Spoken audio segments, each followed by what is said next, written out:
Star Wars: The Han Solo Adventures by Brian Daley. Read by Alec Volz. Han Solo's Revenge. For Cargo Master Apprentice Dane Thorson, Chief Scout Adam Reith, Jason Denault, Jamie Retief of the Corps Diplomatique Terrestrien, and all others of that rare stripe. And who are they, anyway? These so-called free traders and independent spacers? Rogues, scoundrels, and worse. The common slang talk term, freighter bums, is more applicable, surely. Beware to the shipper who would entrust them with cargo. Woe to the being who books passage with them. At best, they are feckless ruffians whose unconscionable social values allow them to undercut the fee rates of established, reliable companies. More often, they're con artists, frauds, tariff dodgers, and yes, even smugglers.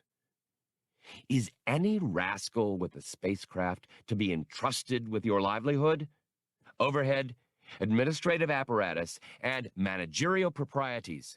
These are the best guarantees of a dependable business arrangement. Excerpted from Public Service Message number 122267-50, sponsored by the Corporate Sector Authority. 1. Chewie, hey, I've got it! Han Solo's happy shout surprised Chewbacca so much that the towering Wookiee straightened involuntarily. Since he'd been hunkered down under the belly of the starship Millennium Falcon, welding her hull with a plasma torch, he bumped his shaggy head against her with a resounding gong. Snapping off the torch and letting its superheated field die, the Wookiee tore off his welding mask and threw it at his friend. Han, knowing Chewbacca's temper, skidded to a stop and ducked with the reflexes of a seasoned star pilot as the heavy mask zipped by overhead.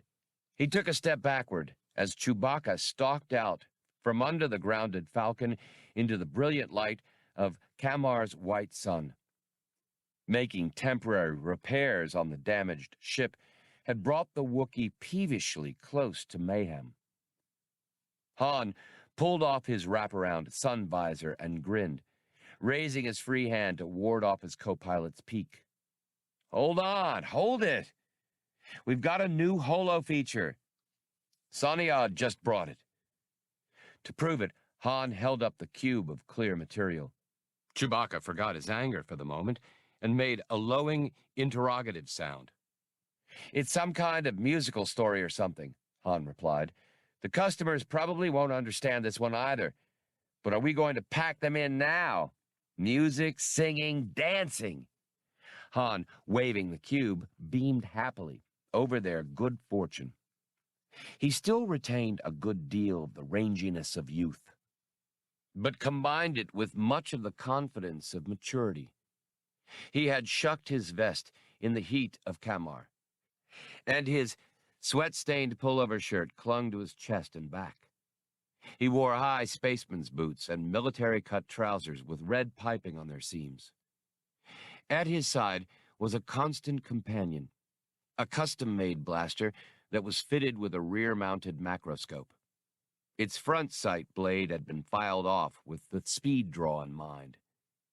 Han wore it low and tied down at his right thigh in a holster that had been cut away to expose his sidearm's trigger and trigger guard. Chewie, we're going to be pulling in customers from all over the Badlands. With a non-committal grunt, Chewbacca went to pick up the fallen plasma torch. Kamar's sun was lowering at the horizon, and he'd done just about all he could to make the ship spaceworthy anyway. He was large, even for a Wookiee, an immense, shambling, man-shaped creature with radiant blue eyes and a luxurious red-gold-brown pelt. He had a bulbous black nose and a quick, fang-filled smile. He was gentle with those whom he liked and utterly ferocious toward anyone who provoked him. There were few of his own species to whom Chewbacca was as close as to Han Solo, and the Wookiee was, in turn, Han's only true friend in a very big galaxy. Gathering his equipment, Chewbacca trudged back out from under the ship. "Leave that stuff," Han enjoined him. "Saniad's coming by to say hello." He indicated Saniad's ship, a light cargo job, parked on her sand-skid-mounted landing gear some distance out on the flats. As he had been close to the blast of his plasma torch, Chewbacca hadn't even heard the landing.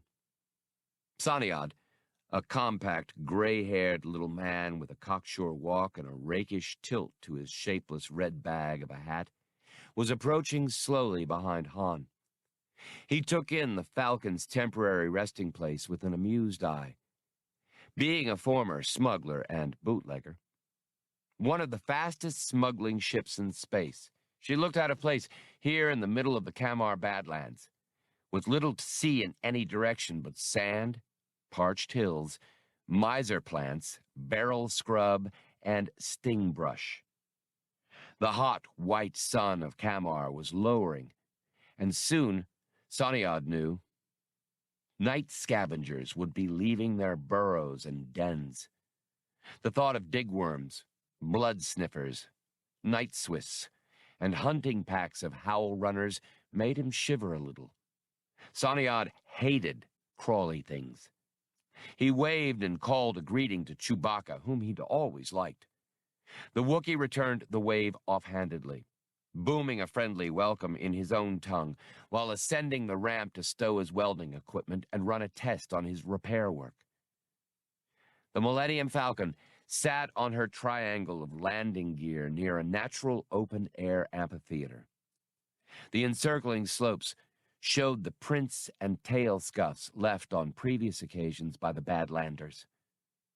Down in the middle of the depression, the stubborn plant life of Kamar had been cleared away. There rested a mass audience holoprojector, a commercial model that resembled in size and shape a small spacecraft's control console. "I got word that you wanted a holo feature. Any holo feature," Saniad remarked, following Han down the side of the bowl. "Love is Waiting" was all I could find on short notice. "It'll do fine, just fine," Han assured him, fitting the cube into its niche in the projector. "These simpletons will watch anything. I've been running the only holo I had, a travelogue, for the past 11 nights. They still keep coming back to gawk at it." The sun was ready to set, and dusk would come rapidly. This part of the Badlands was close to Kamar's equator. Removing the sweatband he'd been wearing around his forehead, Han bent over the holoprojector. "Everything checks out. We have ourselves a new feature tonight. Come on back to the Falcon, and I'll let you help me take admission." Saniad scowled at having to turn around and climb the bowl again. "I got word on the rumor vine that you were here, but I couldn't understand how in the name of the original light you and the Wookiee ended up showing holo to the Kamar Badlanders. Last I heard, you two took some fire on the Rampa Rapids." Han stopped and scowled at Saniad. "Who says?" The little man shrugged elaborately. "A ship looks like a stock freighter, but she's leaking a vapor trail on her approach, and the Rampa Skywatch figures she's a water smuggler. They shoot at her when she won't heave to, but she dumps her load, maybe 5,000 liters, and cuts deeper into the traffic pattern. What with the thousands of ships landing and lifting off all the time, they never got a positive ID on her. And you were seen on Rampa." Han's eyes narrowed. "Too much chatter can get you into trouble. Didn't your mother ever tell you that, Saniad?" Saniad put on a big grin. "What she told me was never to talk to strangers, and I haven't. Not about this Solo. But I'd have thought you'd have known better. Didn't you check for leakage?" Han relaxed and shifted his feet. "Next time I'll install the damn tanks myself. That was pure, raw mineral water. Sweet and natural and expensive as hell to haul. worth a fortune on Rampa, where all they've got is that recycled chemical soup. Too bad. Anybody who makes it down the Rampa Rapids with a load of fresh water these days is a rich man. What Han didn't mention, though he assumed Saniad had concluded as much, was that he and Chewbacca had lost all the money they had saved during those 2.5 minutes of fun and excitement in the Rampa approach corridors. As it was, I landed with nothing but the general cargo I was lugging as cover. And somebody messed up on that, too. Instead of 12 of the lock-filler holo models, I had 11 of them and this old Brasso Mark II. The consignee would only accept the 11 lock-fillers, and finally wouldn't pay because he'd been shorted. The shipper liquidated right after I lifted off. And you know how much I hate police and courts, so I was stuck with that holo projector. Well, I see you didn't let it put you out of business, Solo. I'll say that for you. Saniad granted. Inspiration's my specialty, Han agreed. I knew it was time to get out of the corporate sector for a while anyway, and I figured the locals out here in the Badlands would be crazy over holos. I was right. Wait till you see. Oh, and thanks for fronting for the holo. I didn't, Saniad answered as they resumed their way. I know someone who rents them, and Love is Waiting is about the oldest he's got.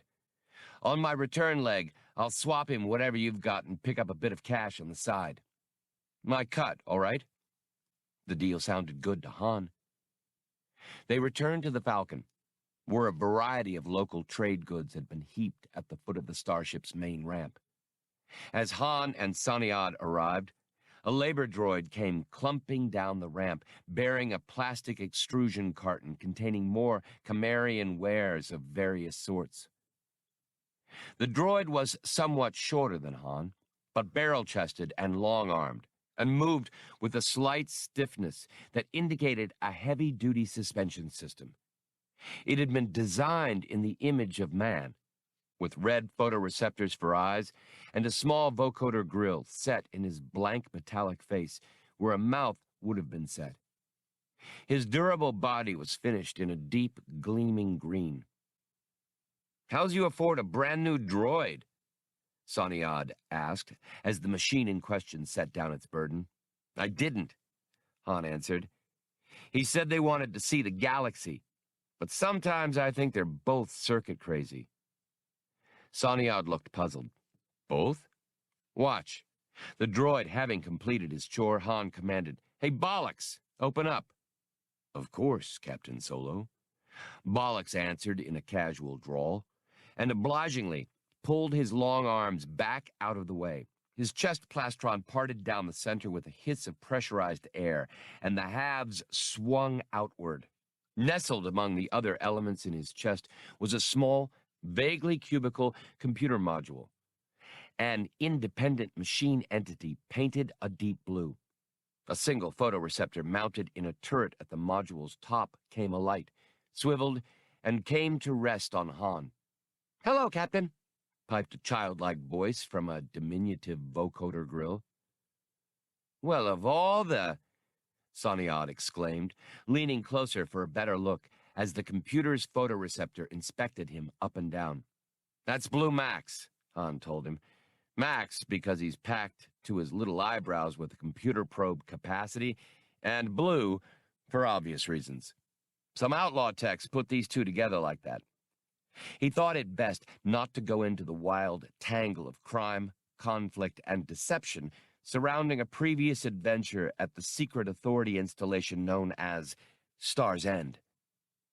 Bollocks' original, ancient body had been all but destroyed there, but the outlaw techs had provided him with a new one.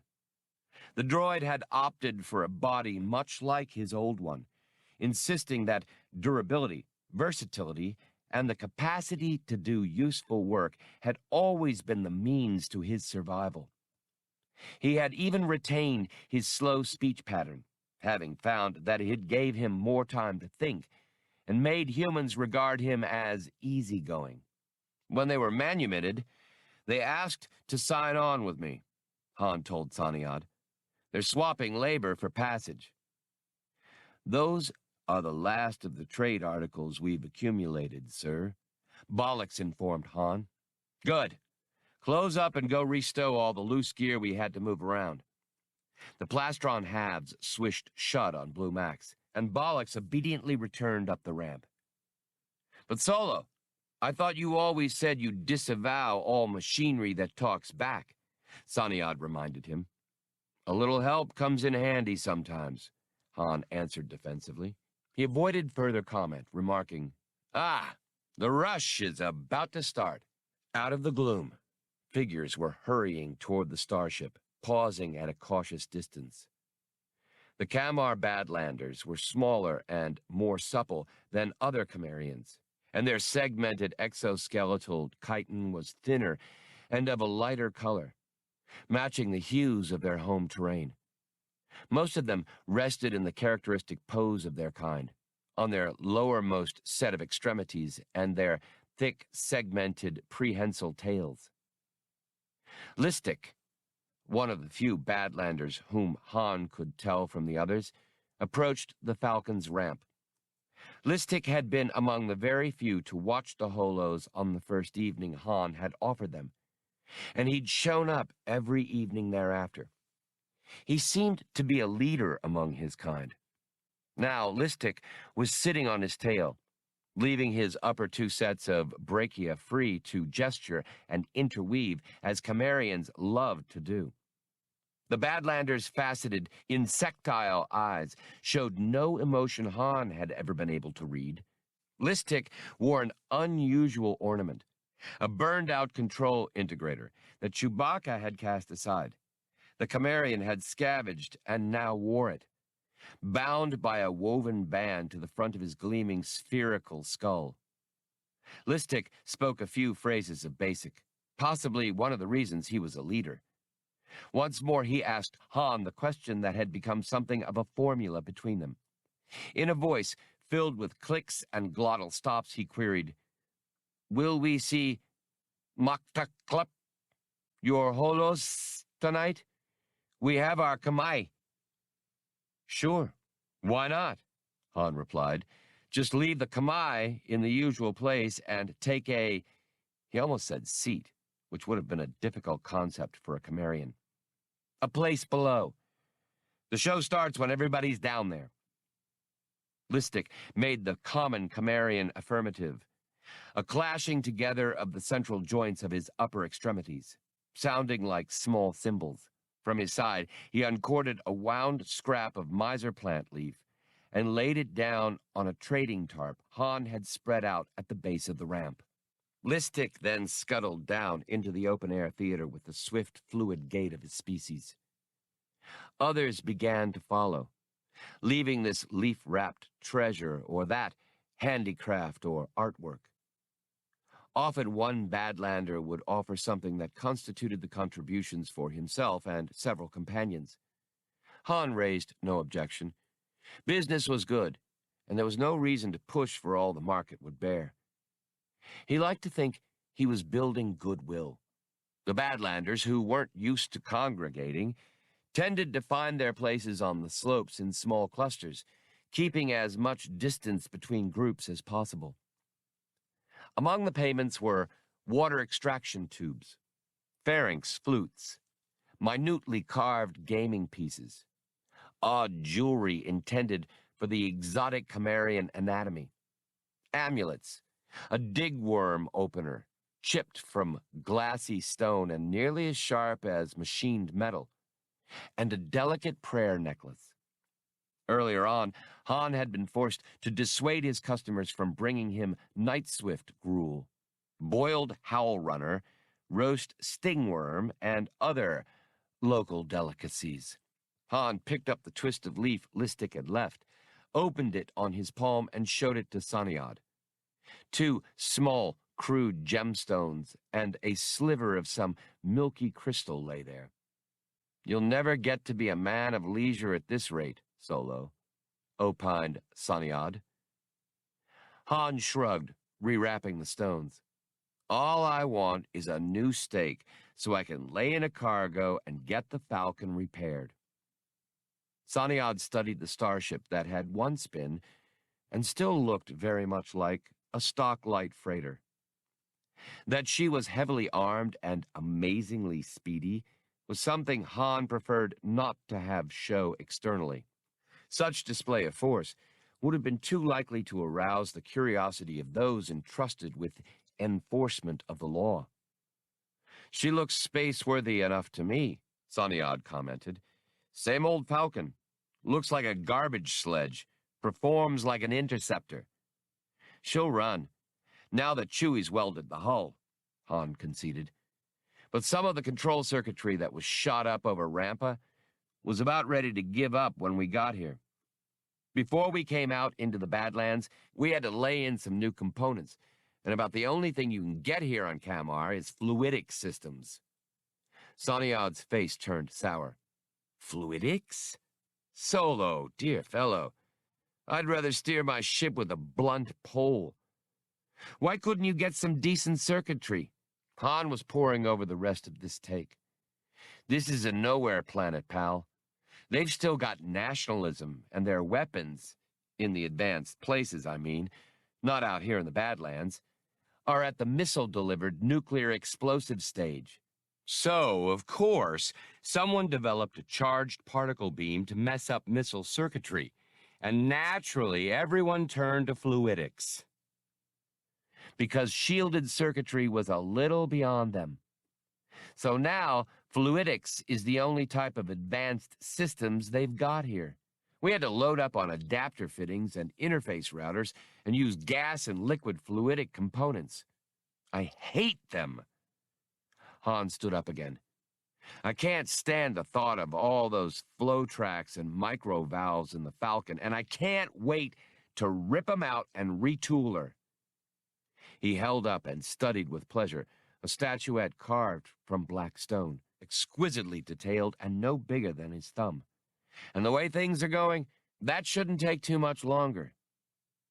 He put the statuette down in the much smaller of two piles of goods that had been stacked around the starship's ramp.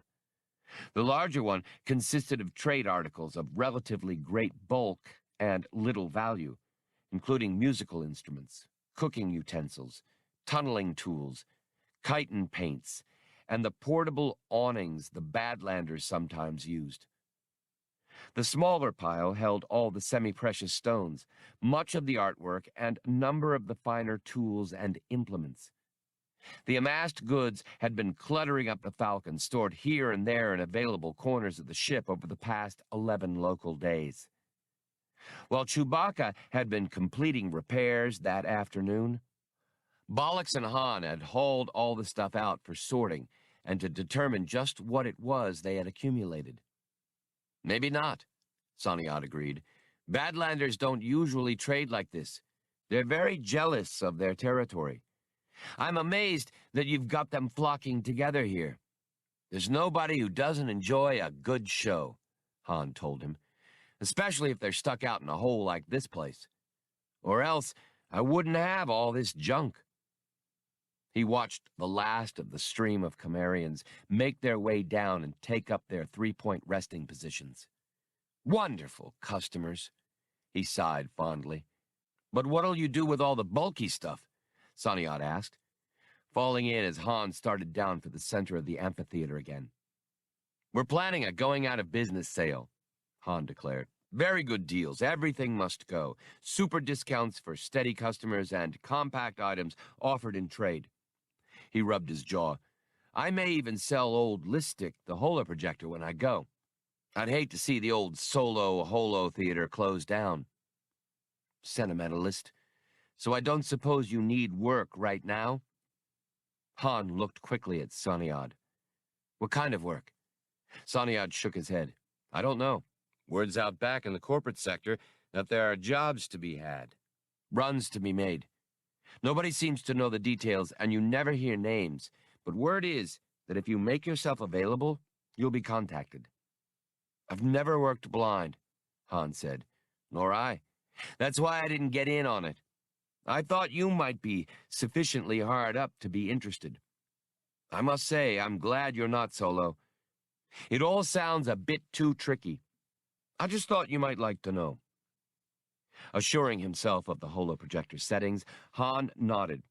Thanks. But don't worry about us. Life's a banquet. I might even do this some more.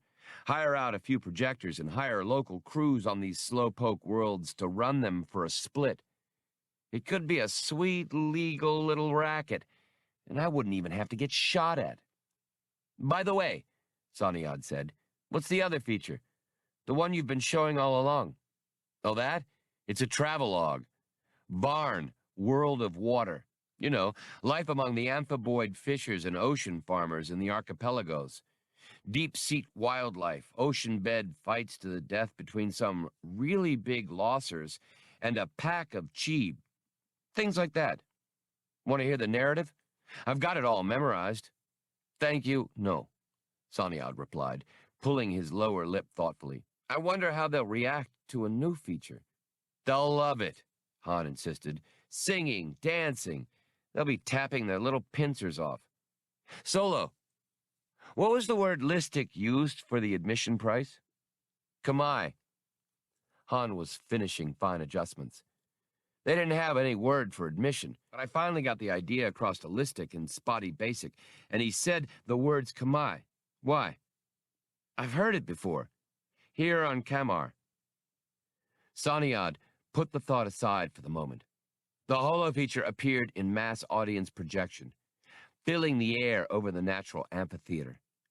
The Badlanders, who had been swaying gently in the hot night breeze and clicking and chittering among themselves, now became utterly silent. Love is Waiting was standard fare, Han recalled.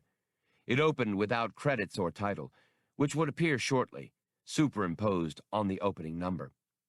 That was just as well, Han reflected, since abstract symbols would mean about as much to Kamar Badlanders as particle physics meant to a digworm.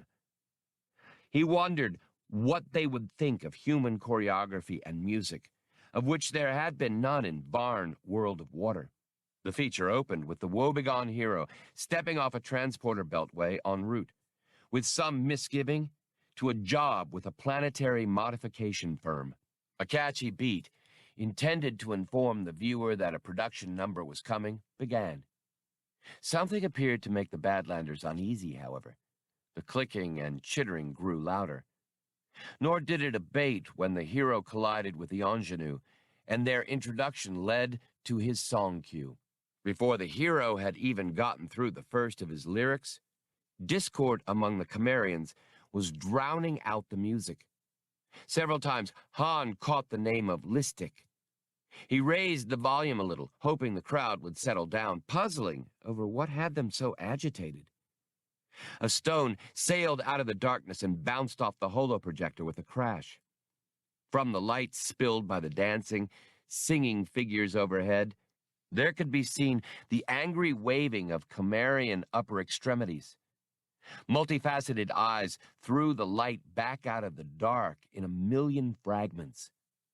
Another rock clanked against the holoprojector, making Saniad jump, and a flung Howl Runner thigh bone, remains of someone's dinner, just missed Han. Solo, began Saniad, but Han wasn't listening. Having spotted Listic, Han shouted up the slopes at him. Hey, what's going on? Tell him to calm down. Give it a chance, will you? But it was no use yelling to Listic.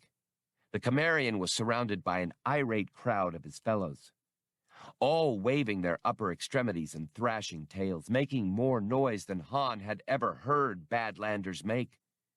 One of them swiped at the burned-out integrator banded to Listic's skull.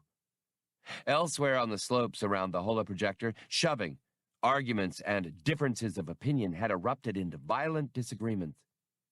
Oh, my, said Saniad in a very small voice. Solo, I just remembered what Kamai means. I heard it in one of the population centers to the north. It doesn't mean admission. It means offering. Quick! Where's the other holo, the travelogue? By then, a mob of hostile Badlanders was slowly closing in around the holoprojector. Han's hand descended toward his blaster. Back on board the Falcon, why? What are you talking about? Don't you stop and analyze things ever? You've been showing them holos of a world with more water than they'd ever dreamed existed, filled with cultures and life forms that they've never even fantasized about. You haven't set up a holo theater, you idiot. You've started a religion. Han gulped, pulling his blaster indecisively as the Badlanders closed in. Well, how could I know? I'm a pilot, not an alien contact officer. He took a handful of Saniad's coverall sleeve and, pulling gently, led him back slowly toward the Falcon. He heard Chewbacca's alarmed roaring from farther up the slope. Overhead, the hero and the ingenue and everybody else at the transporter beltway were engaged in a meticulously choreographed dance routine built around the ticket kiosks and turnstiles. The Badlanders at that side of the circle began to give way uncertainly before Han, who tugged the frightened Saniad along after him. A number of the bolder Kamarians rushed the holoprojector and began beating at it with sticks, stones, and bare pincers. Overhead, the dance number began to dissolve into distortion. Some of the vandals, or outraged zealots, depending on one's orientation, turned from the projector after a moment and advanced in a vengeful throng on Han. Sensing correctly that by simply refunding the Kamai he stood little chance of mollifying his former audience-cum-congregation, Han fired into the ground before them. Sandy soil exploded, throwing up rocky debris and burning cinders. Whatever flammable material there was in the soil caught fire. Han fired twice more to his right and left, gouging holes in the ground in spectacular bursts. Badlanders fell back for a moment, their enormous eyes catching the crimson of blaster beams, ducking their small heads and shielding themselves with upraised brachia. Han didn't have to fire at the disgruntled Kamarians between himself and his ship. They were giving way. "Stay up there," he hollered up into the darkness at Chewbacca, "and get the engines started." The crowd was doing a pretty fair job of disassembling the holoprojector. Its sound synthesizer was making simply random noises now, though at high volume. Love is Waiting had devolved to a sluggish flow of multicolored swirls in the air. As Han watched, walking backward as calmly as he could, Listic rushed in from the darkness, wrenched the integrator from his forehead, and hurled it to the ground, stamping and grinding it into the dust as he beat at the holoprojector with his pincers. "It looks like your high priest has split with the church," observed Saniad. Listic succeeded in wrenching loose a piece of the control panel casing and flung it in Han's general direction with a vindictive series of clicks. Feeling himself more the aggrieved party than the one at fault, Han lost his restraint. "You want a show? Here's a show, you rotten little ingrate!" He fired into the holoprojector. The red whining blaster bolt elicited a brief, bright secondary explosion from somewhere in the projector's internal reaches. Suddenly, the sound synthesizer was producing the most appalling string of loud, piercing, unrecognizable agglutinations of noise Han had ever heard.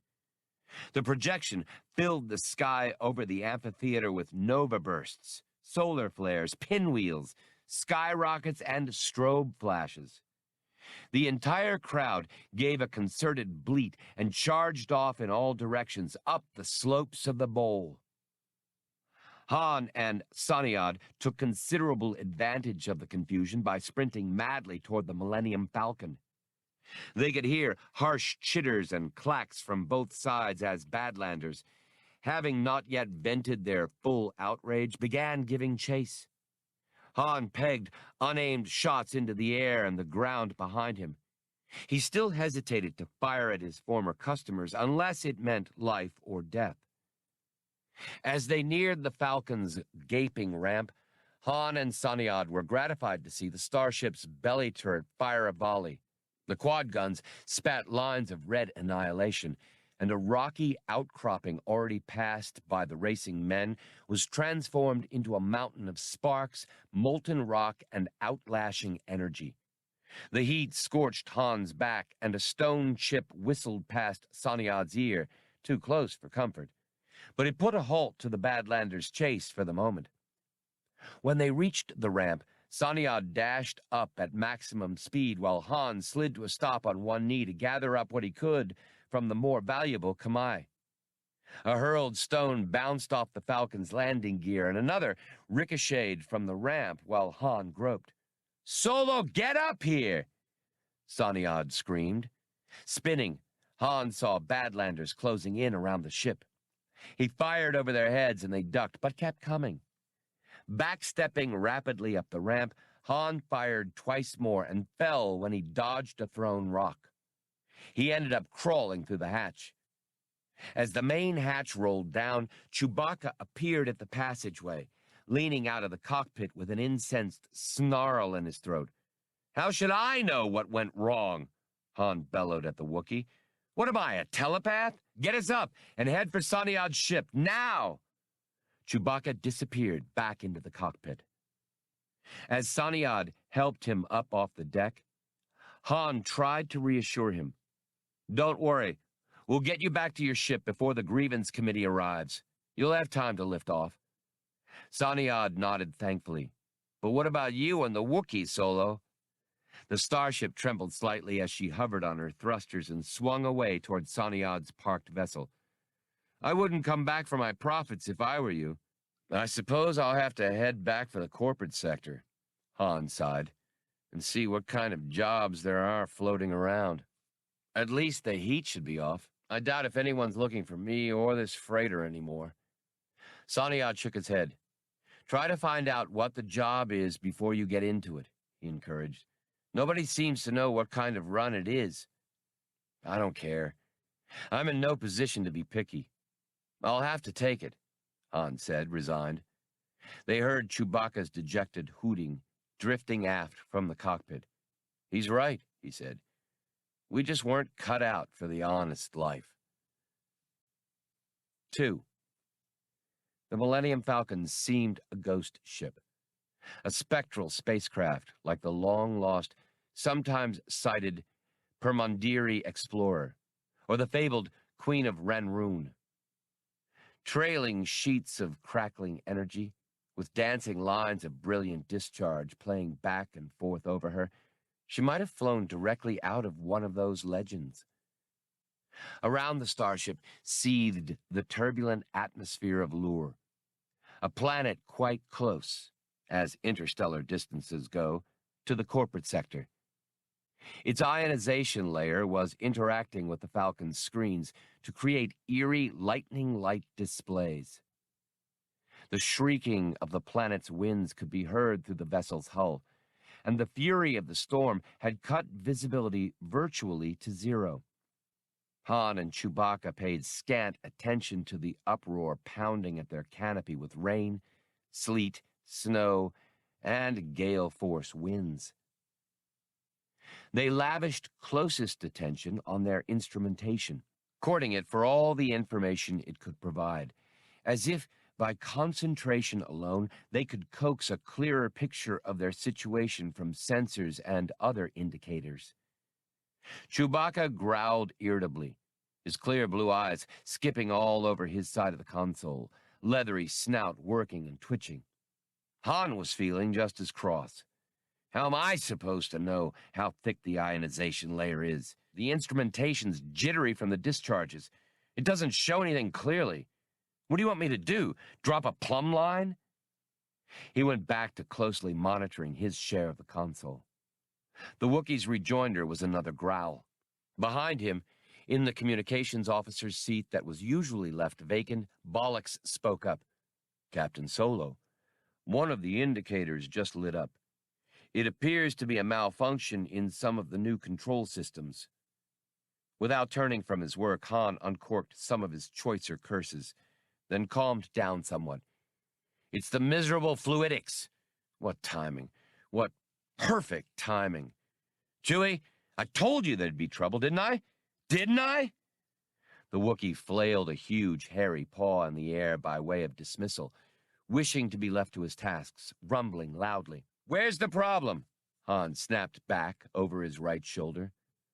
Bollocks's photoreceptors scanned the indicators that were located next to the commo board. "Ship's emergency systems, sir. The auto firefighting apparatus, I believe." "Go back and see what you can do, will you, Bollocks? That's all we need, for the firefighting gear to cut in. We'd be up to our chins in foam and gas before you could ask the way to the exit." As Bollocks staggered off, barely staying upright on the bucking deck, Han resolutely thrust the problem out of his mind. Chewbacca yelped. He had gotten a positive reading. Han dragged himself halfway out of his chair for a look as another spitting globe of ball lightning drifted out and spun off the Falcon's bow mandibles. The ionization levels were dropping. Then he threw himself back into his seat and cut the ship's speed back even further. He had terrible visions of the ionization level extending down somehow to the surface of Lure, blinding them right up to the time of collision. Of course, the party who had hired the Millennium Falcon for this run hadn't mentioned the ionization layer, hadn't mentioned anything very specific for that matter. Han had put the word abroad that he and his ship were available for hire and disinclined to ask questions, and the job had come, as Saniad had predicted it would, from unseen sources in the form of a faceless audio tape and a small cash advance. But with creditors hounding them and their other resources exhausted in the wake of the debacle in the Kamar Badlands, Han and his partner had seen no alternative but to ignore Saniad's advice and accept the run. Was I born this stupid? Han asked himself in disgust. Or am I just blossoming late in life? But at that moment, both the storm and the ionization layer parted. The Falcon lowered gently through a clear, calm region of Lure's atmosphere. Far below, features of the planet's surface could be seen. Mountain peaks protruding through low-hanging, swirling clouds. Another light flashed on. The freighter's long-range sensors had just picked up a landing beacon. Han switched on the terrain-following sensors and poised over the readouts. "They picked us a decent spot to land, at least," he admitted. "A big, flat place slung between those two low peaks over there. Probably a glacial field." He flipped the microphone on his headset over to intercom mode. "Bollocks, we're going in. Drop what you're doing and hang on." Correcting his ship's altitude of descent, he brought her in toward the landing point at very moderate speed. The TFS rig showed no obstacles or other dangers, but Han wished to take no chances with instrumentation on this stupid planet.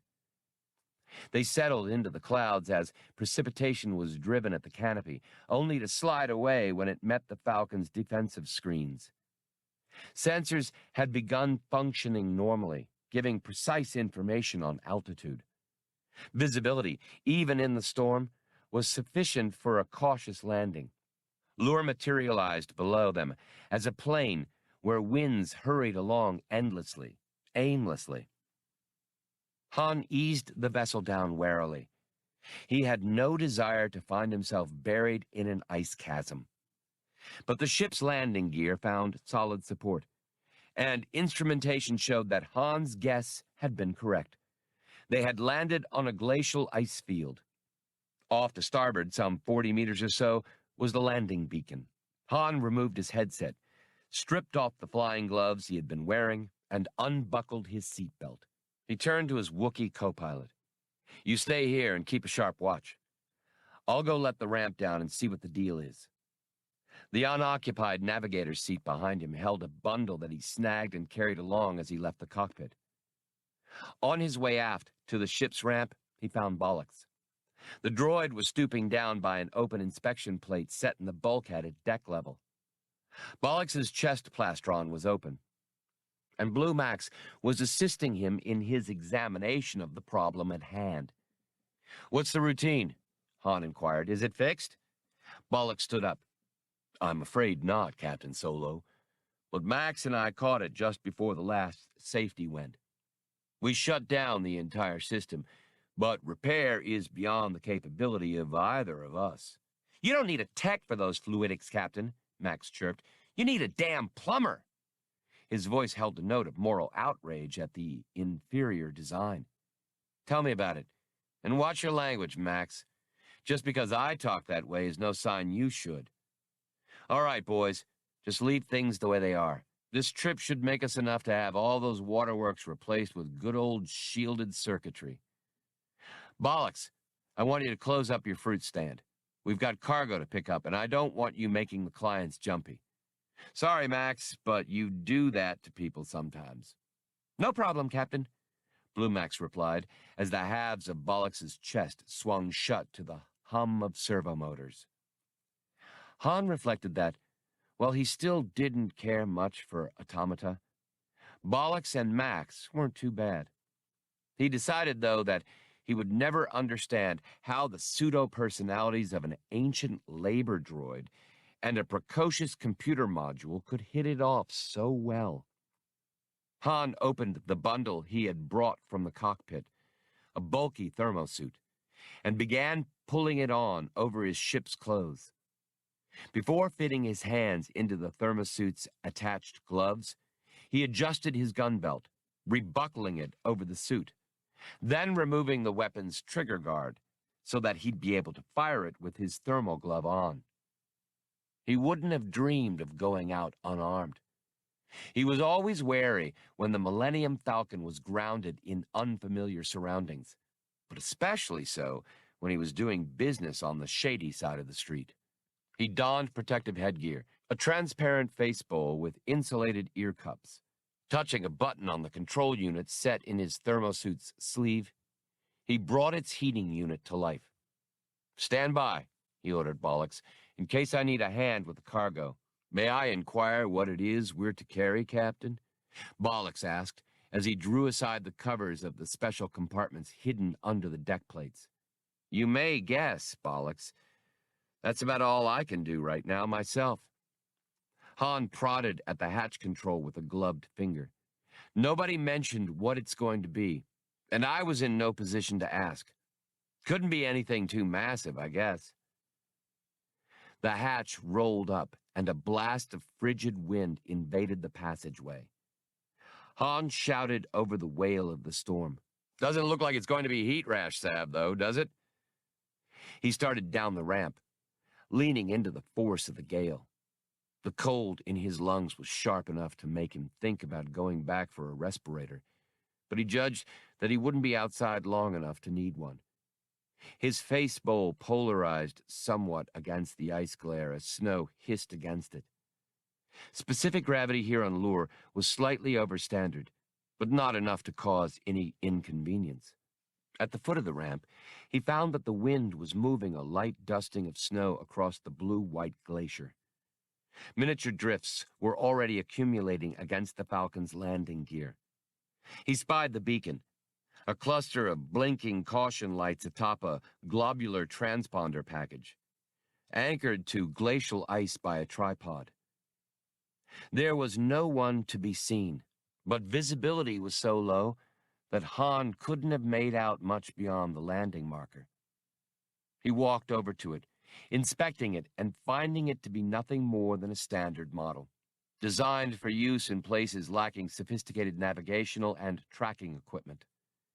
Suddenly, a muffled voice behind him called out, "Solo?" He spun, right hand dropping automatically to the grip of his blaster.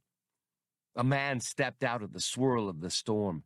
He, too, wore a thermosuit and a face bowl that had muted his voice, but the thermosuit was white, and the face bowl reflective, making him nearly invisible there on the glacier. He moved forward with hands empty and held high. Han, squinting past him, saw the vague outlines of other figures moving just at the edge of his range of vision.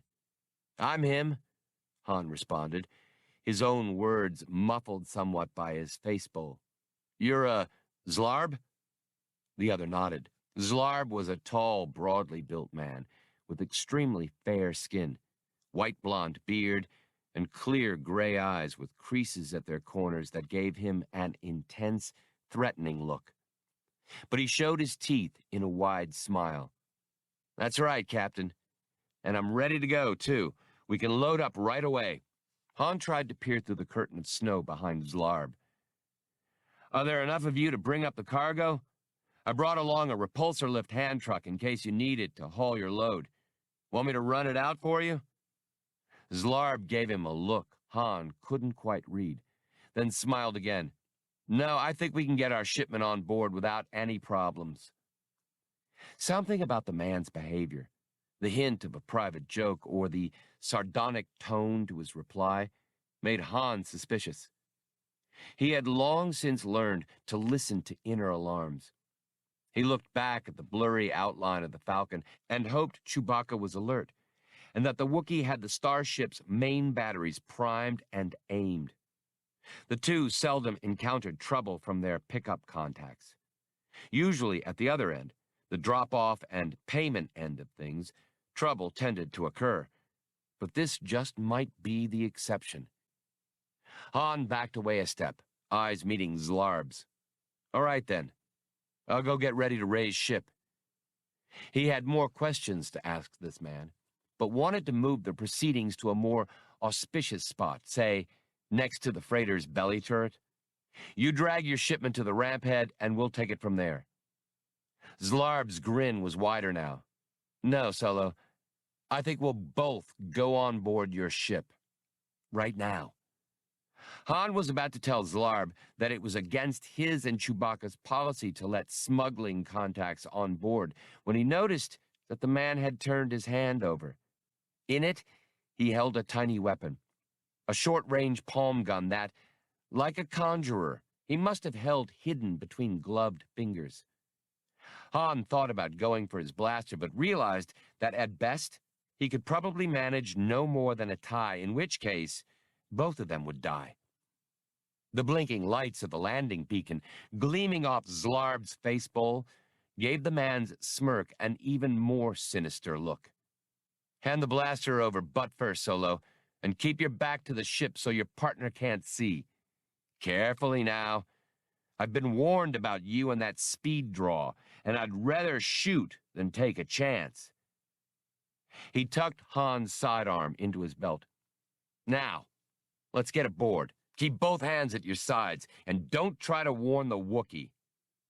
He turned for a moment and motioned to unseen companions, then indicated the Falcon with the palm gun. From a distance, Han thought, it probably looked like a polite you-first gesture. As they walked, Han tried to sort through the situation, his mind roiling. These people knew exactly what they were doing. The whole job had been a setup. Zlarb's frank willingness to use his weapon was proof that he and his accomplices were playing for very high stakes. The question of being cheated of payment or even of having his vessel hijacked suddenly bothered Han less than the thought of not surviving the encounter. The bulk of the Millennium Falcon became more distinct as they approached her. "No bright stunts now, Solo," Zlarb warned. "Don't even twitch your nose at the Wookiee or you'll die for it." Han had to admit that Zlarb thought in advance, but he hadn't covered everything. He and Chewbacca had a signal system for pickups and drop-offs, whereby Han didn't need to communicate that something was wrong. All he had to do was approach the ship and fail to give the subtle "all's well."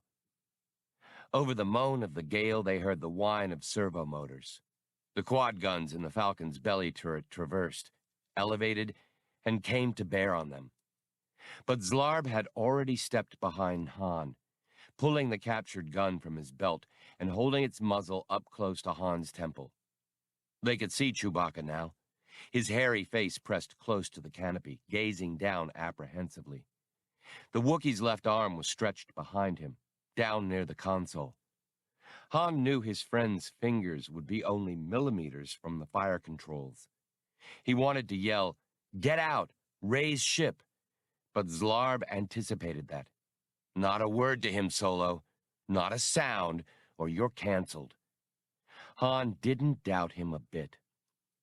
Zlarb had the Wookiee's attention and was motioning him to come down out of the ship, indicating with the blaster's muzzle just what would happen to Han if Chewbacca failed to obey. Han, familiar with his shaggy first mate's expressions, read indecision, then resignation on his face. Then the Wookiee disappeared from the cockpit. Han muttered something, and Zlarb poked him with the blaster. "Save it. It's lucky for you he paid attention. Just play along, and both of you will come through this alive." Two of Zlarb's underlings had come up and stopped near their boss.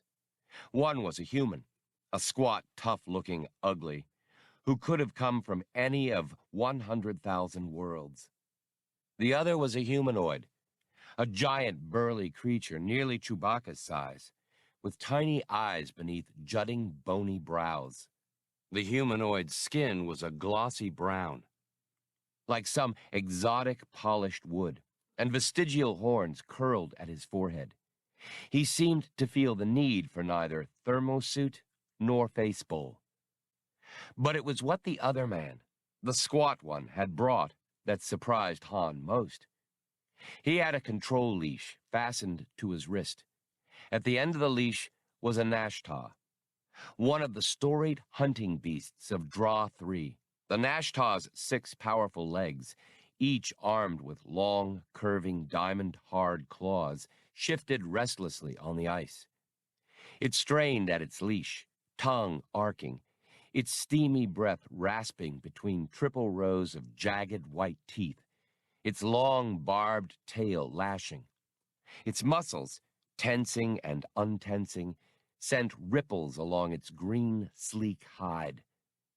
What in the name of the Prophet motive system can they be doing with a Nashtah? Han asked himself. The creatures were bloodthirsty, tireless, and impossible to shake once they scented their prey, and were among the most vicious of all attack animals. That seemed to indicate poaching of some kind. But why would a gang of poachers go to all this trouble? Han disliked moving pelts or hides and, given a choice, would not have carried them. But that surely didn't call for this kind of extreme action on Zlarb's part. There were plenty of smugglers who would have taken the job. Chewbacca appeared at the ramp ahead. The Nashtah, sighting him, gave throat to a piercing scream and lunged, dragging its handler until he dug in his heels and pressed a stud on the control leash handle. The Nashtah gave a yowl of displeasure at the mild shock that stopped its advance for the moment. Chewbacca watched impassively, his bowcaster held ready, eyes sweeping the scene below. Zlarb started Han off with a shove, staying close behind, and the two climbed the ramp. When they were near the top, Zlarb addressed Chewbacca. "Put down the weapon. Do it now and step back or your friend here gets fried." There was the nudge of the blaster between Han's shoulder blades. Chewbacca debated the variables involved, then complied, seeing no other way to save his friend's life. Meanwhile, Han evaluated his chances for a fast move. He knew he might stand a chance of neutralizing Zlarb, but the other two gang members were backing their boss up, and each had a handgun out now. And then there was the Nashtah. Han elected to postpone his most desperate option for the time being. When they reached the top of the ramp, Zlarb pushed Han hard, then stooped to take up Chewbacca's bowcaster. The Wookiee caught his friend as Han stumbled from the shove and kept him from falling. Han removed his face bowl and threw it aside. Taking a quick look around, he noticed Bollocks still standing where Han had left him. The droid seemed to be rooted to the spot, immobile with surprise, his circuitry struggling to absorb the bewildering rush of events. Zlarb's men had come in behind him, along with the Nashtah, whose claws scraped the deck plates. Again, it had to be curbed from leaping at the Wookiee, and Han wondered for a moment what it was about Chewbacca that antagonized it so. Something about his first mate's scent, or perhaps a resemblance to one of the beast's natural enemies.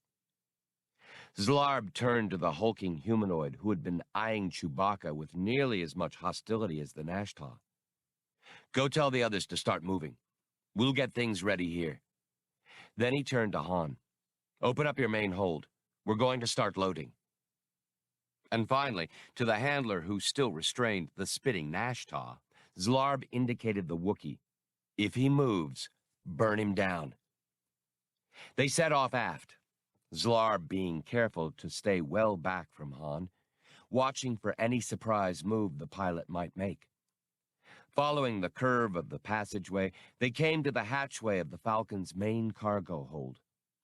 Han tapped the release, and the hatch slid back to reveal a compartment of modest size, ribbed by the ship's structural members, featureless except for air ducts, safety equipment, and the heating refrigeration unit.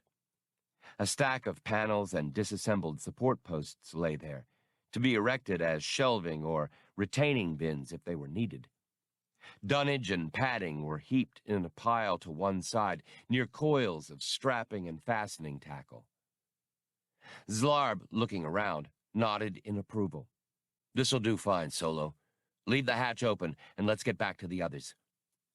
Another of Zlarb's men had arrived, and was standing at the top of the ramp, a disruptor rifle leveled at Chewbacca. The Nashta handler had dragged his beast back farther toward the cockpit.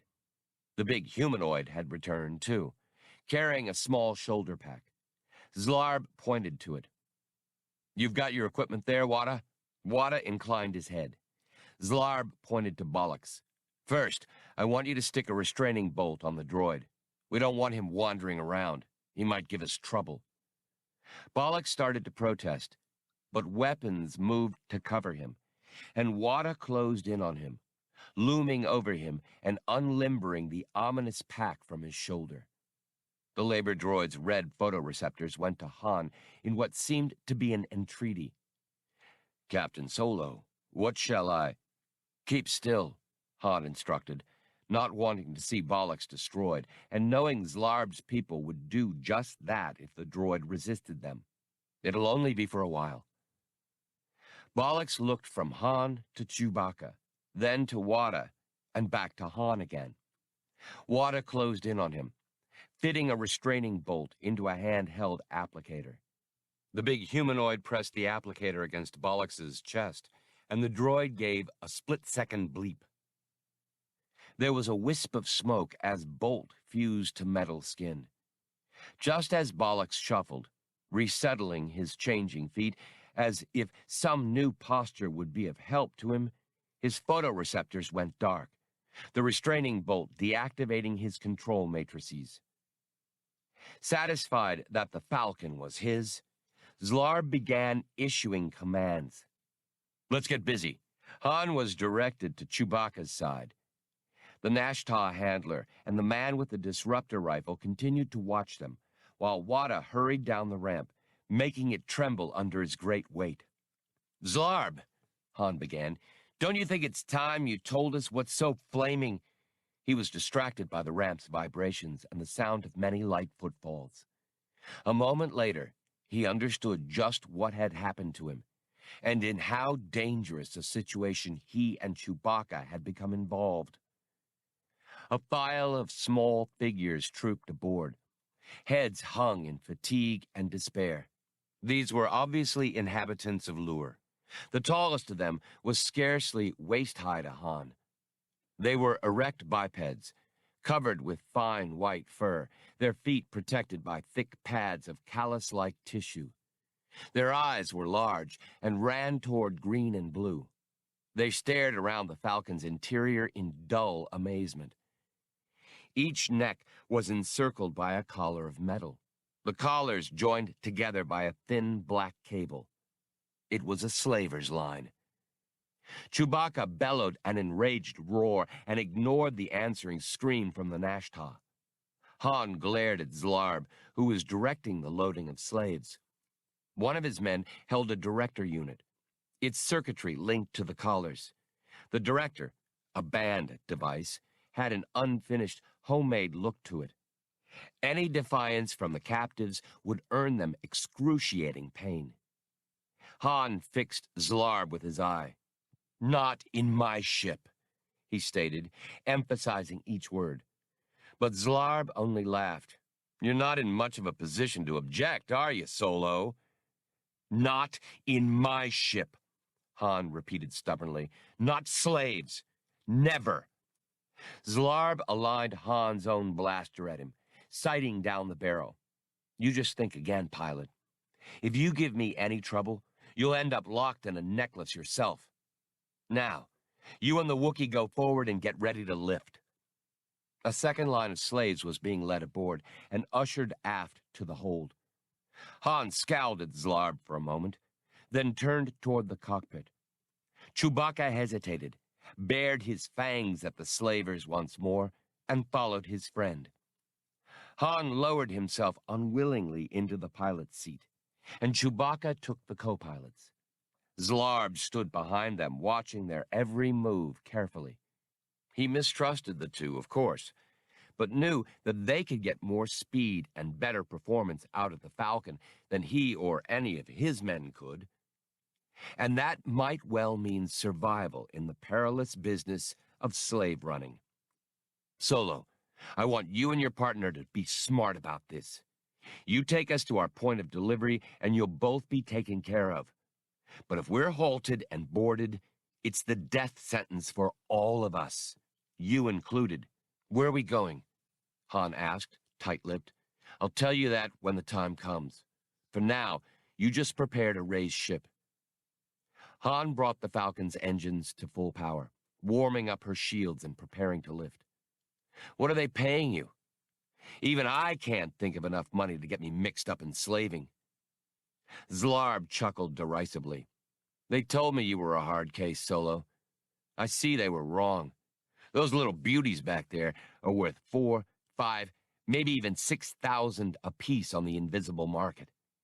They're natural-born experts at genetic manipulation and in great demand, my friend. Not everyone is happy with the rigid restrictions that were imposed after the Clone Wars. It seems these creatures like their own world too much, though, and wouldn't sign out on contract labor for anything. So my associates and I rounded up a bunch. A few of them are sick or wounded, but we'll deliver at least 50 of them. I'll make enough off this run to keep me happy and lazy for a long time." Contract labor. That sounded like the corporate sector authority was involved. But though the authority had been known to use contract hoaxes and deceptive recruitment, Han found it hard to believe that it would be so bold as to practice out-and-out slavery, particularly raiding a planet outside its own boundaries. That was something even the Empire couldn't afford to ignore. "Your board looks good to me, Solo," Zlarb commented, studying the console. "Raise ship." As Han, Chewbacca, and the slavers left the passageway, Bollocks still stood precisely where he had been deactivated near the ramp's head. The restraining bolt had interdicted all his control centers, immobilizing him. But hidden within the labor droid's thorax, still functioning off his own independent power supply, Blue Max was assessing his situation. Though he realized that the emergency might mean disaster for the Falcon's entire complement, the undersized computer probe could see little he could do to change the situation.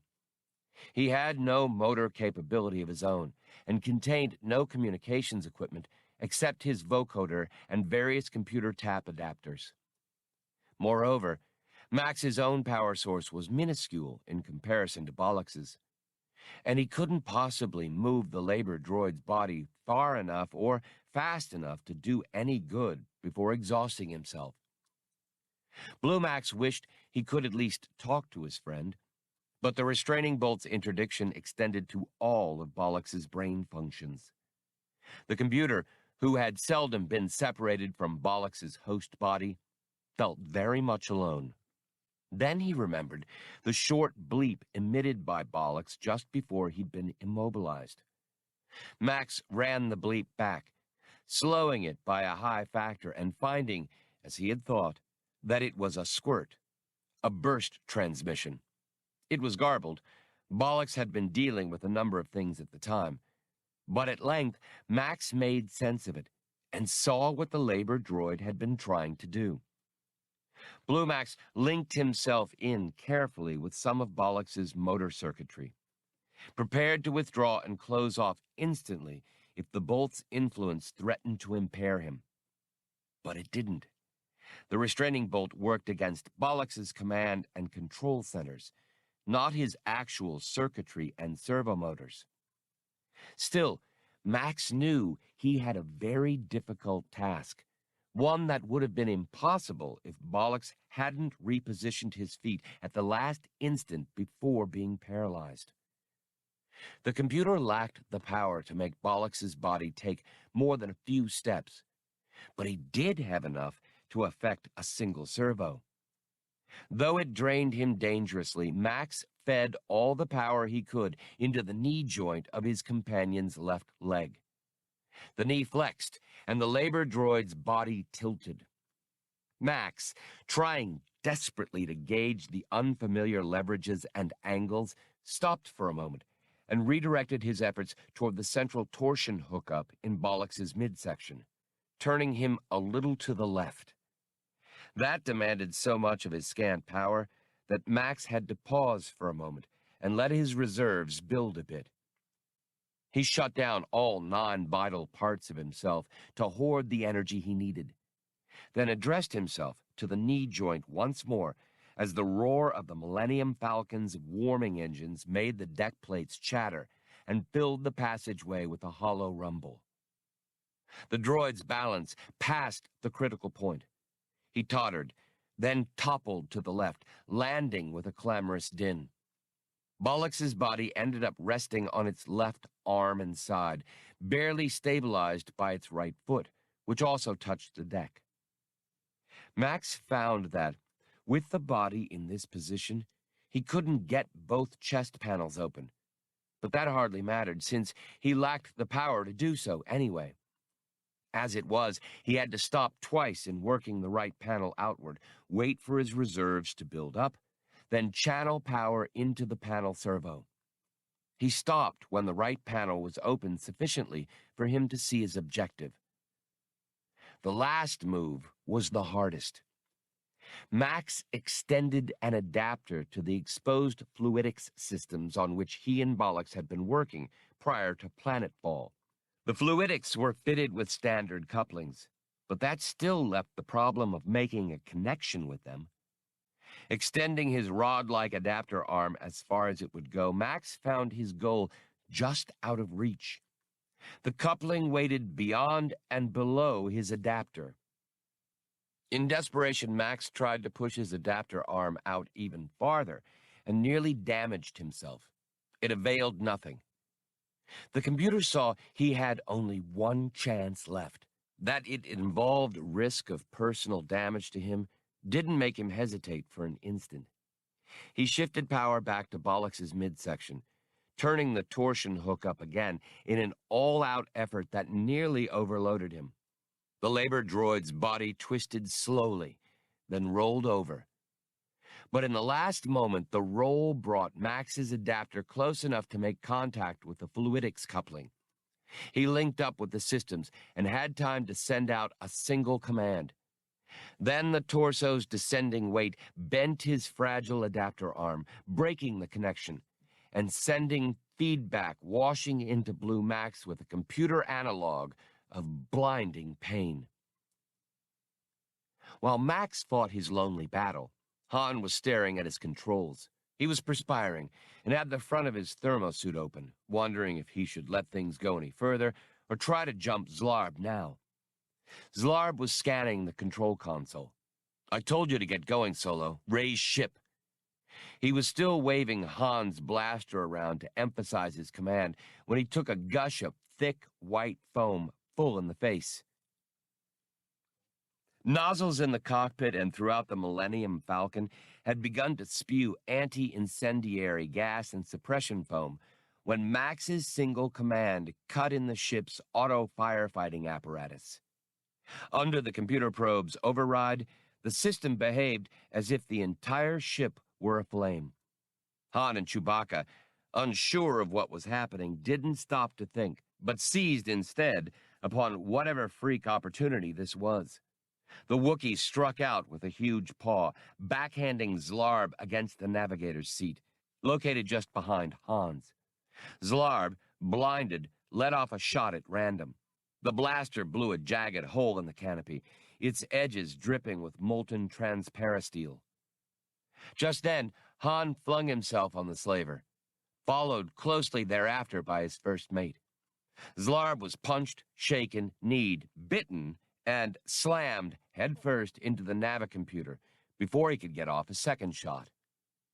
The cockpit was already ankle-deep in foam, and blasts of anti-incendiary gas made it nearly impossible to see. The racket of sirens and warning hooters was deafening.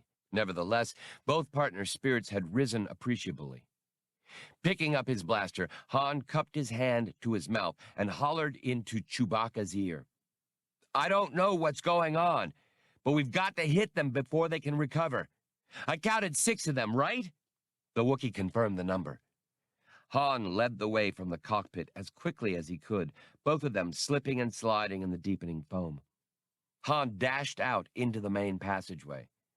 Fortunately, he looked to his right first, toward the forward compartment. There, one of the slavers stood open-mouthed, staring at the belching auto-firefighting gear. He caught sight of Han and started to bring his disruptor rifle around.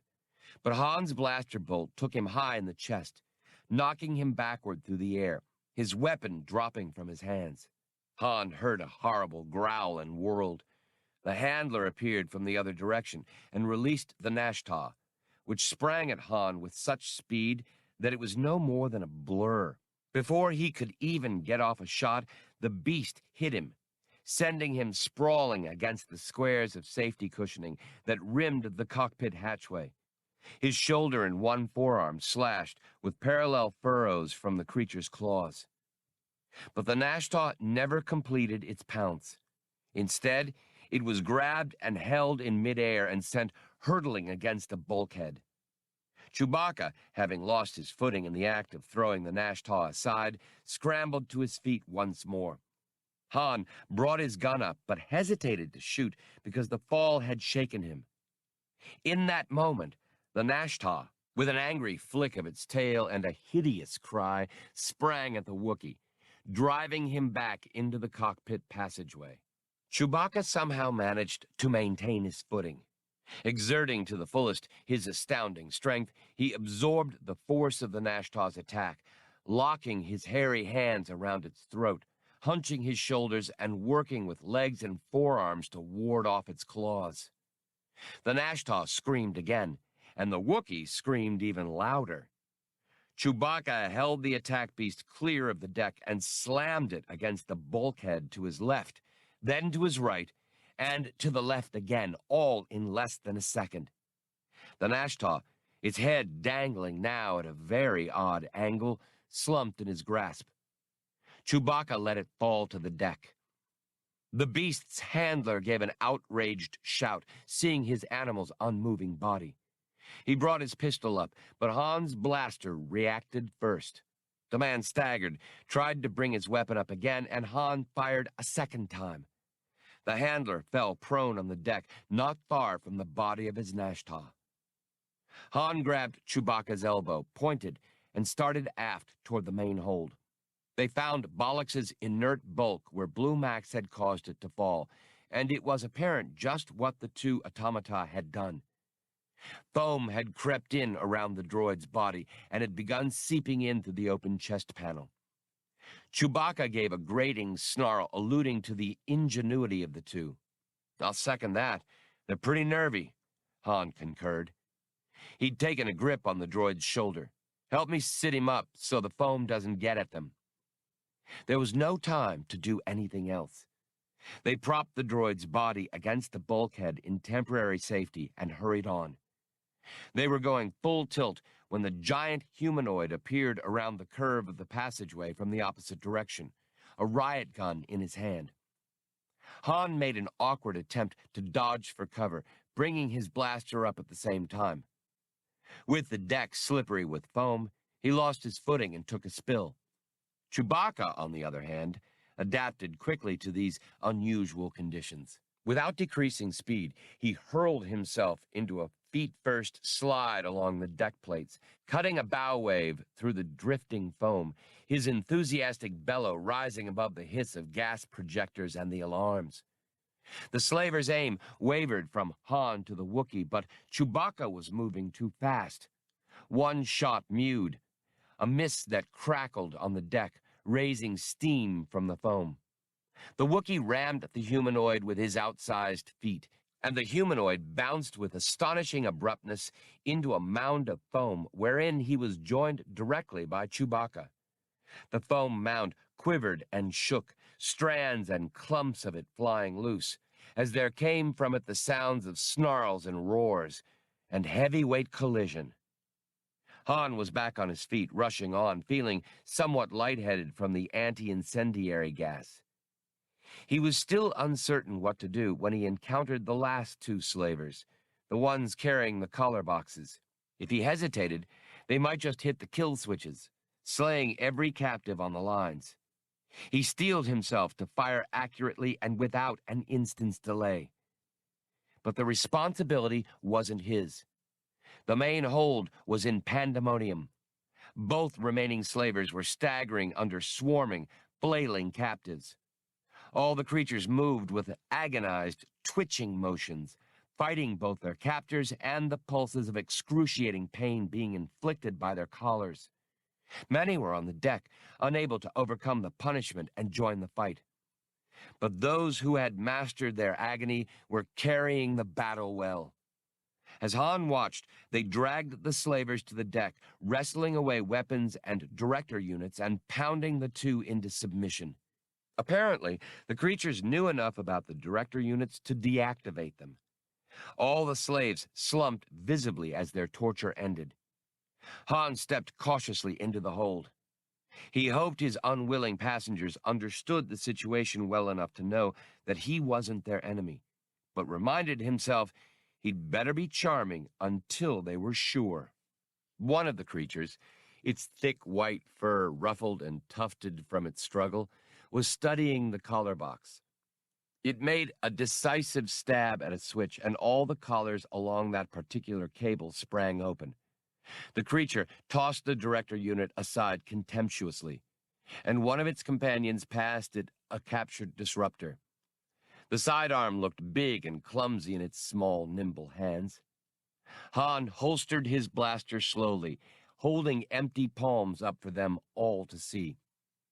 "I didn't want this either," he told them in an even tone, though he doubted that they spoke a shared language. "I had no more to do with it than you." The disruptor was moving slowly.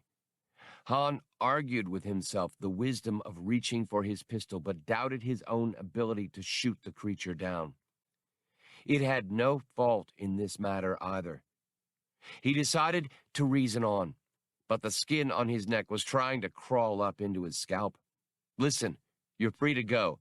I'm not going to stop." He sprang sideways as the disruptor swung up at him. It took an iron, conscious effort to keep from drawing. He heard the disruptor's blaring report, and, unexpectedly, he heard a small clatter and a gasp from behind him.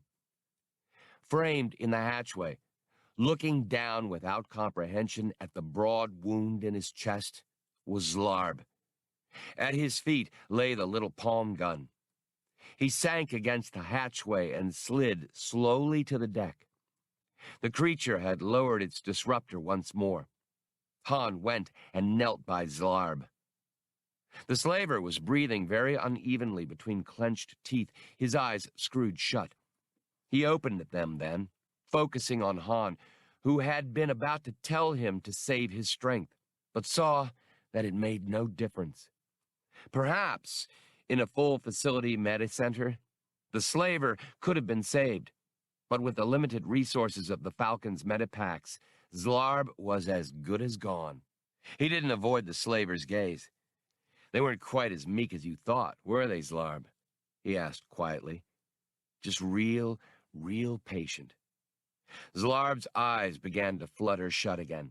He only managed Solo. He put more hatred into the name than Han would have thought possible. And how did Zlarb get past you? He almost scored me, you big slug.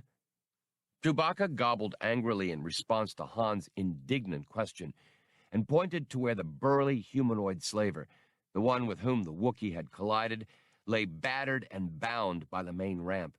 So what? Han demanded with elaborate sarcasm, enjoying himself. He was kneeling by Bollocks's side, setting the cap of an extractor over the restraining bolt.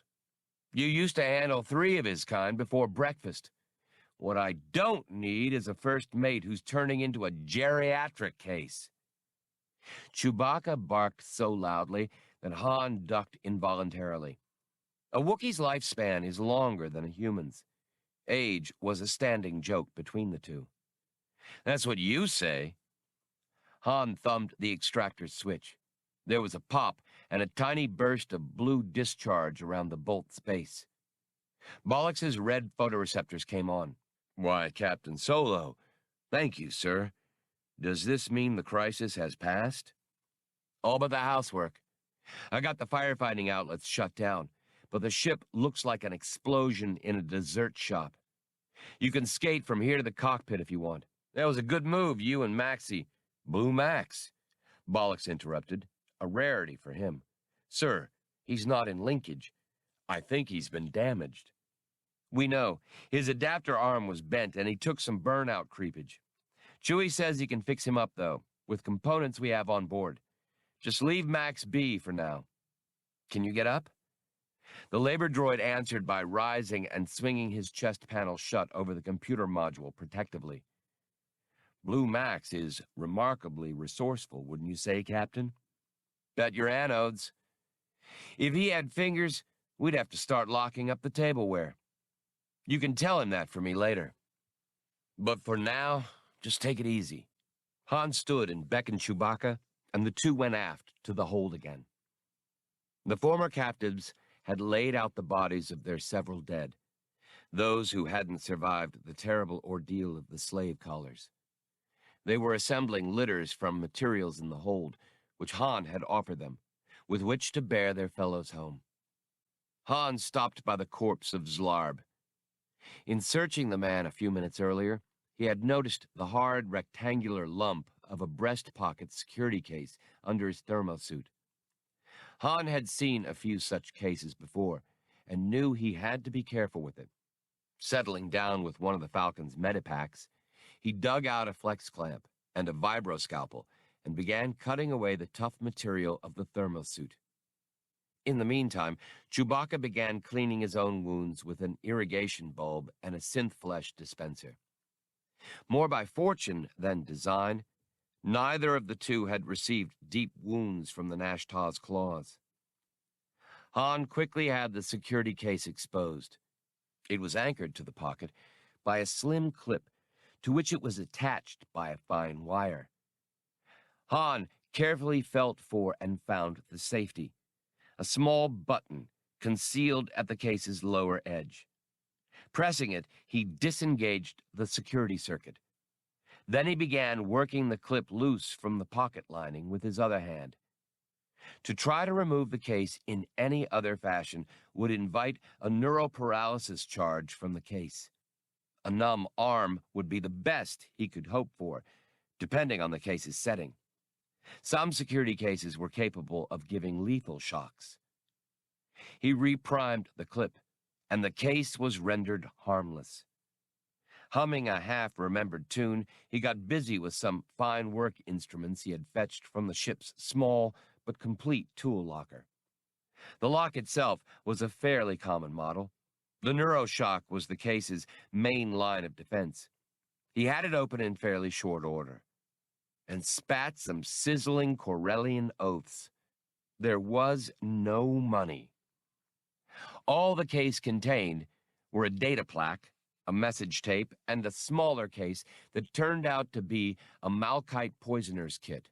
That Zlarb was a practitioner of the Malkite poisoner's arts reaffirmed Han's conviction that the universe wouldn't mourn the man's passing. but it did little to alleviate his frustration or his financial situation.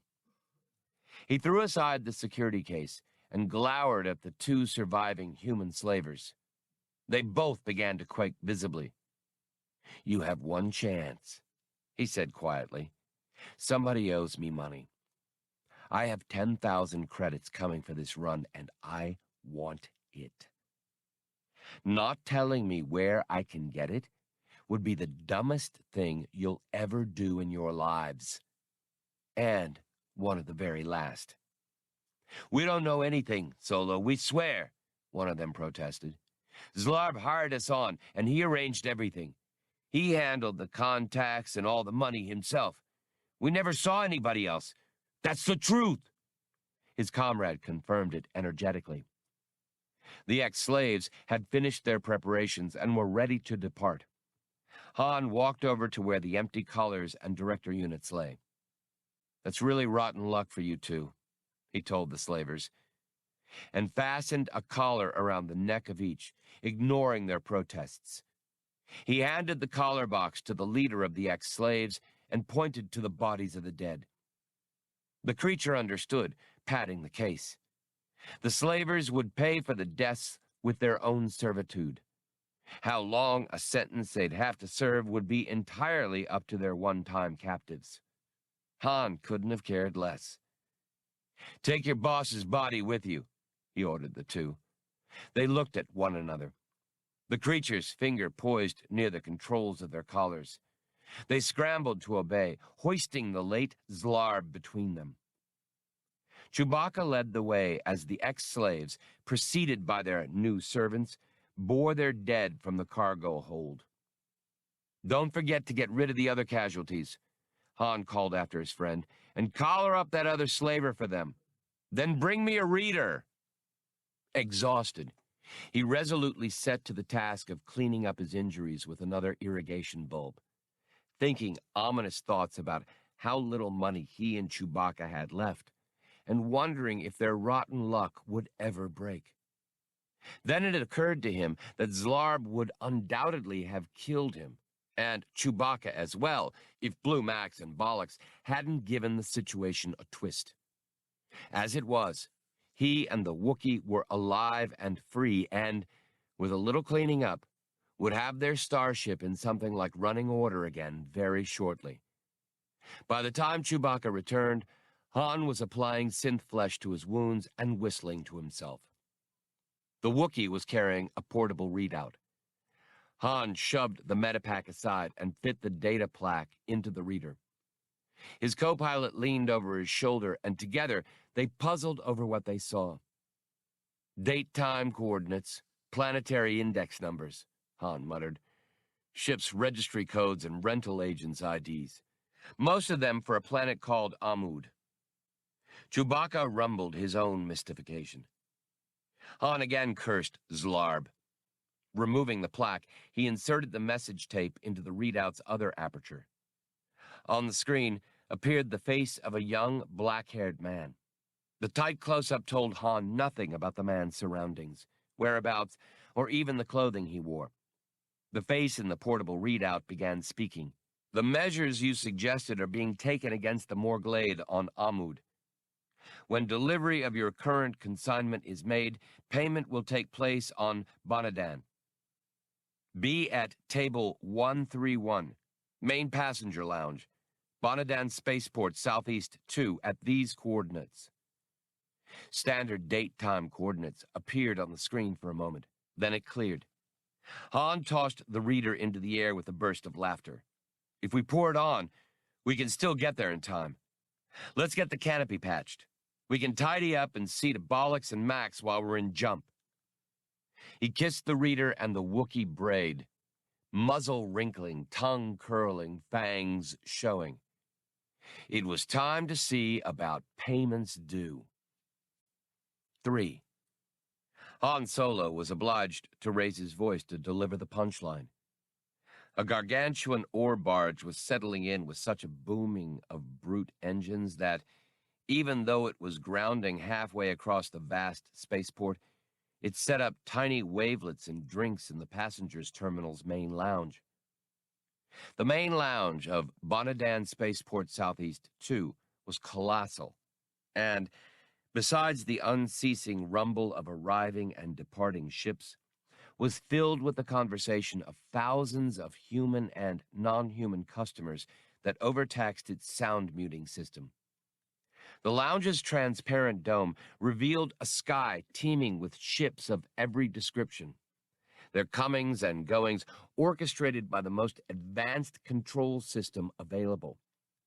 Planetary and solar system shuttles, passenger liners, the enormous barges carrying food and raw materials, authority security police fleet ships, and bulk freighters bearing away Bonadan's manufactured goods, all combined to make this one of the busiest ports in the corporate sector.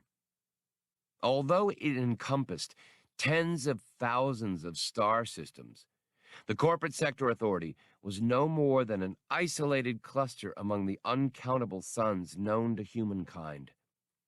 But there wasn't one native intelligent life form to be found in this entire part of space. A number of theories existed to explain why.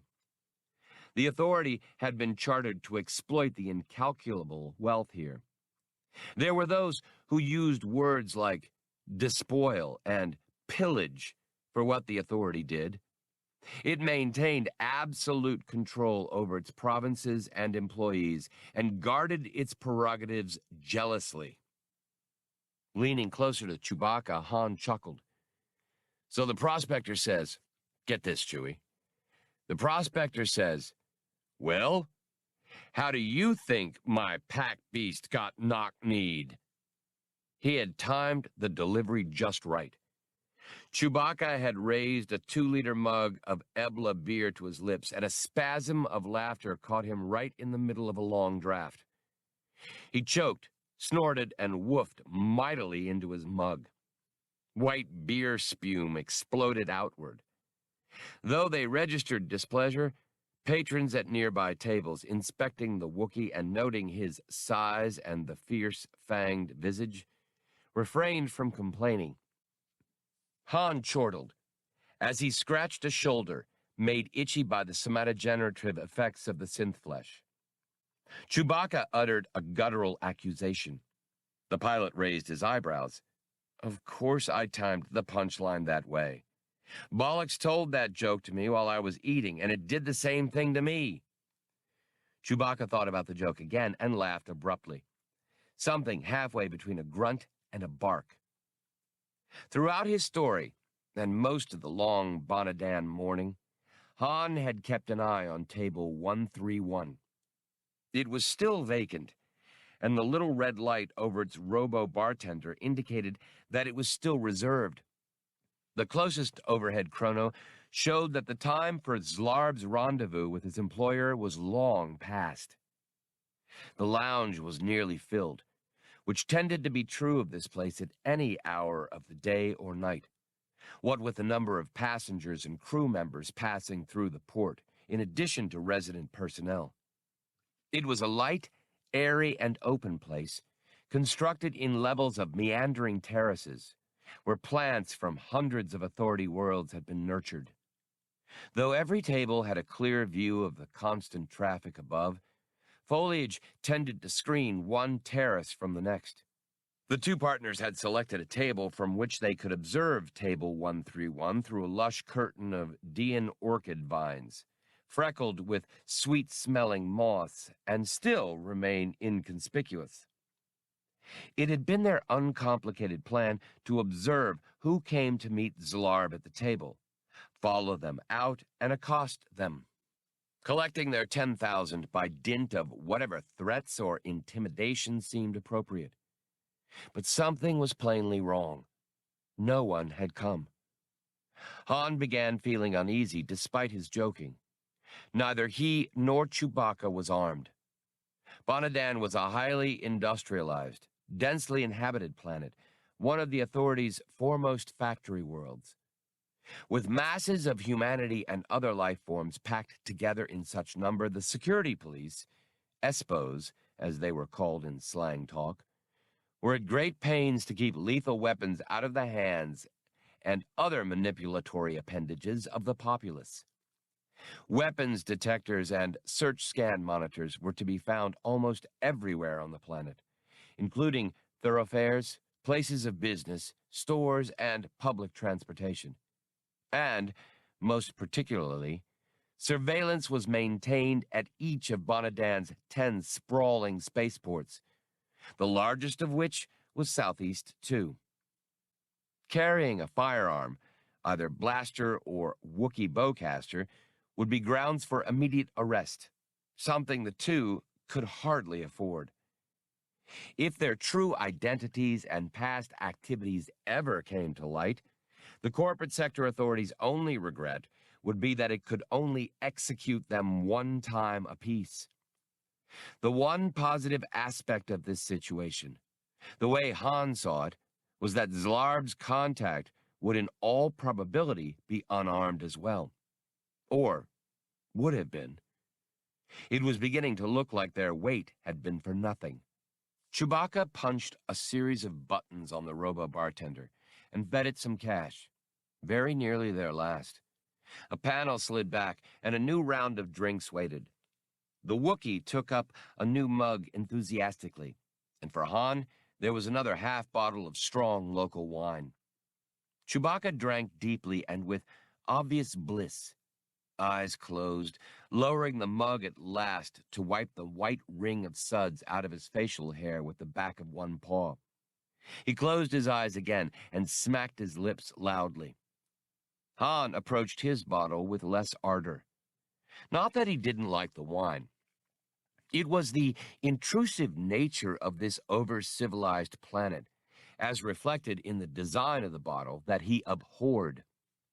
He pressed hard on the cap's seal with his thumb, and the cap popped off.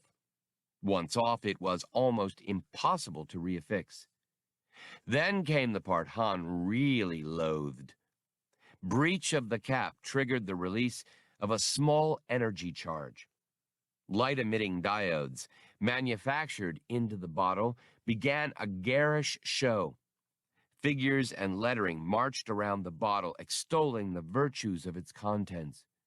The LEDs scintillated, giving what were intended to be winning statements about the wine's contents, bouquet, and the high standards of personal hygiene embraced by the bottler's employees and automata. Consumer information appeared too, though in far smaller letters and less blinding hues.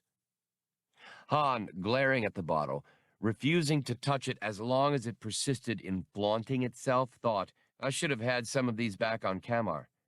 The Badlanders would probably have danced around them holding hands and singing hymns. After a minute or so, the tiny charge was exhausted, and the bottle reverted to an unaggressive container. Han's attention was attracted by a conversation going on by table number 131, only a few meters away on the next terrace down.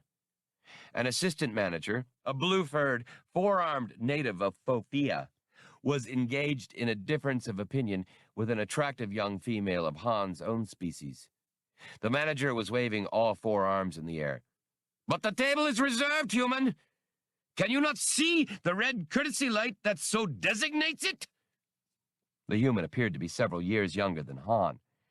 She had straight black hair that fell just below the nape of her slender neck. Her skin was a rich brown, her eyes nearly black, indicating that she came from a world that received a good deal of solar radiation. She had a long, mobile face that showed, Han thought, a sense of humor. She wore an everyday working outfit, a blue one-piece bodysuit and low boots. She stood, hands gracefully on hips, and stared at the Fofian, unconvinced. Then she contorted her face in a very close imitation of the manager's, waving her arms and shrugging her shoulders in precisely the way he had, though she was a couple of arms short. Han found himself laughing aloud. She heard him, caught his eye, and gave him a conspiratorial smile. Then she went back to her dispute. "But it's been reserved ever since I came in, hasn't it? And nobody's claimed it, have they? There's no other small tables, and I'm tired of sitting at the bar. I want to wait for my friends right here." Or should we take our business elsewhere? It doesn't look like you're making much money off this table right now, does it? She had hit him in a vital spot. Lost revenue was something a good authority employee simply never permitted. The blue-furred manager looked around worriedly to make sure the party or parties for whom the table was reserved wouldn't materialize out of thin air and object. With an eloquent, four-shouldered gesture of resignation, he flicked off the red courtesy light. The young woman took her place with a look of satisfaction. "That's that," Han sighed to Chewbacca, who had noticed the incident too. "No collections today. Zlarb's boss is as slippery as he was." The Wookiee grumbled like a drum roll in a deep cave. He added a surly afterword as he rose to check on the Millennium Falcon. "After you check the ship," Han called after him, "go hunt around the guild hiring halls and the portmaster's headquarters. I'll meet you later at the landing zone. See if anybody we know is in port. Maybe somebody can tell us something. Chewie, if we don't come into some cash pretty soon, we're not even going to be able to get off Bonadan. I'm going to finish my wand, then make a few more stops to look for familiar faces." The Wookiee, scratching his shaggy chest, acknowledged with a basso honk. As his co-pilot ambled off, Han took another sip of his wine and another look around, hoping that a last-minute arrival would give him a chance to pick up the 10,000 somebody owed him. But he saw no one who looked interested in table 131. Penury loomed before him, and he felt the near undeniable craving for money to which he was especially susceptible in times of financial distress. He whiled away a few more minutes, sipping at the wine and admiring the young woman who had preempted table 131. At length, she happened to turn and catch his eye again. "Happy landings," she toasted, and he raised his glass in response to the old spacer's greeting. She eyed him speculatively. "Long time out?" He made an indifferent face, not sure why she was interested. "No home port for me. Just a ship. It's simpler." She had drained her goblet. "How about a refill?" Her lively, amused face appealed to him, and it didn't make much sense to carry on the conversation through intervening plant life. He took his bottle and goblet and joined her at table 131. "You and your friend were the only other ones keeping an eye on this table," she ventured as Han was refilling her goblet. He stopped pouring. She reached out one forefinger and gently tilted the bottom of the bottle up, filling her goblet nearly to the brim. "It was obvious, you know," she went on. "Every time someone approached this table, you and your sidekick looked as if you were going to jump through the foliage. I know. I'm very good at reading expressions." Han was looking around for backup men, support troops, deputies, accomplices, or whatever. Nobody else in the lounge that he could see was paying any particular attention. He had envisioned meeting a slaver's contact, someone hard and mean enough to stomach and prosper in one of the vilest enterprises there was. This attractive, breezy female had taken him completely off guard. She sipped the wine. Delicious. How are things on Lure, by the way? She was now watching him vigilantly. He kept his face blank. "Chilly, but the air's clearer than it is here." He batted the air with his hand. Not as much smoke blowing around. Know what I mean? Sounding as casual as he could, he went on. "You have something for me, by the way, don't you?" She pursed her lips, as if in deep concentration. "Since you bring it up, we do have a little business. But the main lounge is a little public, wouldn't you say?" "I didn't pick the place." "Where would you suggest, sis? A dark alley? Down a mine shaft somewhere, maybe? Why meet here if not to take care of things? Maybe I just wanted to look you over in the light." She glanced at an overhead chrono. "But you can take it for granted that you've been checked out and approved. After I've left, wait 10 minutes, then follow." She slid him a folded Dura sheet with stylus markings on it. "Meet me at this private hangar. Bring proof of delivery and you'll get your money. She raised an eyebrow at him. You can read, can't you? Han took the dur sheet. I'm better at feeling my way. Why all the sneaking around? She gave him a sour look. You mean, why didn't I just come up to you and dump a mound of cash on the table and have you pass your receipt over? Work that out for yourself. She slid out of her seat and made her way out of the lounge without a backward glance. Han enjoyed the view in a dispassionate manner. She had a very nice way of moving. His first impulse was to go find Chewbacca and perhaps even take a chance on arming himself.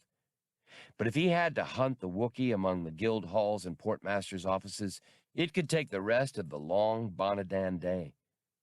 Han possessed what he regarded as a certain flair for innovation, though, as well as a confidence in his own ability to cope. None of what the woman had said rang quite true, and her allowing Chewbacca to leave before speaking to Han definitely indicated that she was angling. Still, minutes ago he had been worrying about where his next meal was coming from, and now he had what might be a chance to get the money he felt was due him. That sort of thing always went a long way toward quieting Han Solo's misgivings. In any case, he had no intention of following her instructions precisely. He would cheat enough to give himself an advantage. After all, it was daylight, and the spaceport was buzzing with activity. As soon as she was out of sight, Han rose to go. On impulse, he put a little more money into the robo-bartender and got himself another half bottle, taking 2 more throwaway goblets from the dispenser. He told himself, if she's on the level, she might still be thirsty. I hope this makes up for grabbing her money. Bonadan Spaceport Southeast 2 took in a larger square area than many cities, though little of it extended very high above or far beneath the planet's surface. There were shipbuilding and refitting yards, dock facilities for the barges and bulk freighters, an Espo command center, an Authority Merchant Marine Academy, and the Portmaster's headquarters. Added to that were passenger terminals, maintenance depots, ground transportation installations, warehouses, and living and recreational arrangements for the thousands upon thousands of human and non-human types who either lived there or passed through Southeast 2. Its immense expanse of fusion-formed soil supported fixed structures of permacite and shaped formex, and more transient ones of quick-throw and lock slab. Because he had shipmaster's credentials, even though they were forged, Han didn't have to wait for the Interport shuttle skimmer. Flagging one of the special courtesy cabs, he set off with the conviction that he could get across the huge port before the woman and whatever friends she might have. He had the cab let him off a short distance from the hangar whose number she had given him. This part of the port was far less active. These hangars were rental structures, cheap, lock-slab constructions intended for private ships that might not be used for extended periods of time. As he approached his destination, he passed one of the weapons detectors that covered Bonadan. It tracked him for a moment, like some exotic, overgrown flower following sunlight. Detecting no firearms on him, it swung away without issuing an alarm. Busybody, grumped Han, hastening on his way. Rather than enter the small rental hangar through the smaller portals set in the main doors, he located a rear door. It was unlocked, and he did a prudent amount of listening and peeking through before entering. It was a windowless building containing some maintenance equipment and a compact 6-seater Wanderer. A number of tools lay around the Wanderer, suggesting that whoever had been working on her had gone out for some reason and left the rear door open. Satisfying himself that the hangar was deserted, he found a place behind a pile of shipping crates, from which he could watch the main door without being seen. Hiking himself up onto an insulated shipping canister, he set down the goblets and half bottle and waited. If the woman showed up with reinforcements, he'd be able to withdraw and follow them. If she came alone, Han figured, he'd soon be counting his money. Nevertheless, he began to wish Chewbacca was with him. He felt naked without his blaster, and the Wookiee's brawn would have been reassuring. He was still thinking that when the lights went out. Han jumped to his feet in a flash, pivoting slowly in absolute darkness without daring to breathe. He thought he heard sounds, a light skittering somewhere on or among the crates, but he couldn't get a fix on its direction. He had his hands and feet ready for defense, but felt useless and quite vulnerable in the dark. He wished his sense of smell were as keen as Chewbacca's. A weight hit his back and shoulders, driving him forward to hands and knees with a violence that knocked the breath from him. Then a rough, cold, damp surface was pressed up against his face. It felt like a hand within a heavy glove, but that was unimportant as he realized that the dampness was releasing fumes of some kind. He had caught his breath again when he had fallen, and his reflexes kept him from getting more than a whiff, but that alone set his head spinning. Fearing the anesthetic, Han tried to wrench his head away, but he succeeded only partially, and the glove fumbled for him again. With a terrific effort, he managed to continue holding his breath as he clamped down on the invisible hand and bit hard. His silent, invisible attacker wrenched madly and pulled the hand loose, breaking away. Han lurched to his feet, head still swimming. He swung blindly, trying to land a blow or catch hold of his unseen opponent, but without effect. Rotating slowly, listening to his own heart pound, he was taken by surprise again as he was butted from behind. Flying headlong, he struck the base of the shipping canister where he had been sitting. It was a double-walled container, but luckily it was empty and light enough to yield somewhat. Still, he saw points of light circling before his eyes. He concluded woozily that his assailant must have taken the logical precautions of wearing snooper goggles and breathing filters as well, conferring an enormous advantage. Something fell on Han's back and rolled onto the floor. Then the attacker was on him again, and it was all he could do to remember to hold his breath again. He struggled unsuccessfully to rise, protecting his head with one arm. As he did, his groping hand encountered something. It suddenly penetrated his dazed brain that what had landed on his back a moment before had been the half bottle of wine, which he now held, jostled off the canister by the impact of Han's head. Unfortunately, he was in no position to swing it, being held down by his assailant's weight on his back. With desperate pressure of his thumb, he broke the bottle's seal. The cap snapped off, and the bottle's combination LED light display and commercial advertisement began throwing out a garish light, dispelling the blackness. The oppressive weight on his back shifted, then was gone. He could hear a scuffling of footsteps as his attacker retreated, confused or repelled by Han's unexpected trick. Han pushed himself back over, mouthing denunciations in 4 languages and trying to ignore the pain of his injuries and the effects of whatever it had been that he had inhaled. He dragged himself up, using the canister for support. His attacker was nowhere in sight. Han held the half bottle up, but its glare didn't reach far into the gloom. The LEDs weren't, after all, meant for illumination. He knew he had no time to waste looking for either his enemy or the controls to the lights. The minor charge that powered the bottle's LEDs would last only a little longer. He stumbled back to the hangar's rear door, trying to keep watch in every direction, without further incident. Back in the glare of Bonadan's sun, he leaned against the hangar wall, closed his eyes, and panted until his head cleared. The bottle was dimming. He tossed it aside, and it bounced, rolling away rather than breaking. It was made of very tough glass. What bothered him most was the thought that his attacker might have been the girl. He really thought she had been more kindly disposed toward him, but the facts seemed to add up. She would hardly be working alone, though, and that meant that both Han and Chewbacca might have been watched in the passenger lounge. If Chewbacca had been followed from the lounge, he might really be in trouble.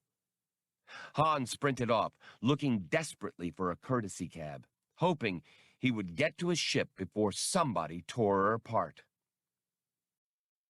4. There were, perversely, no courtesy cabs to be had in the private hangar area of the spaceport. Han used up long minutes at a dead run to locate one.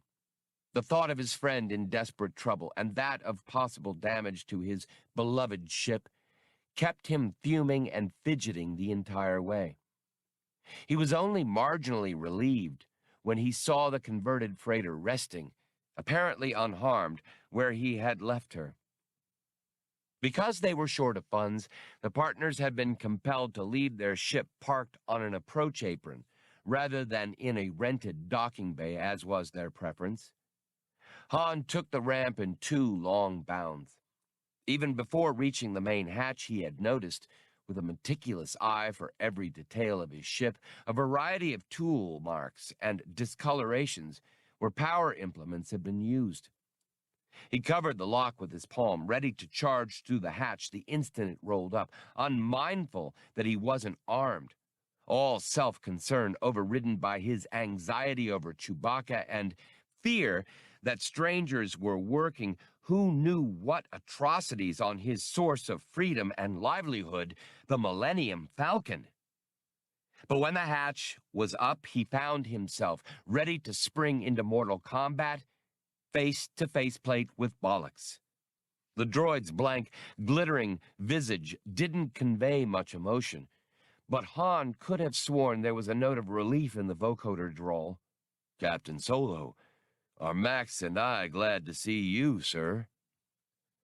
Han brushed past him. "Where's Chewie? Is he all right? Is the ship all right? What happened? Who was here?" "Aside from minor damage to the main hatch lock, all is in order. First Mate Chewbacca made a brief visual inspection earlier and left. Then the surveillance systems alerted Max and me that someone was attempting to make a forced entry. Evidently, the equipment they brought wasn't sufficient to compromise the ship's security arrangements." That made sense to Han. The Falcon was no ordinary ship, and she had been modified to resist boarding or break-in efforts. Among other things, the relatively unsophisticated lock and other security gear had been replaced with the best Han could build, buy, or steal.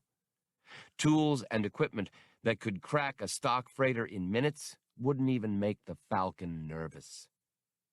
Bollocks continued his narration. "I warned them over the hatch comlink that I would alert Port Espos if they didn't cease and desist and depart at once.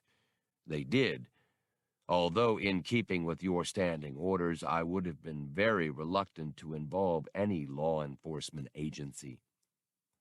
Han was back out at the ramp, checking the lock. Its palm plate showed nicks and scratches where a decoder had been fastened to it in a futile attempt to unlock it. The armored cover plate was scorched from a plasma torch or baffled blaster. The cover plate was barely touched, and probably could have resisted entry for an additional 15 to 20 minutes. It would have taken a light cannon to burn through in a hurry, but the damage to his ship left Han beside himself with outrage. The labor droid went on, undaunted. "I went forward to the cockpit to observe them as they left." "You stupid stack of factory rejects. You should have climbed down into the belly turret and erased them." Han was so angry he could scarcely see straight by now. The droid's slow speech made him seem imperturbable. "That's one thing I could not do. I'm sorry, Captain. You know my built-in constraints against harming or attacking intelligent life forms." Han, still brooding over the affront to his pride and joy, murmured, "Yeah, one of these days when I've got some time, I'll have to see about those." Alarmed at the thought of fundamental personality alterations as performed by Han Solo, Bollocks quickly changed the subject. Sir, I did get a view of the individuals who attempted to force entry. Both were human and wore blue standard coveralls. One was a man, but he wore a hat and I couldn't discern very much about him from the elevation of the cockpit. The other was a female with short black hair and, I've met her, Han cut in, the color rising in his face. He was trying to calculate times and distances and determine whether it could have been her or her companion who had jumped him in the hangar. If, as he suspected, they had their own private transportation, it could easily have been. Which way they go? As a matter of fact, at Blue Max's suggestion, I followed their departure through the macrobinoculars you keep in the cockpit. They parted, and the man went off toward the passenger terminal. But the woman boarded a repulsor lift scooter, one of the green rental agency models. In addition to her safety helmet, I noted, she was carrying a homing unit. Blue Max plugged into the ship's communication countermeasures package and resonated the homer. I've made a notation of the unit's setting. Then she flew away at a course of approximately 53 degrees west of planetary north, Captain. Han was looking at Bollocks in amazement. You know, you two lads constantly wazzle me. You're very kind, sir. There was a brief squeal of electronic pulse communication from deep within the droid's chest cavity. Blue Max thanks you, too. A pleasure. Han considered his next move. The woman's course would take her out over some of the only open country in this part of Bonadan. He couldn't go after her in the Falcon. Strict local airspace regulations prohibited taking spacecraft out of approach-departure corridors. The only remaining alternative was renting a repulsor lift scooter of his own and locating her that way. But that also meant going past who knew how many more of the omnipresent weapons scanners and foregoing his blaster. Taking Chewbacca along would be a logical precaution, but waiting for the Wookiee to return decreased his chances of catching up with the woman. Han was still boiling about having been jumped in the hangar, madder still about the damage to the Millennium Falcon, minor though that was. In this sort of mood, he had seldom been noted for his cool reasoning. That left one more problem: communicating with Chewbacca. Bollocks, I want you to leave Max here, linked to the ship's surveillance system. If anybody else tries to tamper with the Falcon, he can do just what you did. If worse comes to worst, he can call in the Espos. Then I want you to go track down Chewie. He'll be either making the rounds of the guild hiring halls or portmaster's offices, or waiting for me at a joint called the Landing Zone, just outside the spaceport. I'll catch up with you both there as soon as I can, or, if I'm gone more than a few hours, I'll meet you back here. Tell him everything that's happened. The repulsor lift scooter was the fastest one the spaceport rental agency had, which was no particular mark of distinction. Han pushed the craft to its limits, its tiny engine sounding as if it had developed a lung condition, scanning ahead with the macrobinoculars he had brought from the ship. He set a course to match the one Bollocks had observed the woman to be taking. He had also brought a homing unit, adjusted to the setting Blue Max had resonated from hers. The city was a dreary mosaic of factories, refineries, offices, dormitories, worker housing, warehouses, and shipping centers that stretched on and on.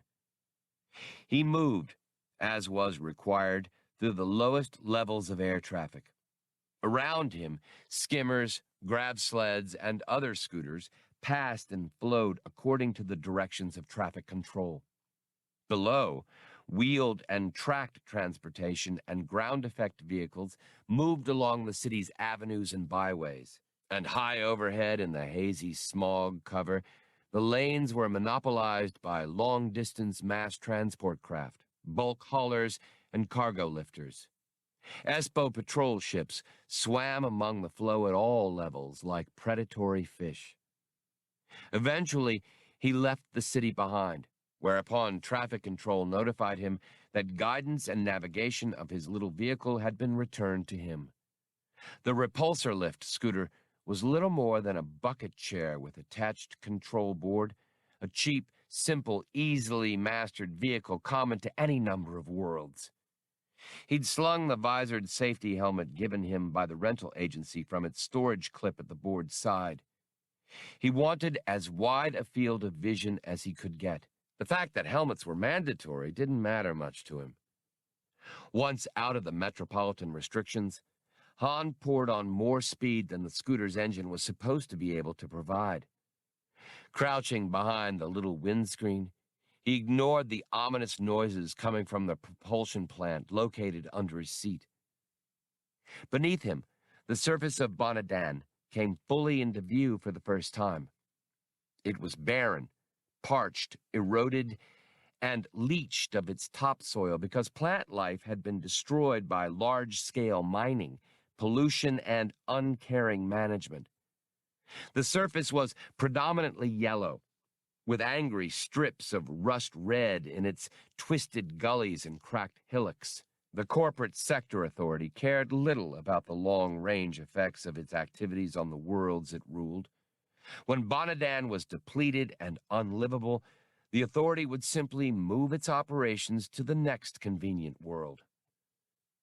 The landscape gave way gradually to steeper peaks and crags. These mountains must have had little mineral wealth and no industrial value, for they were relatively intact.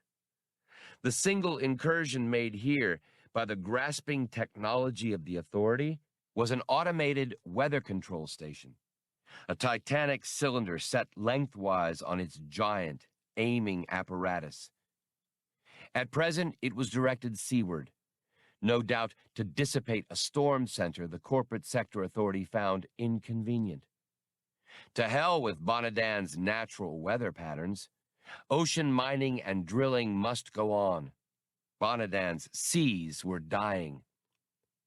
The homing unit began registering. Han turned onto the course it indicated, hurdling the peak on which the weather station stood. He passed down over the lower hills beyond, scanning with the macro binoculars, checking the homing unit from time to time. A movement below caught his eye. Han brought the scooter to a hover while he focused on it more clearly. Another small air vehicle, something faster than a scooter, was dropping toward a flat table of land. Han could make out, already waiting on the ground, a tiny figure standing next to another scooter, a green rental job. He cut in full thrust again.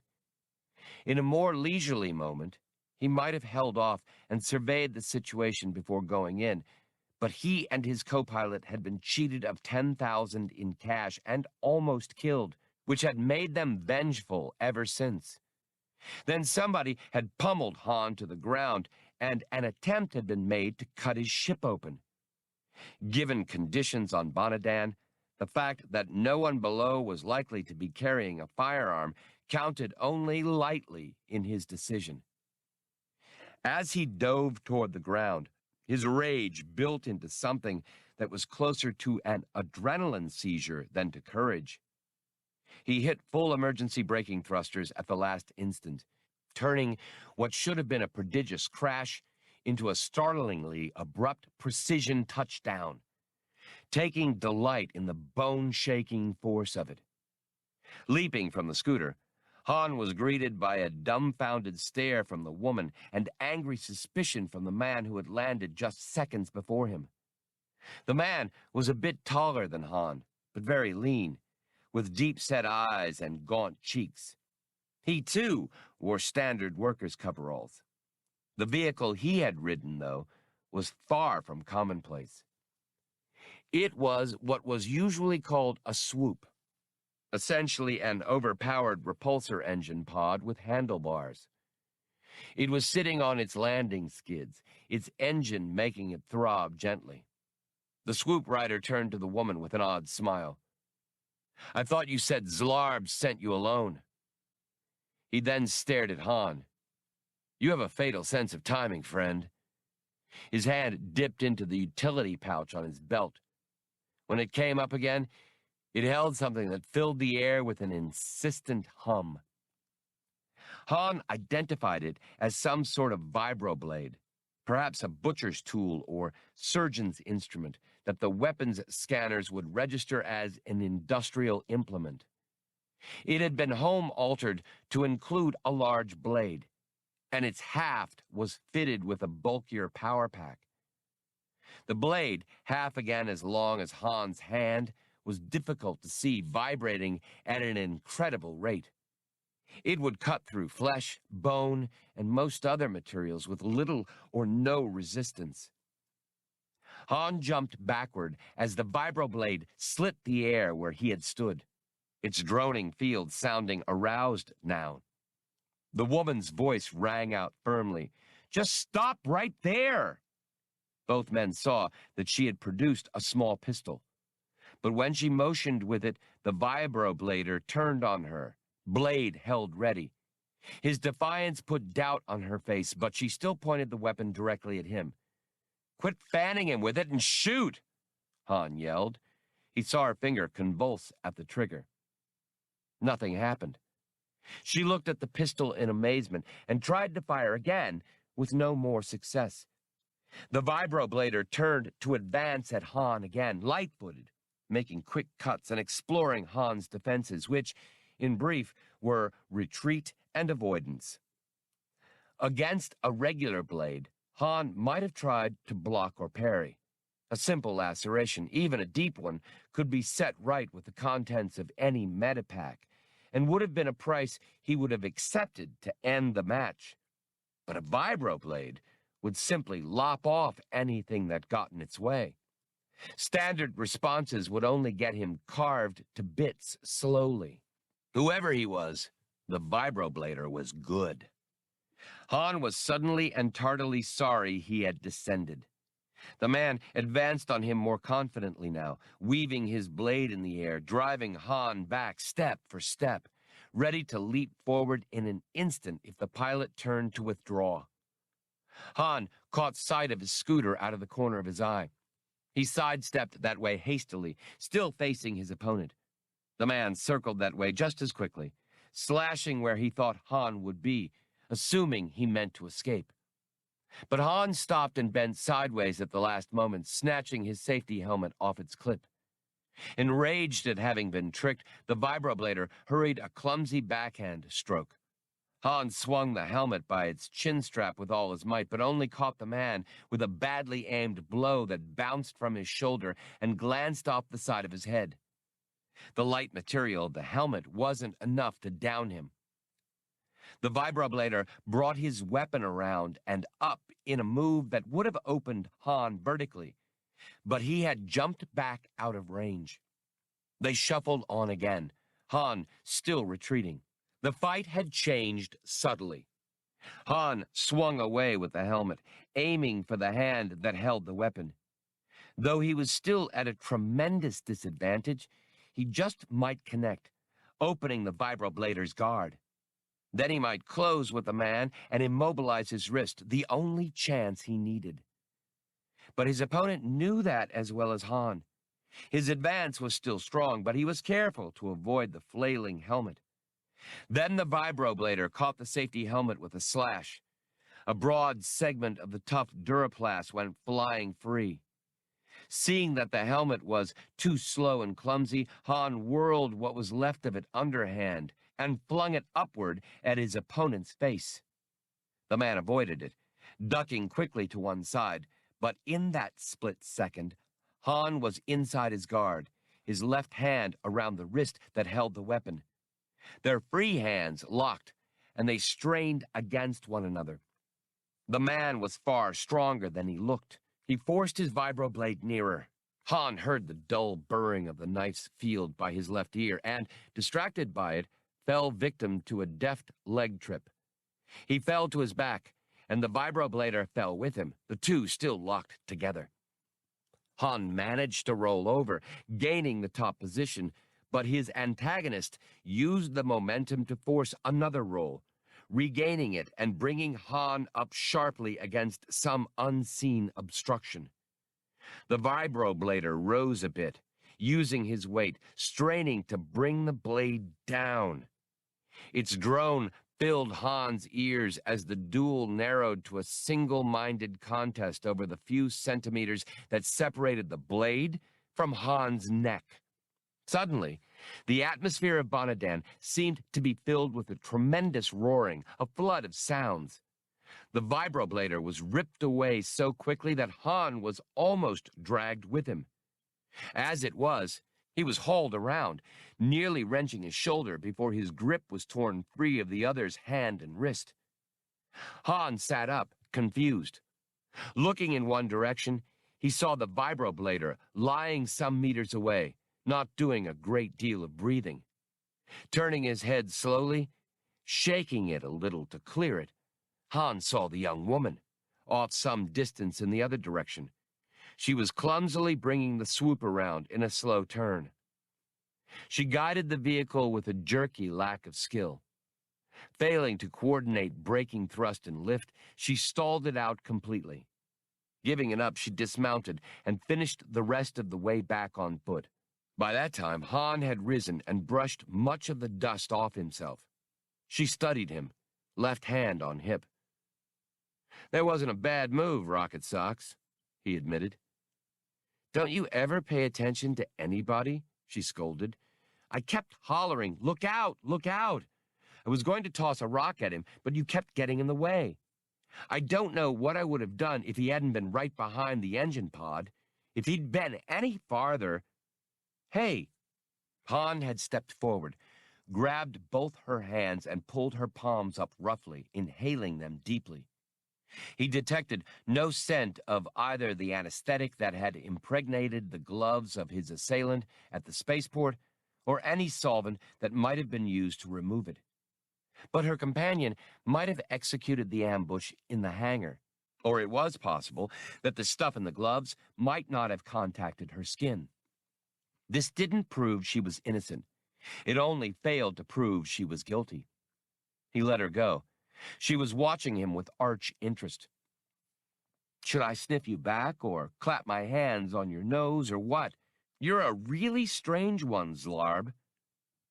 That explained a few things anyway, if she meant it. "My name's not Zlarb. Zlarb's dead, and whoever he worked for owes me 10,000. She stared at him. "That tallies, provided you're telling the truth. But you were where Zlarb was supposed to be, doing more or less what he was supposed to be doing." Han angled a thumb at the vibroblader's body. "Who was that?" "Oh, him. That's who Zlarb was supposed to meet at the lounge. I was playing off both sides, Zlarb and his boss. Or I thought I was." Han began warming up to an interrogation session when she interrupted. "I'd love to chat this over at length, but shouldn't we get out of here before they arrive?" Han looked up and saw what she meant. Bearing down on them was a flight of 4 more swoops. "Scooters are too slow. Come on." He snagged his macro binoculars from his repulsor lift scooter and ran for the swoop belonging to the late vibroblader. Climbing on, he brought the engine pod back to life. The woman was bent over the vibroblader's body. Working the handlebar accelerator, he tugged the swoop through a tight turn, helping with his foot. A quick surge of power took him to her side in a moment. He braked hard. "Are you coming or staying?" he asked, as he fit his knees into the control auxiliaries.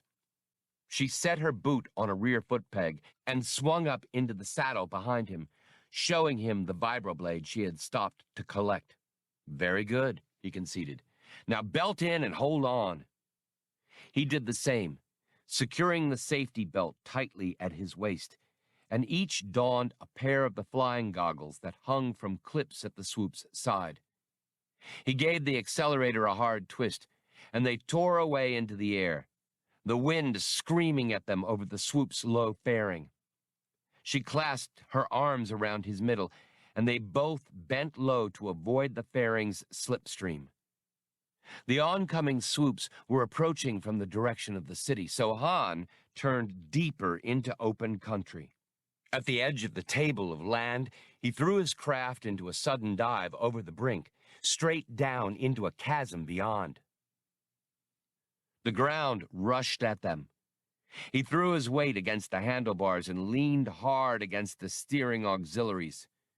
The swoop came up so sharply that he was nearly torn from the handlebars by centrifugal force and the woman's grip on him. The rearmost edge of the engine pod brushed the ground, making it skip and fishtail.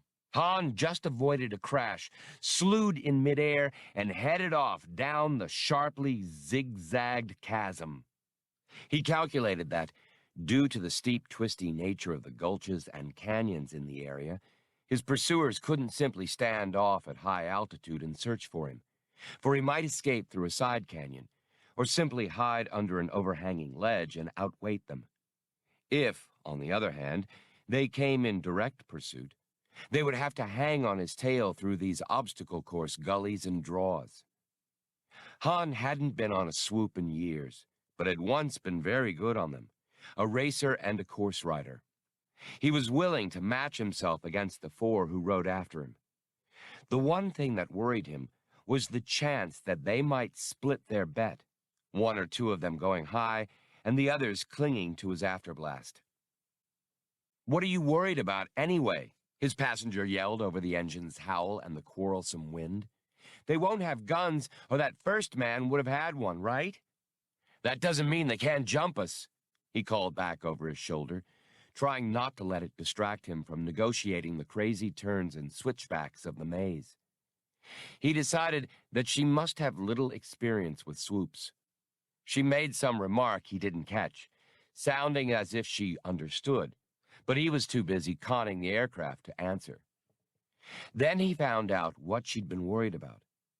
Coming out of an especially sharp turn, he almost lost control and had to touch his braking thrusters, swearing at the necessity. It saved both their lives. A sudden blast of force erupted in the air to their right. Even the turbulence at its very edge was nearly enough to send them into the rock wall so close to their left. Under Han's desperate efforts, the little swoop wobbled, then righted, and flew on. Overhead and to the right banked one of the other swoops. Its pilot had brought it down in a steep dive and snapped past, opening his accelerator at the bottom of the dive in an effort to knock Han's vehicle out of the air or tear its riders from their saddle with the sheer force of an engine blast. Played for near misses and scares, this sort of thing had been a game Han had known well in his youth. Played for real, it was an efficient form of murder. He knew there would be at least one backup man. They wouldn't leave more than half their number on high cover. He came up on a forking of the way, took a split-second's bearing on the angle of the sun, and dodged into the canyon he had selected. The woman was pounding him on the back, demanding to know why he'd taken the more confining way. There was a long overhang running along one side of the canyon, but he clung to the other side, dividing his time between the harrowingly fast decisions of the ride and stolen, microsecond glances at the canyon floor. He fought the urge to pull up and get clear of the insane obstacle course. With its double burden, his swoop would almost certainly be overtaken and hemmed in, and someone flying high cover was a good bet to buffet him right out of the sky. A flash of warning was all he got. The sun's slanting rays showed him another shadow not far behind his own on the canyon's floor. His instantaneous brake and accelerate sequence was based more on intuition than on computation of angles and speeds, but it served its purpose. The other swoop overshot, its rider's aim thrown off by Han's maneuver. The other rider pulled out of his dive, but by then, Han had pulled into a position to meet him as he brought his swoop into an ascending curve. As he rose, the other rider found himself gazing into the rear end of Han's swoop's engine pod. He couldn't avoid Han's afterblast. The other swoop careened off the canyon floor, wobbled in the air for a moment, then plowed into the ground. Han didn't stop to see whether the rider survived the spill or not. He poured on all the speed he safely could, and considerably more besides. Climbing, diving, and side-slipping, it was all he could do to keep from having a collision of his own. It was a shock when, coming out of a frantic bank that had their swoop's underside within centimeters of a vertical canyon wall, Han and his passenger broke into the open, leaving the hills behind. Unexpectedly, the three other pursuers, who had lost track of Han in the maze, came flying at an almost leisurely pace across his course. He had a moment's view of their astounded faces, a human and two humanoids, whose gold-sheened skins gleamed in the hazy sunlight of the long Bonadan afternoon. They swung their swoops around to resume the chase as Han accelerated. Even as he did, he knew a straight run would be futile. With the woman aboard, he was bound to be overtaken before he could reach the safety of the patrolled city traffic patterns. What he needed was something to break off the pursuit. Something off to his left attracted his attention. The huge cylinder of the automated weather control station was just beginning a slow swing on its aiming apparatus, realigning for a new assignment. Han yanked at the handlebars and cut a new course for it. His passenger screamed, "What are you doing? They'll catch us!" He couldn't take time to tell her they would be overtaken anyway. Closing fast on the station's supporting framework, he had to cut speed. Quick looks told him that his swoop was being bracketed above and to either side by the remaining pursuers. He cut speed even more as his support framework loomed directly before him. For the moment, his pursuers held back, not sure why he was riding straight at this huge obstruction. They had no desire to be lured into a fatal accident. At the last second, he shed almost all his speed and threaded in through the girder-work support. It wasn't a particularly hard maneuver. The thick girders were widely spaced, and his speed was, by then, comparatively low. The pursuers, closely grouped behind him, chose to follow rather than detour around the support tower. They were determined not to lose him as he broke out the other side. That wasn't, however, his plan. He pulled at the handlebars and went into a vertical climb, straight up the central well of the support tower, hoping that this station followed standard design.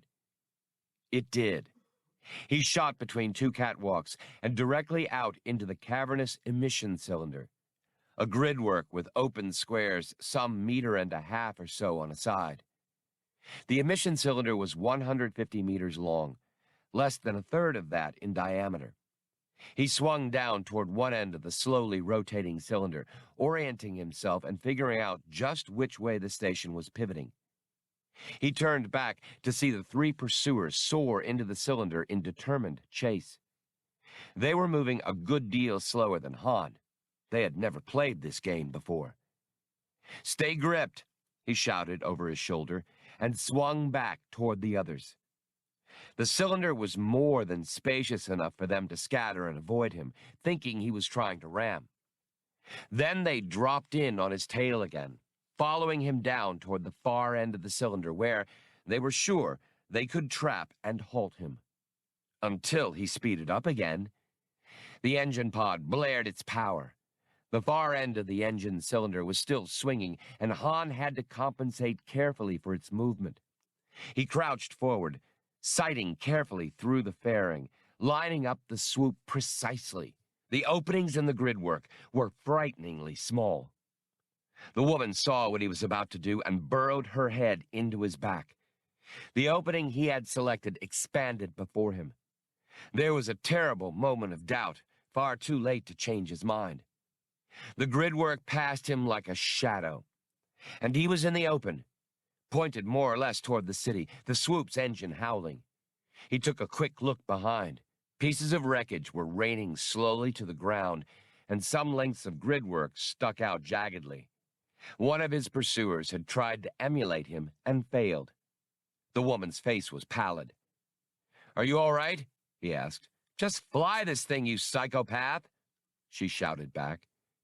He faced forward again with an arrogant smirk. Deft hands and a pure heart triumph again. You were never in any... He gulped as he saw that the top edge of the fairing had been neatly sheared away. He'd been spared by no more than 3 millimeters. Danger, Han Solo finished in a much more subdued voice. 5. Chewbacca, still some distance from the Millennium Falcon, smelled a strange odor and knew something was wrong. Black nostrils flaring in a futile effort to identify the aroma. He approached the starship as quietly as he could. Despite his great size and weight, the Wookiee, a veteran hunter, moved with total stealth. After leaving the lounge, Chewbacca had made only a cursory check of the Falcon, eyeballing her to make sure no one on any of the grounds crews had attempted to move the freighter or block her in. Then he had begun a round of inquiries at the portmaster's headquarters and guild hiring halls. But the Falcon's first mate had turned up nothing of use. His errand had caused him to miss both the abortive attempt to break into the ship and Han's subsequent appearance and departure. But now he had discovered still another threat to the starship. Silently easing up to the foot of the ramp, he saw an unfamiliar form, hunched over and working busily at the freighter's main hatch lock. Next to the figure was an open tool bag containing a fusion cutter, some probes, a drill, and other instruments of illegal entry. The intruder's ears were covered with some sort of headphones. Chewbacca ascended the ramp like a wraith, reached out, seized a broad handful of the nape of the intruder's neck, and lifted. The headphones shook loose, and from the creature's neck dangled the thing to which they were attached, apparently a listening device for the opening of locks. Eee! The figure writhed and wriggled with such sinuosity that the Wookiee lost his hold. But as the would-be burglar sought to dodge past him, Chewbacca's long arms scooped out to either side, blocking the way. Trapped, the intruder shrank back against the Falcon's main hatch, panting and trembling. The being was small, perhaps a head shorter than Han Solo and standing erect rather than cowering. He had the sleek, glossy pelt of an aquatic mammal, colored a deep, gleaming black. He was a biped, with short, strong-looking fingers and toes. Between those fingers and toes were webs of pinkish-gray skin. He had a thick, tapering tail and pointed ears that stood close to his skull, moving independently, aiming this way and that, first at the Wookiee, then away. His long, moist snout snuffled and quivered nervously. From this whiskered snout protruded a set of long buck teeth. It was plain from his squinting eyes that his vision wasn't very acute. The being seemed to gain a good deal of information by his ears. Chewbacca assumed it was only because he had been wearing the headphones that he'd failed to notice the Wookiee's approach.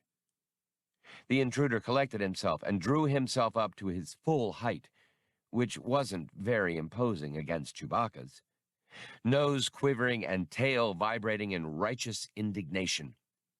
Unfortunately, his voice, when it came, was something of a quavering squeak with a slight lisp, reducing the effect. Still, it held conviction. "What's the idea of assaulting me, you big overstuffed oaf of a Wookiee? How dare you? I'll have you know I'm a licensed collections agent. This vessel appears on the red list." He snagged a card out of his open bag and presented it with a formal flourish of a webbed hand.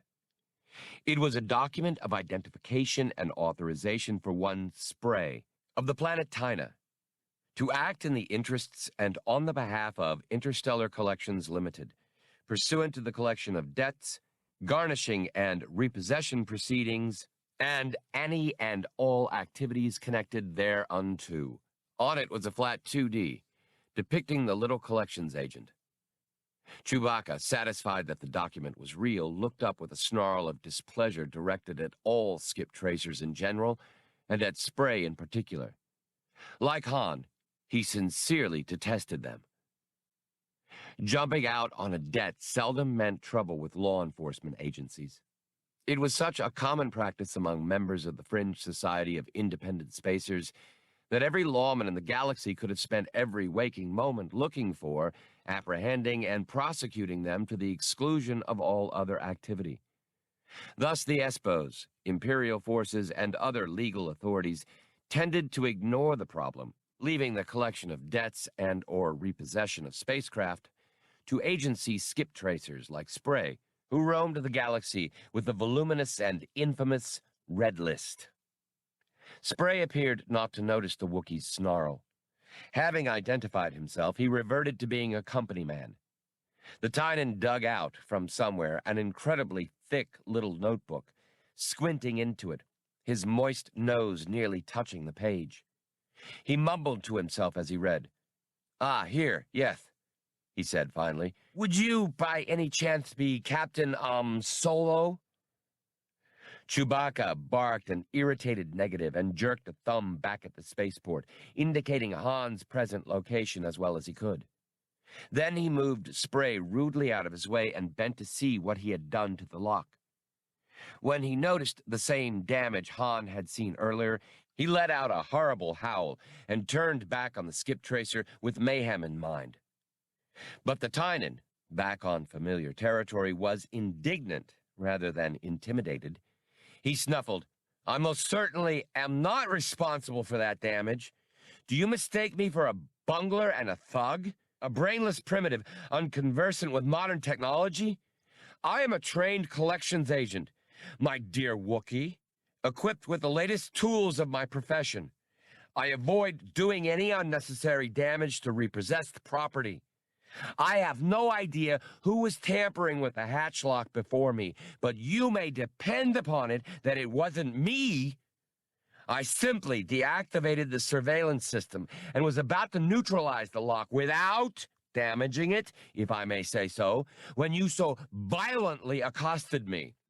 Now that you're here, however, the need no longer exists."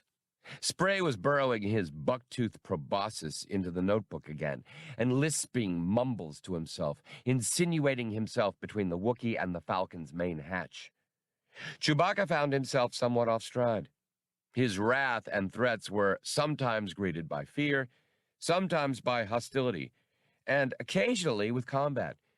But never had the towering first mate met anyone quite so preoccupied that he actually paid him no attention. "Ah, here we are," Spray went on, having riffled back to the correct page. "Your captain has failed to settle on an outstanding debt of some 2,500 credits standard, owed to Vinda and Drag, Starship Rights, and Aerospace Engineers Incorporated, of Oslampex 5. Your Captain Solo has ignored 8 dunning notices."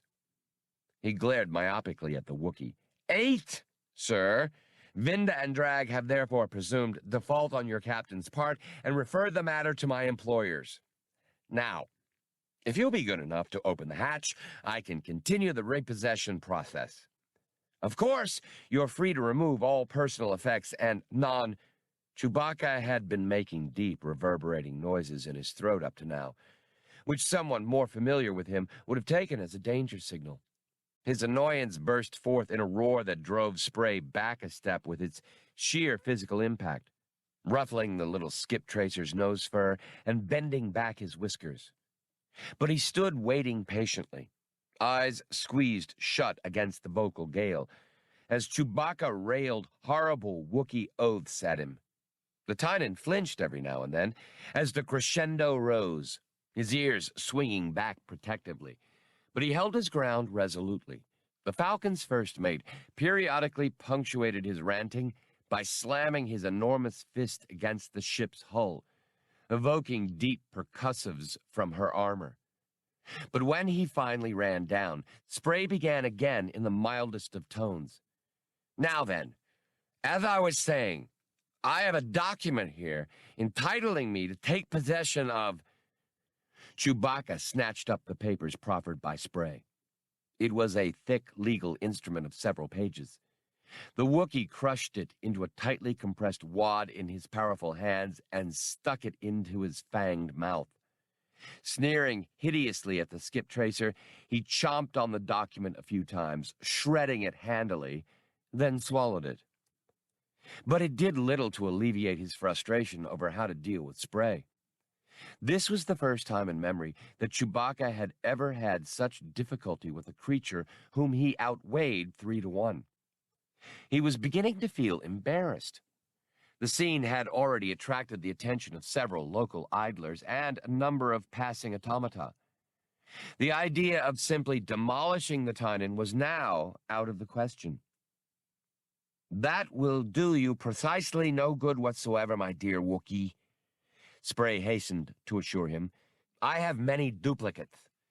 Now, unless your captain is prepared to make immediate and total defrayal of the entire sum of his debt, I'm afraid I must demand that you open that hatch, or permit me to do so." Chewbacca surrendered at last, growling and motioning Spray to follow him back down the ramp. He would take the skip tracer to talk to his partner. He could see no alternative short of losing the ship or committing premeditated murder in a public place. But Spray was shaking his head briskly, his whiskers quivering. "I'm afraid it just won't do, my good fellow. It's too late to begin negotiating. Immediate payment or immediate repossession are your only choices." In the course of a long life, Chewbacca had learned that there come times when the most bellicose roar is insufficient. He clamped one vast paw on either of Spray's shoulders and effortlessly hoisted the skip tracer up close until their gazes were level. Suspended furry muzzle to buck-toothed muzzle with Chewbacca, his webbed feet dangling somewhere above the Wookiee's knees, the Tynan watched as the Millennium Falcon's first mate wordlessly peeled his lips back from ferocious rows of teeth.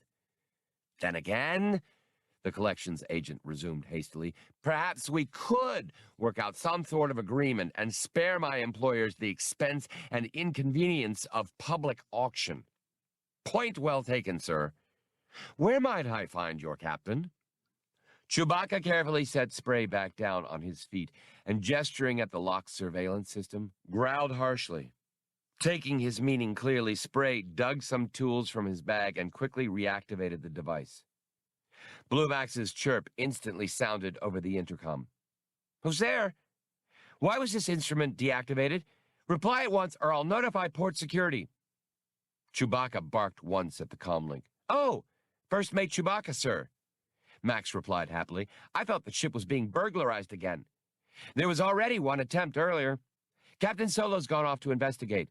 He dispatched Bollocks to the landing zone with word and said he'd meet you there.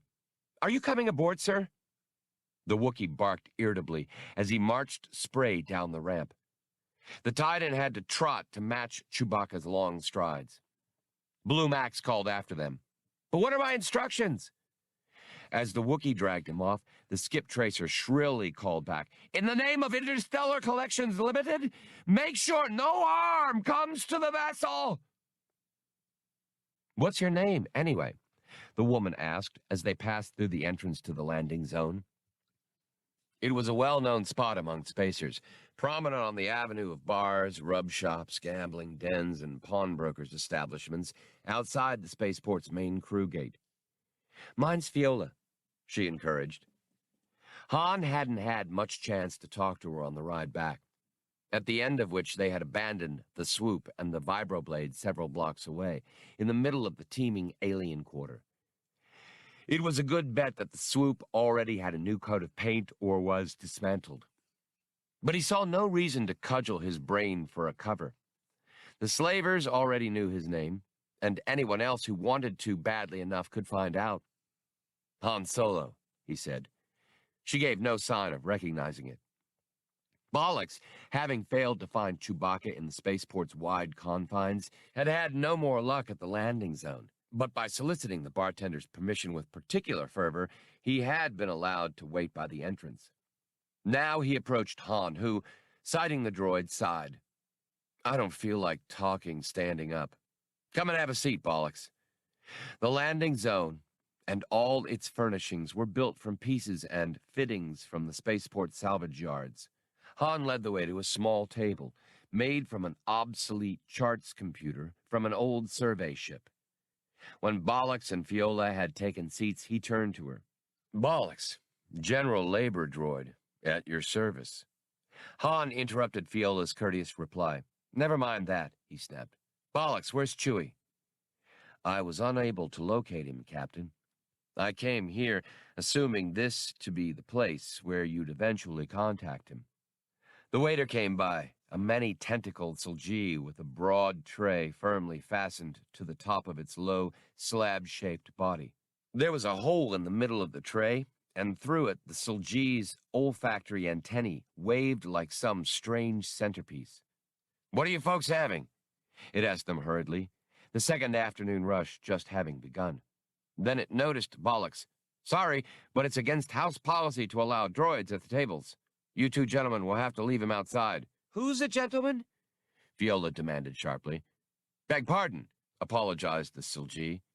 I've only been working here since this morning. It's my first time away from home, and I've never dealt with aliens before. Non-Solji, I mean. The smells are so confusing. Frightfully sorry. The droid stays, Han stated flatly. Now go bring us 2 flameouts, or I'll tell the manager you insulted this lady. I'm a very close friend of his. At once, sir. Coming right up.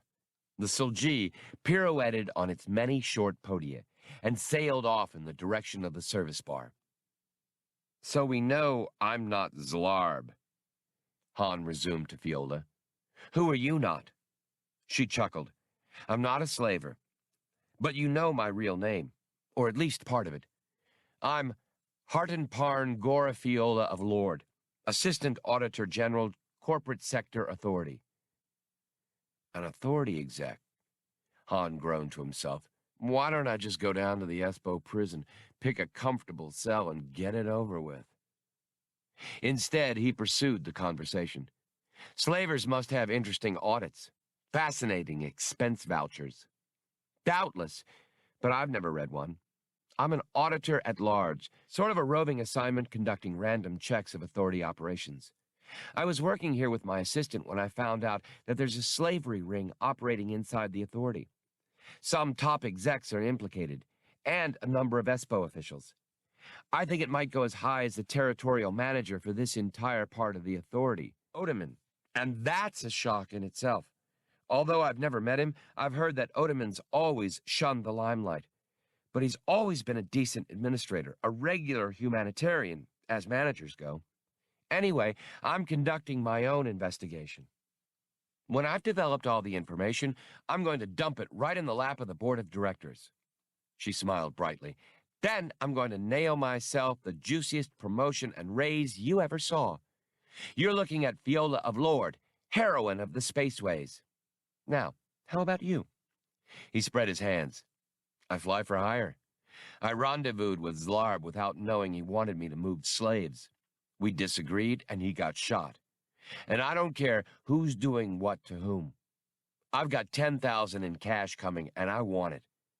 Zlarb had a tape message to meet someone here for payment, so I kept his appointment. How did you end up there in the lounge? It was part of the information I came across. Did Zlarb tell you anything else? Zlarb made the final jump shortly after being burned with a disruptor, but he had a record of ship registrations and leasing permits. Almost all of them were funneled through an agency on Amud. She was listening distractedly, but he went on. Do you mind telling me how come I'm in your confidence all of a sudden? Not that it doesn't stir me deeply, of course. Simple. This thing's even bigger than I thought. I need some additional help, and I can't go to the Espos. You seem to know what you're doing in an unsubtle sort of way. And you definitely aren't a member of the slavery ring unless murder is a standard business paydown. You'd be surprised. But don't get any ideas. I'm not the helpful type. How'd you end up out there today, by the way? My assistant, Mag, got his hands on a message that the management was holding for Zlarb back there at the lounge. When I decided you weren't going to tell me much, I sent you off to chase yourself and... Han leaned forward with a certain look on his face that caused Bollocks to fear for Fiolla's safety. And Mag followed me to put my lights out, right? She looked honestly shocked. Are you saying someone attacked you? Somebody did everything except zero-eyes my rotors. She drew a deep breath. I gave you the number of an authority pool hangar. The ship there was the one Mag and I arrived in. I knew it was on downtime waiting for parts, and there'd be no one around. But listen, Mag trailed your hairy friend when he left the lounge, and that's how we found out which ship was yours. When we couldn't get aboard for a search, I went off to keep Zlarb's appointment myself, because the instructions said one person and one scooter. I sent Mag to see what he could find out about you. Han was so busy trying to unravel what she had said that he forgot to be angry at her mention of the attempted break-in. He was impressed with her resourcefulness, antagonized a bit by her self-assurance, and surprised by her naivete. The Silji waiter had returned. 2 tentacles whisked 2 tall glasses off its back tray, while 2 more placed absorb mats before Han and Fiolla. There we are, the Silji said cheerfully. Will that be pay-as-you-go, or shall I put it on a tab? It asked hopefully. It had already been stiffed twice that day by unscrupulous customers who had taken advantage of its difficulty in differentiating among individual non-Silji. Run the tab, said Han immediately. The Silji retreated in disappointment, trying its best to memorize Han's odor without much confidence. The flameouts were perfect, burning their tongues and freezing their throats, making them gasp a bit. Don't you think it was stupid to ride out there alone? Han asked. I had a gun, she argued. A special, one that doesn't register on scanners. Lots of execs carry them. How did I know the worthless thing would let me down? Where's your assistant now? After Mag checks on you, he'll go to our hotel and get ready to leave. It occurred to me that we might have to get off planet in short order. Very possible, allowed Han. A sudden thought struck him, and he became hostile again. I owe Mag for damaging my ship, don't I? I ordered him to try to break in, to see if there was any information on board. I thought you might just be playing very, very dumb. If you want to get even, you can take me on another swoop ride sometime. By the way, what kind of security system is that you've got? Mag was sure he could open up a freighter without breaking stride, but that lock of yours stopped him cold. He said he'd need a tool shop to get in. I like my privacy, Han explained simply, avoiding the mention of smuggling.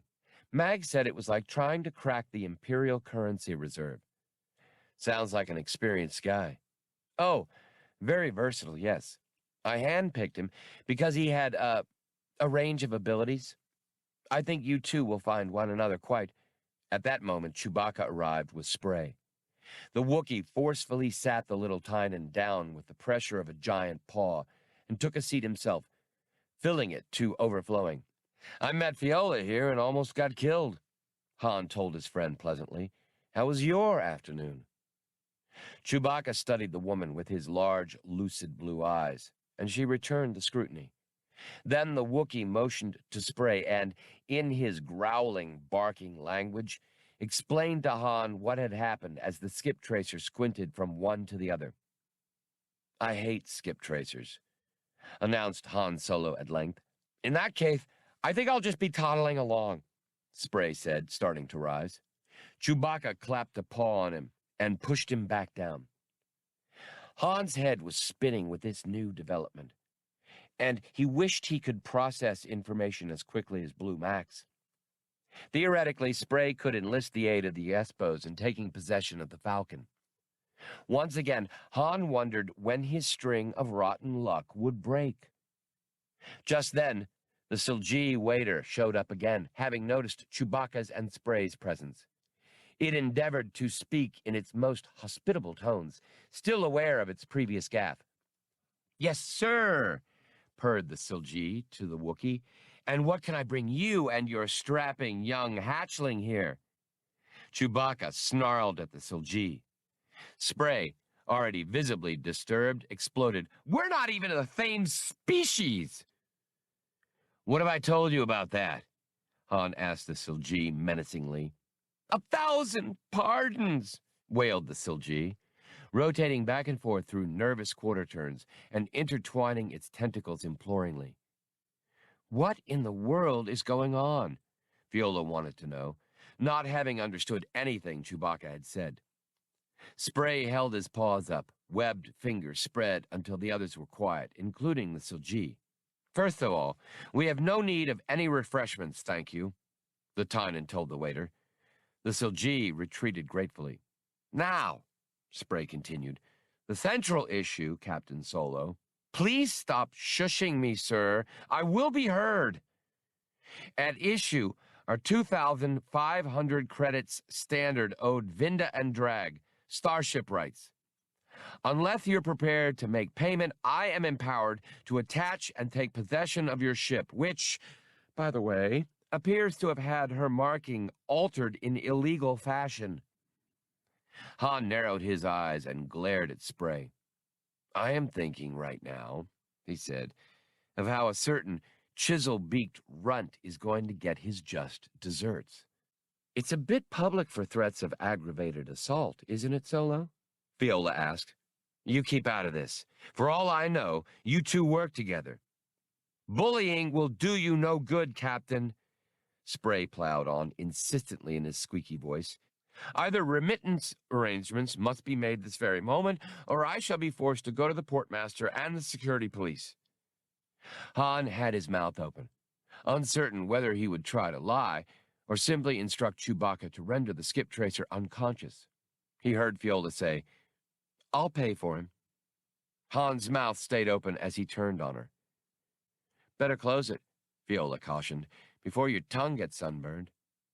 Look, this problem of mine is a lot more complicated than I'd thought.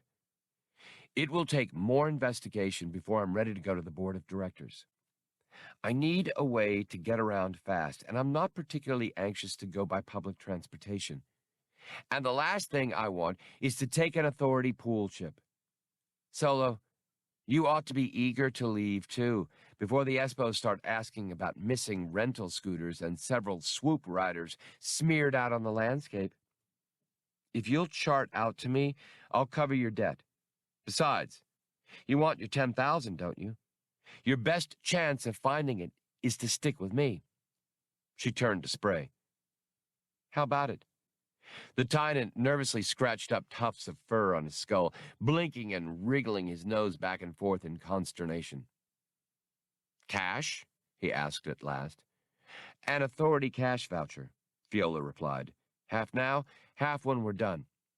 They're as good as money in a vault. Interstellar Collections Limited does prefer repayment to repo procedures, the skip tracer admitted. But I'm afraid I couldn't let you out of my sight until restitution is made. Just a second, Han snapped at Fiolla. I'm not carting that little bloodsucker along anywhere. Spray remained unexpectedly firm. Captain Solo, her proposal is absolutely the only alternative to having your ship attached. There's always the famous disappearing ship tracer trick, suggested Han darkly. Be civilized, Fiolla chided. This won't take long, Solo. And if you don't help me, maybe I'll have to drag your name into my report. But if you take me to check out this shipping agent on Amud, the one you mentioned, I'll forget about you completely. Han hoped it would be mutual.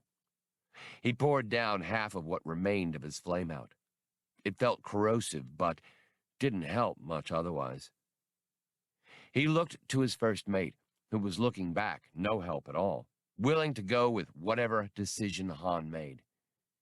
He put his chin on his fist. Chewie, you take Bollocks and Paddlefoot here back to the ship. I'll go with our new employer and pick up her assistant. Get liftoff clearance and punch up a jump to Amud.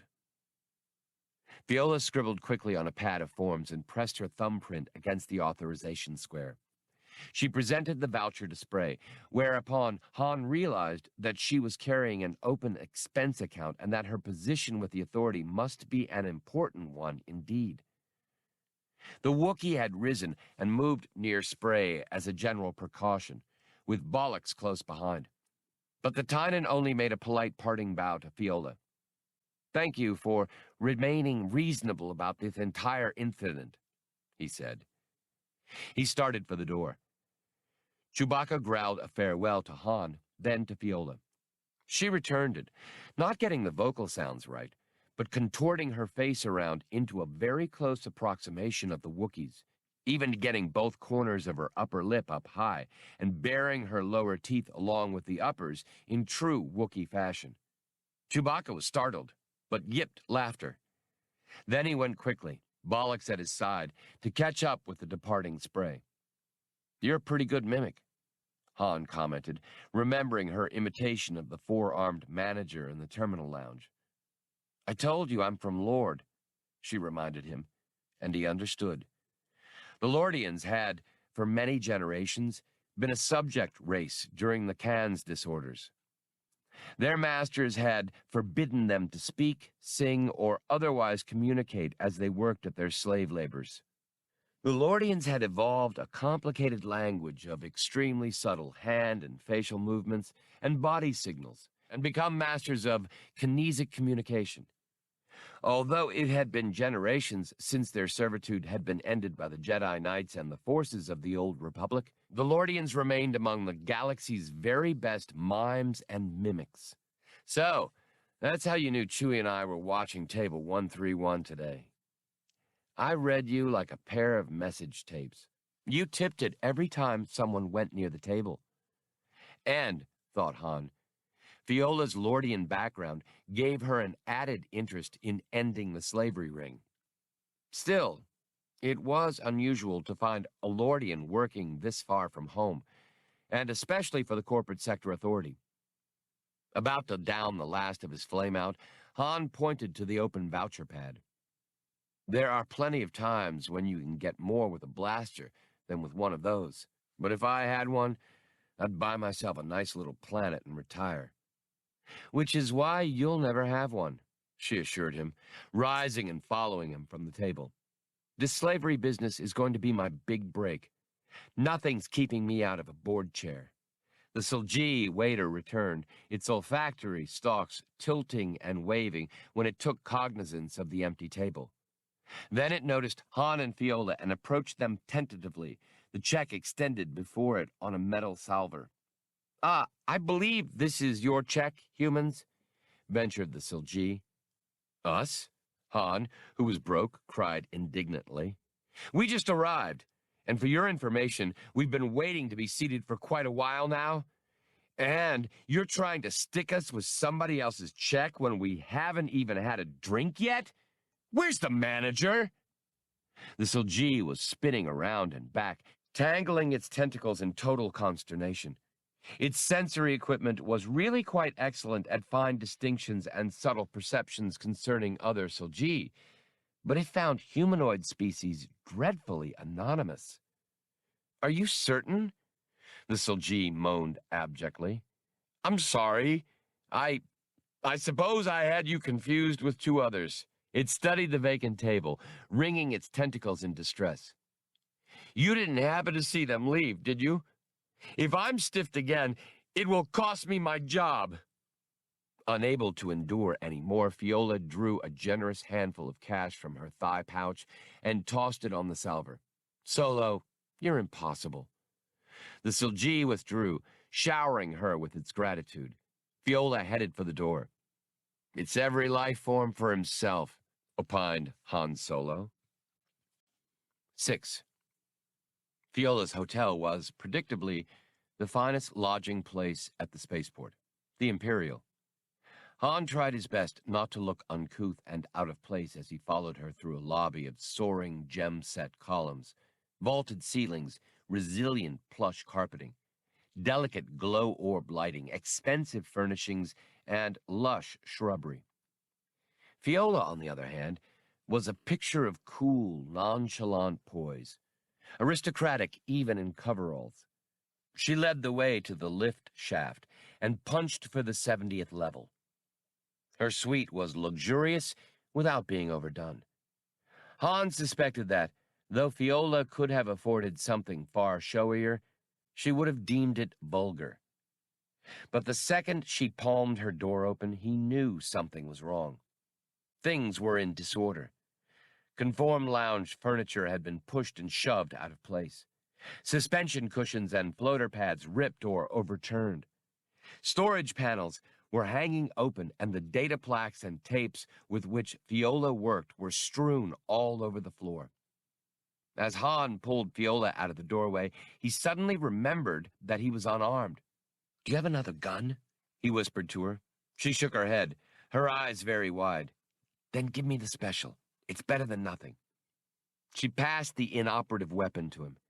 He listened closely but heard no sound to indicate that whoever had ransacked her room was still there. He moved cautiously into the suite, listening at each doorway before he went through.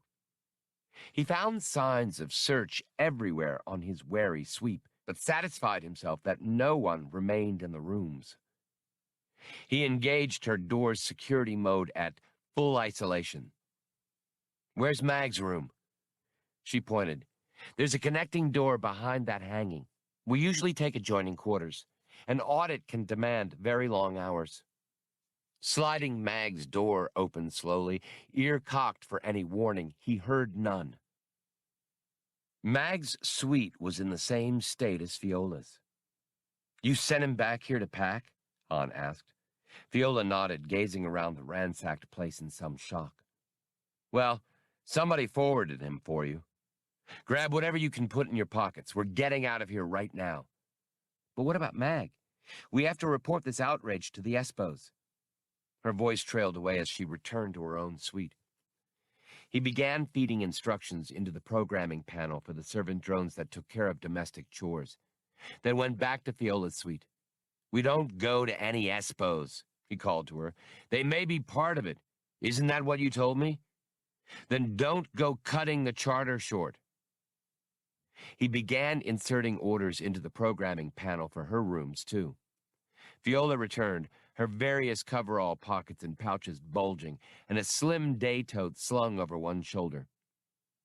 "I don't like it, but you're correct about the Espos," she admitted. "What are you doing?" He turned from the panel. "Well, what do you know? A female who can travel light. What I did was issue instructions for your stuff and Mag's to be put into storage. You can come back for it later. I hope," he thought to himself. "Are the rooms already paid for? Good. Let's jet." He peeked into the corridor before easing out into it. Han felt as tense as a wound spring as they rode down the drop shaft. But they encountered no trouble there or in the foyer. A robo-hack dropped them at one of the spaceport's side gates, a freight hauler's entrance near the Falcon that Han's shipmaster's credentials allowed him to use. But when they reached the side of the approach opposite from the apron on which the Falcon was parked, Han suddenly yanked Fiolla back behind the shelter of a small orbital skiff and directed her attention to several loiterers in the area. "Recognize any of them?" She frowned at them in the hazy sun. "Oh, you mean those goldskins? Aren't they the other swoop riders from this afternoon? But what are they doing here?" He made an elaborate face at her. "They came to ask us to join their aerobatics club. What else?" "What now?" Fiolla wanted to know. Han took his macro binoculars from their case at his side. Through them, he could see Chewbacca moving around the cockpit of the Millennium Falcon, running a pre-flight check of the ship. "At least Chewie's on board," he told her, lowering the macros. "Spray and bollocks, too, I guess. Our friends are probably waiting for you and me to show up before they spring whatever they've got planned." Shooting their way out wouldn't work, he knew. Even if he and Fiolla could reach the Falcon under cover of her belly guns, their chances of evading the patrol network and picket ships overhead and making hyperspace would be almost non-existent. Fiolla held her lower lip between her teeth, pondering. "There are regular passenger connections between here and Amud. We could leave now, while they're watching your ship, and meet Chewbacca there. But how to let him know?" Han looked up and down the rows of spacecraft on their side of the approach. "There's what we need," he said, and taking her head, led her back through several rows of grounded vessels. They came to the one Han had spotted, a large cargo lifter connected to a refueler. Its outer access panels open. Han crawled up through an access panel and 20 seconds later threw open the small cockpit hatch. "Nobody home," he told her, as he gave her a hand up. Together they squeezed into the cramped cockpit. Han trained the macro binoculars on his first mate across the way, and when the Wookiee chanced to look in his general direction, flashed the cargo lifter's running lights. Chewbacca took no notice. It took 4 more tries to get the Wookiee's attention. Han saw his first mate's long, shaggy arm go to the console, and the Falcon's running lights blinked twice in acknowledgement. Fiolla kept an eye on those individuals watching the Falcon to ensure that they hadn't noticed what was going on. In so doing, she spotted at least 4 more idlers mounting an inconspicuous guard on the freighter. Chewbacca pretended to be running a warm-up, while Han sent him a series of longs and shorts explaining their predicament and what the revised plan was. Throughout the process, Han was very aware Fiolla pressed up against him in the confining cockpit. Her perfume, he found, had a tendency to distract him. When Han was finished, the Falcon's lights blinked twice again. As he helped Fiolla down from the cargo lifter's cockpit hatch, a tech came up. "What were you people doing up there?" Fiolla turned a scathing, imperious glare on the tech. "Is it now required that port safety overseers answer to ground crew? Well, who's your supervisor?" The tech murmured something apologetic, shuffling her feet and saying that she'd only been asking. Fiolla gave her one more haughty glare and departed with Han at her elbow. "And now we book passage out?" she asked, once they had passed out of the tech's earshot. "Yeah, I'll teach you all about getting off-world under a phony name. Chewie's going to stay put till we're clear, then lift off. They won't be expecting him to leave without us, so he shouldn't have any trouble. We will meet him on Amud." "We're in luck," Fiolla said, as she and Han stood studying the soaring holos that listed departures in the main passenger terminal.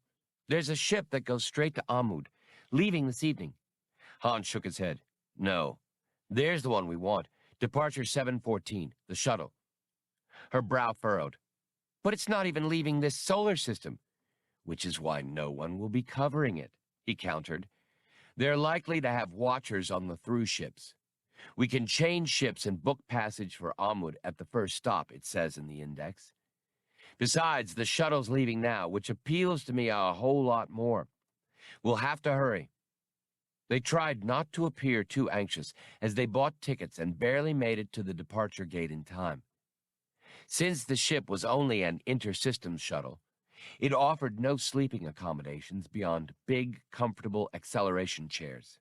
Han buckled himself in and led his chair back, sighing and preparing to drop off to sleep. Fiolla had grabbed the window seat with no objections from Han. "Why did you make me pay for the tickets in cash?" He opened one eye and studied her. "You want to go around passing out authority cash vouchers from an open expense account? Good. Go ahead. You might as well hang a sign around your neck. Authority exec, won't somebody please shoot me?" Her voice suddenly held a tremor. Do you think that's what happened to Mag?" He shut his eye again, lips tightening. "Absolutely not. They'll hang on to him as a bargaining piece. All I meant was that we don't want to leave a trail. Don't pay any attention to me. Sometimes I talk too much." He could hear a tempted cheer in her tone. "Or you don't talk enough, Solo. I haven't decided which." She settled herself to watch their liftoff. Han, who had seen more of them than he'd ever be able to count, was asleep before they left the troposphere. At their destination, Runadan, 5th planet out from the same sun that warmed Bonadan, they discovered they had missed their starship connection. The shuttle had been slightly delayed en route by injector problems. But, of course, starships on interstellar jump schedules are never held for mere interplanetary traffic. They run on precise timetables for which hyperspace transitions are meticulously calculated in advance by both onboard and ground-based computers. Straying from the strict timing of the jump schedules was something the passenger lines hated to do. But they don't mind leaving people stranded on some rock, fumed Han, who had been known to calculate a hyperspace jump with one hand while dodging the law with a hold full of Kessel's spice with the other. Stop complaining. There's nothing we can do about it, Fiolla reasoned. There's another ship that can get us to Amud, see? Departure 332. He checked the holo listings. Are you crazy? That's an M-class ship, probably a tour. Look at that. They're going to stop at 3 other planets. And they're not exactly going to be burning up hyperspace either. It's the quickest way to Amud, Fiolla said sensibly. Or would you rather go back and try to make peace with the people who were chasing us all over Bonadan? Or wait for them to trace us here? Han was painfully aware that Chewbacca and the Millennium Falcon would be waiting on Amud.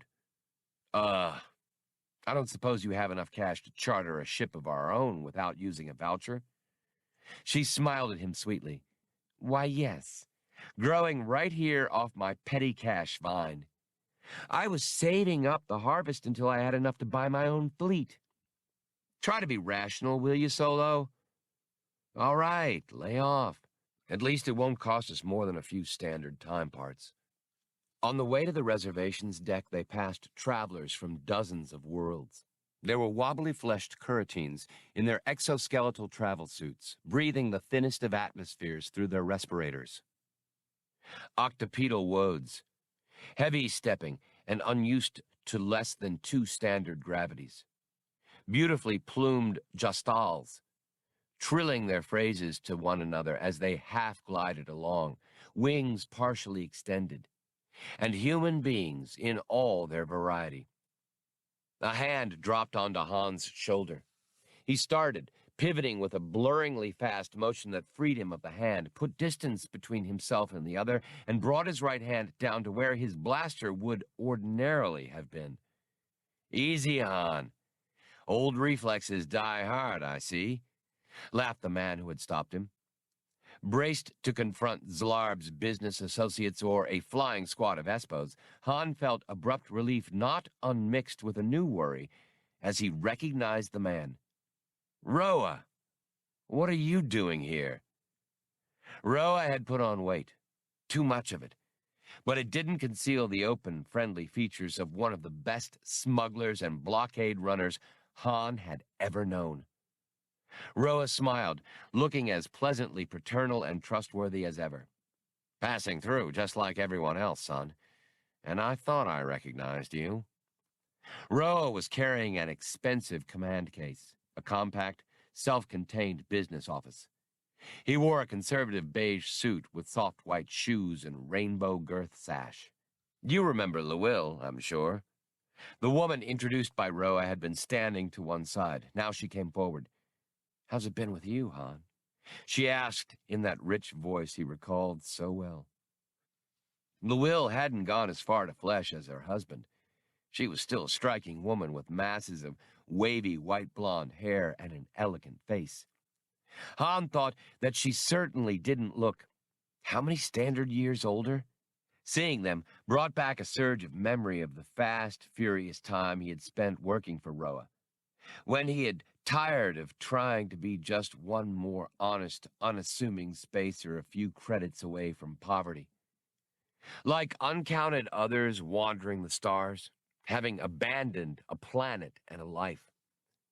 It had been Roa who had taken Han on his first exhilarating, harrowing Kessel run, very nearly his last. In Roa's organization, Han had risen quickly with a reputation for taking mad chances, daring any odds, running fearsome risks in the pursuit of illegal profit.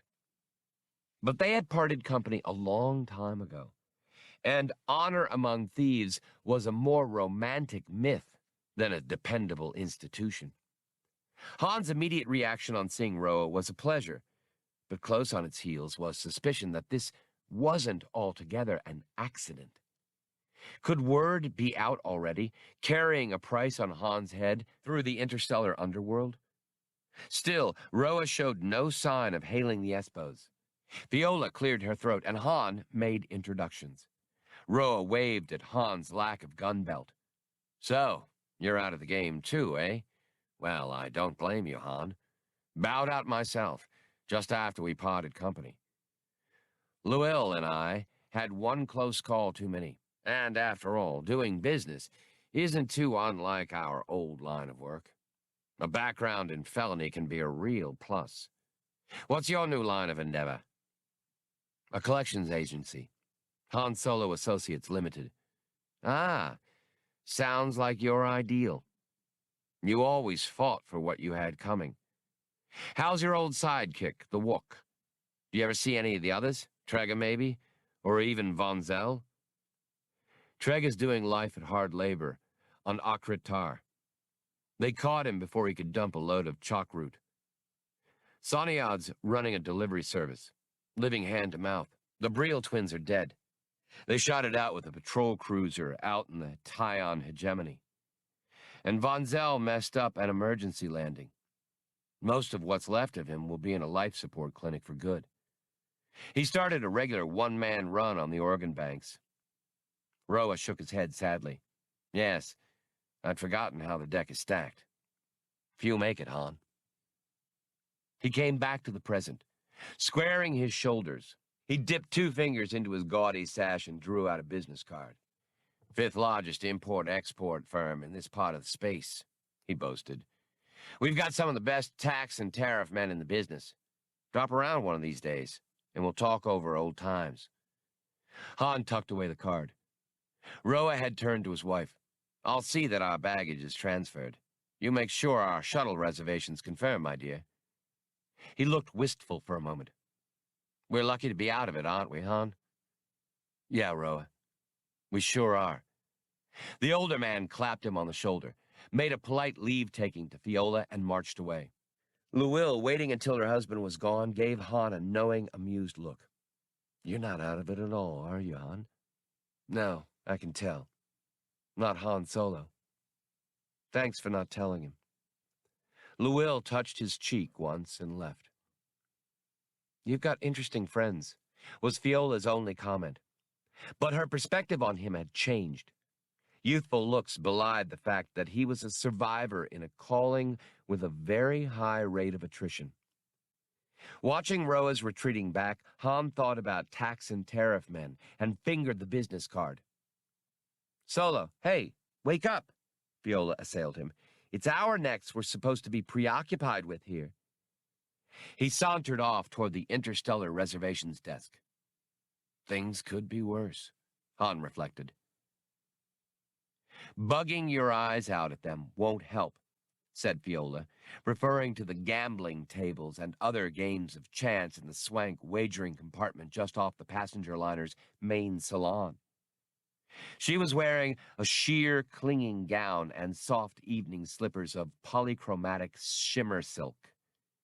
She had brought the outfit with her, packed away in her upper right thigh pouch and lower left calf stuff pocket, on the assumption that her coveralls would do for all but the most formal places. She wore it now for a change of pace and a morale booster. Han still wore his ship clothes, but had closed his collar. "We could go over what we know so far," she proposed. "That's all we've been doing since we came on board," he grimaced. That wasn't entirely true. They had spoken of any number of things during the trip. He found her a spirited and amusing companion, much more so than any of the other passengers, aside from a frustrating tendency to keep her stateroom door locked during the liner's night. But they had exchanged stories. For instance, Fiolla had explained to him how she and her assistant Mag had been doing an audit on Bonadan when her portable command retrieval computer terminal malfunctioned. She had turned to Mags, which, having a more comprehensive cybernetic background, was a more complicated instrument with a number of keyboard differences. Some miskeying or accident had opened up a restricted informational pocket in Bonadan's system. There she had found records of the slavery ring's activities and the notation of Zlarb's impending payoff. Han's eyes were still riveted to players trying their luck or skill at point 5, bounce, liar's cut, vector, and a half-dozen other games. For 2 standard time parts, ever since coming aboard the passenger liner Lady of Mindor, he had been trying to come up with a way to get into a game. Now that he was completely rested, inactivity was nearly intolerable. Fiolla had absolutely refused to back him, though Han had promised bountiful returns on her investment. He then pointed out that if she hadn't squandered money on separate accommodations, she would have had plenty to loan him. "I don't have time to brush up on my hand-to-hand," had been her retort. "And besides, if you're such a good gambler, how come you're flying around in that cookie box freighter instead of a star yacht?" He changed the subject. "We've been on this mud cart for 2 standard time parts to get to Amud. No wonder I'm going crazy. The Falcon could have gotten us there in the time it took these idiots to clear port." He rose from the little table where they had eaten an indifferent meal. "At least we'll make planetfall soon. Maybe I'll go run my clothes through the robo-valet one more time for fun." She caught his wrist. "Don't be so depressed. And please, don't leave me here alone. I'm afraid that priest of Nin will corner me for another lecture on the virtues of formalistic abstinence. And no comments. Come on, I'll play you a game of Starfight. That we can afford." Not many passengers remained in the lounge, for the Lady of Mindor was due to re-enter normal space shortly. Most of them were packing or making other last-minute preparations. He gave in and they crossed to the bank of coin games. She mimicked his rangy walk, swaggering along next to him, arms dangling a bit and shoulders slumped back. There was an exaggerated sway to her hips as she swept the room arrogantly with narrowed eyes and an invisible blaster waiting her side, right in step with him. When he noticed, he recognized himself at once. He glared around the salon in case anyone was inclined to laugh. "Will you quit that?" he said out of the side of his mouth. "Somebody's liable to call you out." She chuckled. "Then they'll stop a blaster bolt, handsome. I've been studying with the master." He found himself laughing, as she'd intended. The Starfight game consisted of 2 curved banks of monitors and controls, almost surrounding each of the 2 playing stations. Between them was a large holotank with detailed star charts. With the stacks and stacks of controls, each player sent his myriad ships out to do battle in computer-modeled deep space. He stopped her as she was about to drop a coin into the game. "I've never been too partial to Starfight," he explained. "It's too much like work. What about a last stroll through the promenade?" It was as good a diversion as any. They ascended the curved staircase to find they had the promenade to themselves. The novelty of the place must have worn off for the other passengers. A single pane of transparent steel, 10 meters long and 5 high, curved to follow the ship's hull, showing them the tangled luminosity of hyperspace. They stared with the age-old fascination, their human minds and eyes trying to impose order on the chaos beyond the transparent steel, so that, at times, they believed they saw shapes, surfaces, or fluxes. She noticed he was still distracted. "You're thinking about Chewie, aren't you?" A shrug. "He'll be all right. I just hope the big lug didn't worry himself sick when we were overdue and start shedding or something." The ship's public address system announced final warning of transition, though it was for crew members rather than passengers. Shortly thereafter, Fiolla pointed and breathed a soft exclamation as the distortions and discord of hyperspace melted away and they gazed out at a field of stars. Due to the liner's position, they could see neither Amud nor its primary. "How long to," Fiolla was saying, when emergency klaxons began hooting all through the ship. The lighting flickered and died and was replaced by far dimmer emergency illumination. The outcries of frightened passengers could be heard as distant echoes in the passageways. "What's happening?" Fiolla yelled over the din. "A drill?" "It's no drill," he said. "They've shut down everything but emergency systems. They must be channeling power into their shields." He grabbed her hand and started back for the staircase. "Where are we going?" she hollered. "The nearest escape pod station or lifeboat bay," was his shouted answer. The salon was deserted. As they got into the passageway, the entire liner rocked under them. Han recovered with the agility of a seasoned spacer, keeping his balance and stopping Fiolla just before she collided with a bulkhead. "We've been hit," he called. As if to underscore what he said, they heard massive airtight doors sliding into place automatically throughout the ship. The Lady of Mindor had taken hull damage of some sort and been breached. A steward came running down the passageway with a medipack under one arm. When Han saw he wasn't about to stop, he grabbed a double handful of the man's heavily braided jacket. "Let go," the steward said, trying to twist free. "You're supposed to proceed to your quarters. All passengers proceed to quarters." Han shook him. "First, tell me what's going on." "Pirates! They shut out the main drive as soon as we made transition from hyperspace." The news shocked Han so much that he released his grip. As he ran off on his way, the steward shouted back at them, "Return to your quarters, you fools! We're being boarded!" 7. "This vessel is a fraud," Spray announced, keying his next move into the game board in the Millennium Falcon's forward compartment. Chewbacca took just enough time from what he was doing, analyzing Spray's unorthodox stratagem, to snarl threateningly. Spray, who had grown more used to the Wookiee's outbursts, didn't flinch much at all. He was dividing his time between the compartment's technical station and the game board, giving the Falcon's first mate a very difficult match while running a combination inventory and inspection of the ship out of a sense of duty to Interstellar Collections Limited. Chewbacca permitted it more to keep the skip tracer busy than anything else. But this slandering of the Falcon, if unchecked, could only lead to retribution. Come to think of it, the Wookiee reflected, the Tynan wasn't a bad technical pilot. He had even assisted on the liftoff from Bonadan. Once Chewbacca had judged that Han and Fiolla had won enough time to get off-world.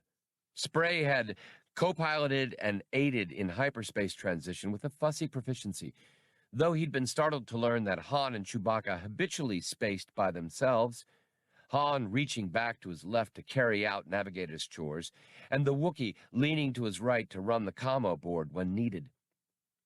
"The exterior is a deception," Spray was continuing. "Why, some of the equipment you've installed is restricted to military youth.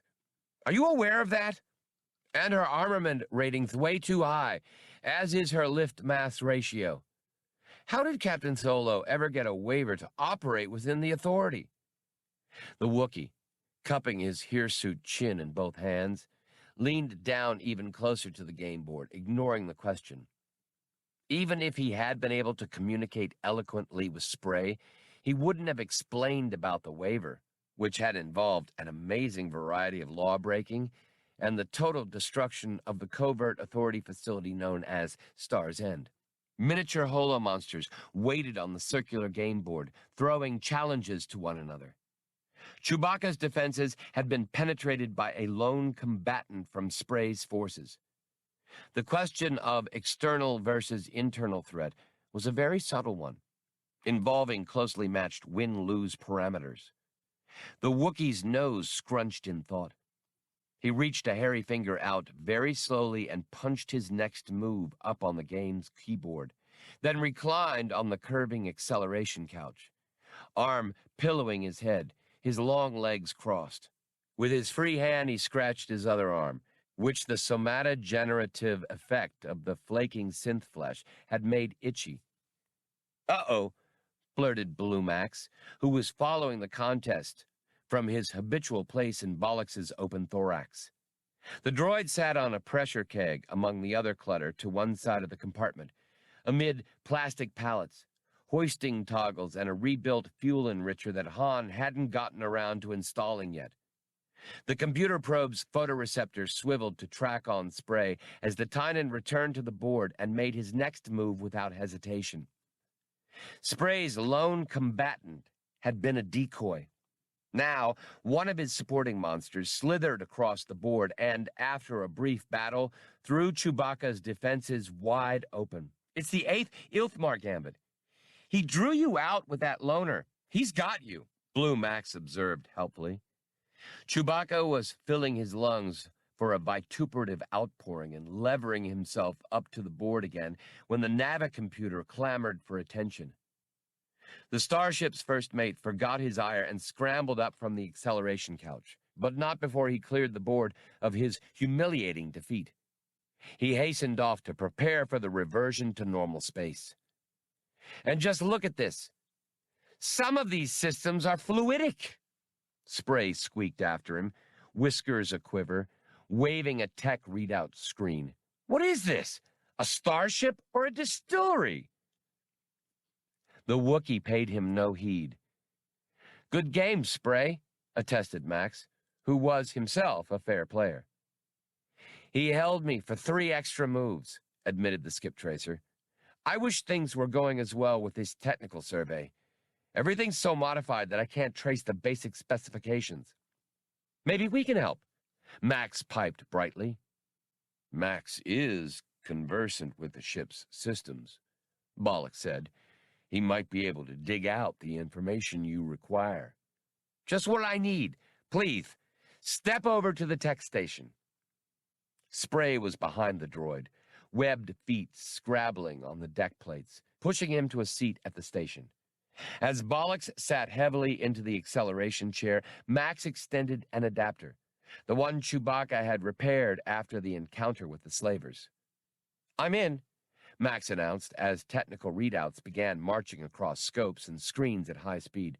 What do you want to know, Spray? All data on recent jumps. You can patch into the navicomputer. I want to see how the ship's been operating. You mean accuracy factors and power levels? Max asked in his childish voice. I mean hyperspace jumps, date-time coordinates, all relevant information. It'll give me the simplest evaluation of how the ship performs and what she's worth.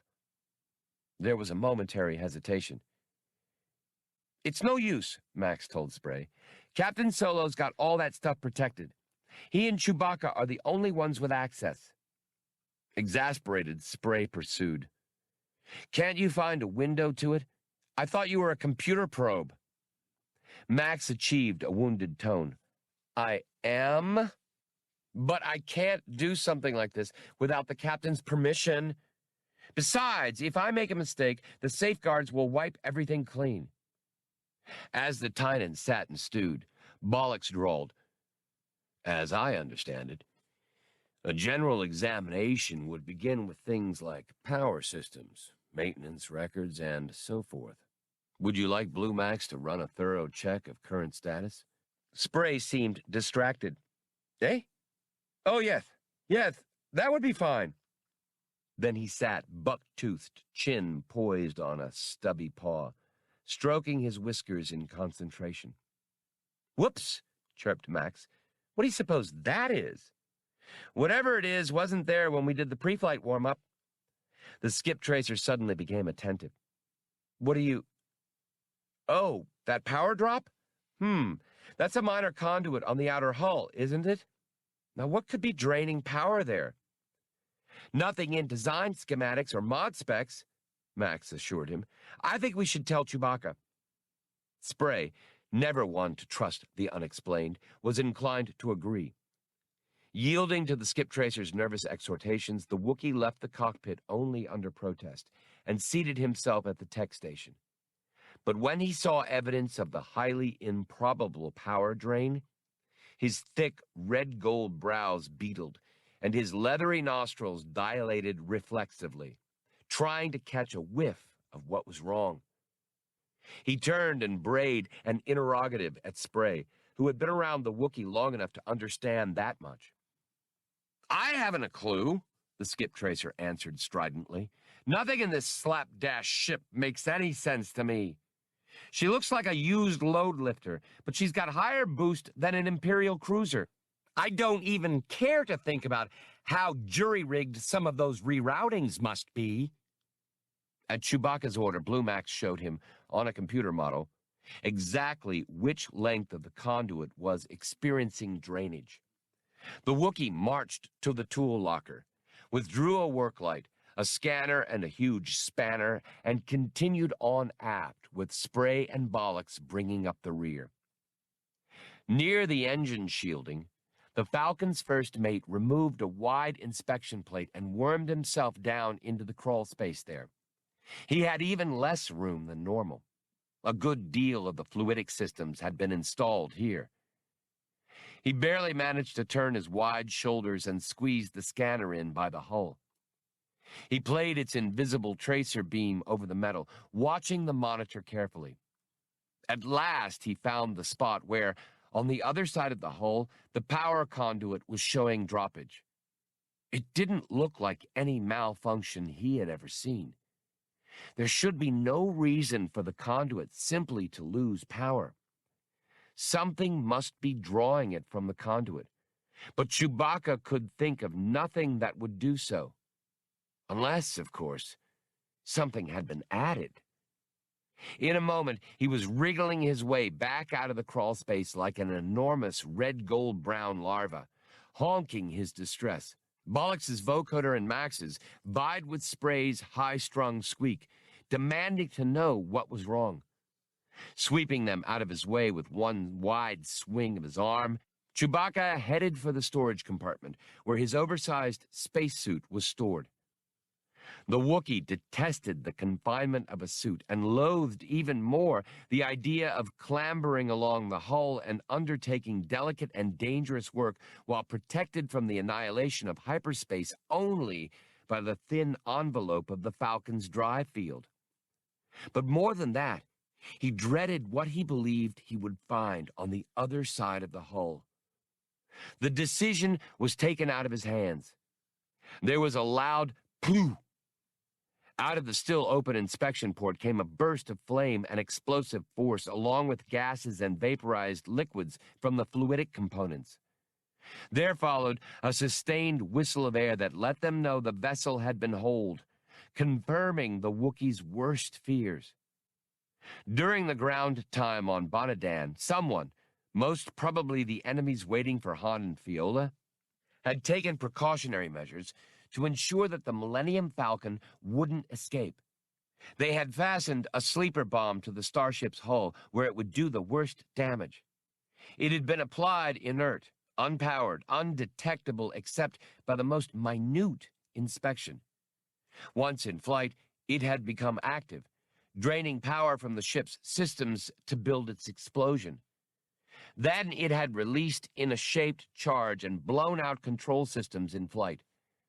The device was meant to produce the cleanest possible kind of murder, one that would leave no evidence, blasting the ship and all it contained into meaningless energy anomalies in hyperspace.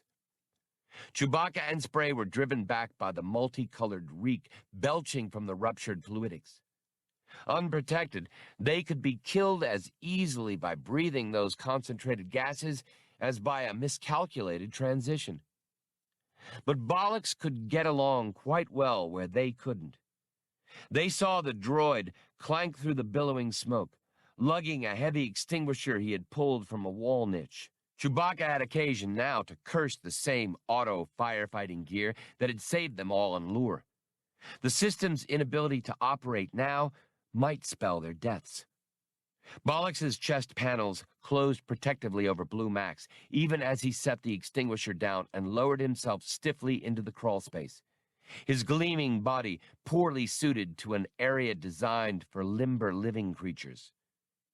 Once he had entered the space, his lengthy arm reached back out to drag the extinguisher after him.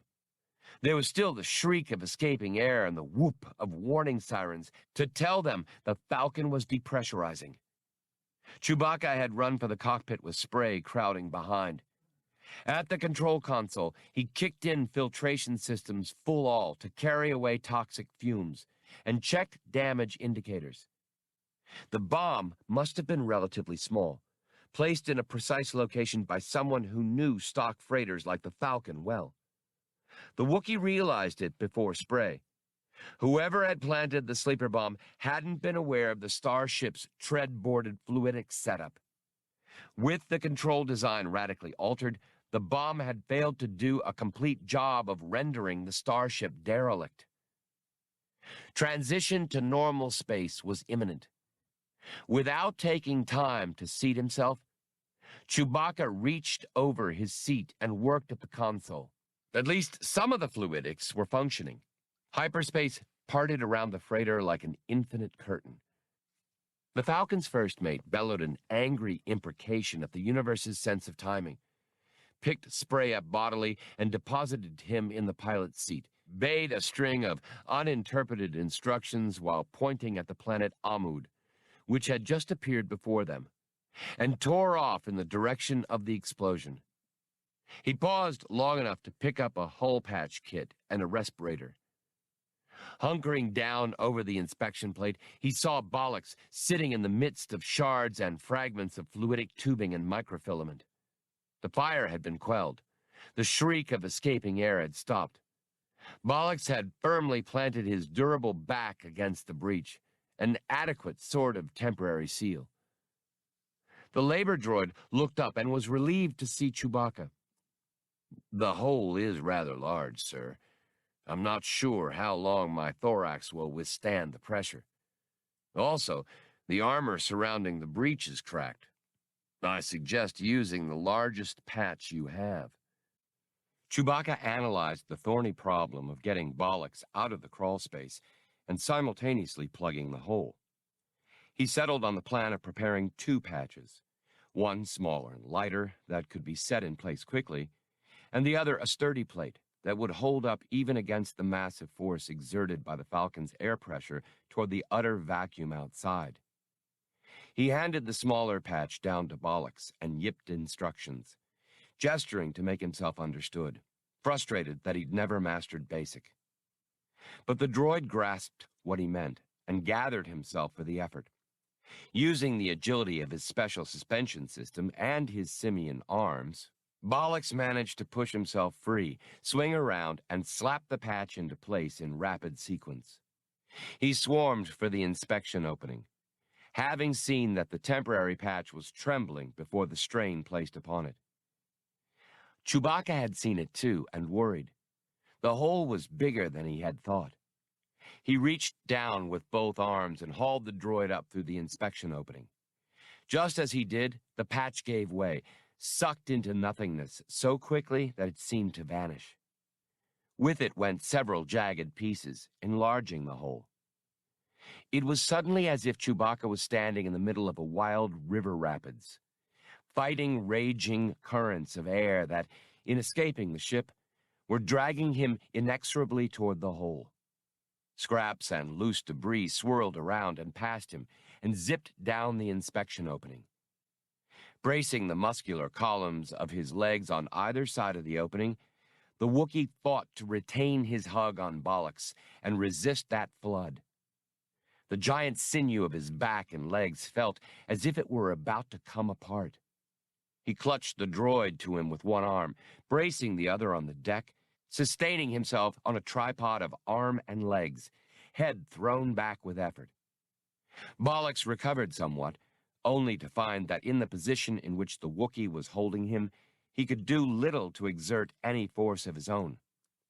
What he could and did do was grasp the corner of the inspection plate and swing it over on its pivot, something Chewbacca hadn't a free limb to accomplish. It almost jammed halfway, but with a final tug, the droid cleared it. Once it was past that point, the airflow caught it and hauled it shut with a ringing alarm. Fortunately, none of the Wookiee's fingers or toes were poised on the lip of the opening. The depressurization was confined to one small compartment for the time being. How serious that was remained to be seen. Chewbacca wanted to lie on the deck and catch his breath for a moment, but knew he didn't have the time. He squirted thick, gluey sealant all around the inspection plate, then paused long enough to pat Bollocks's cranium with a gruff compliment. "It was Max who brought the inspection plate to my attention," said the droid modestly. Then he hauled himself to his feet and trailed off after Chewbacca, who had already dashed off toward the cockpit. There, Spray was engaged in an uncertain contest with the controls. "We retain considerable guidance function," he reported, "and I've put us on an approach path to the planet's only spaceport. I was about to alert them for an emergency landing under crash conditions."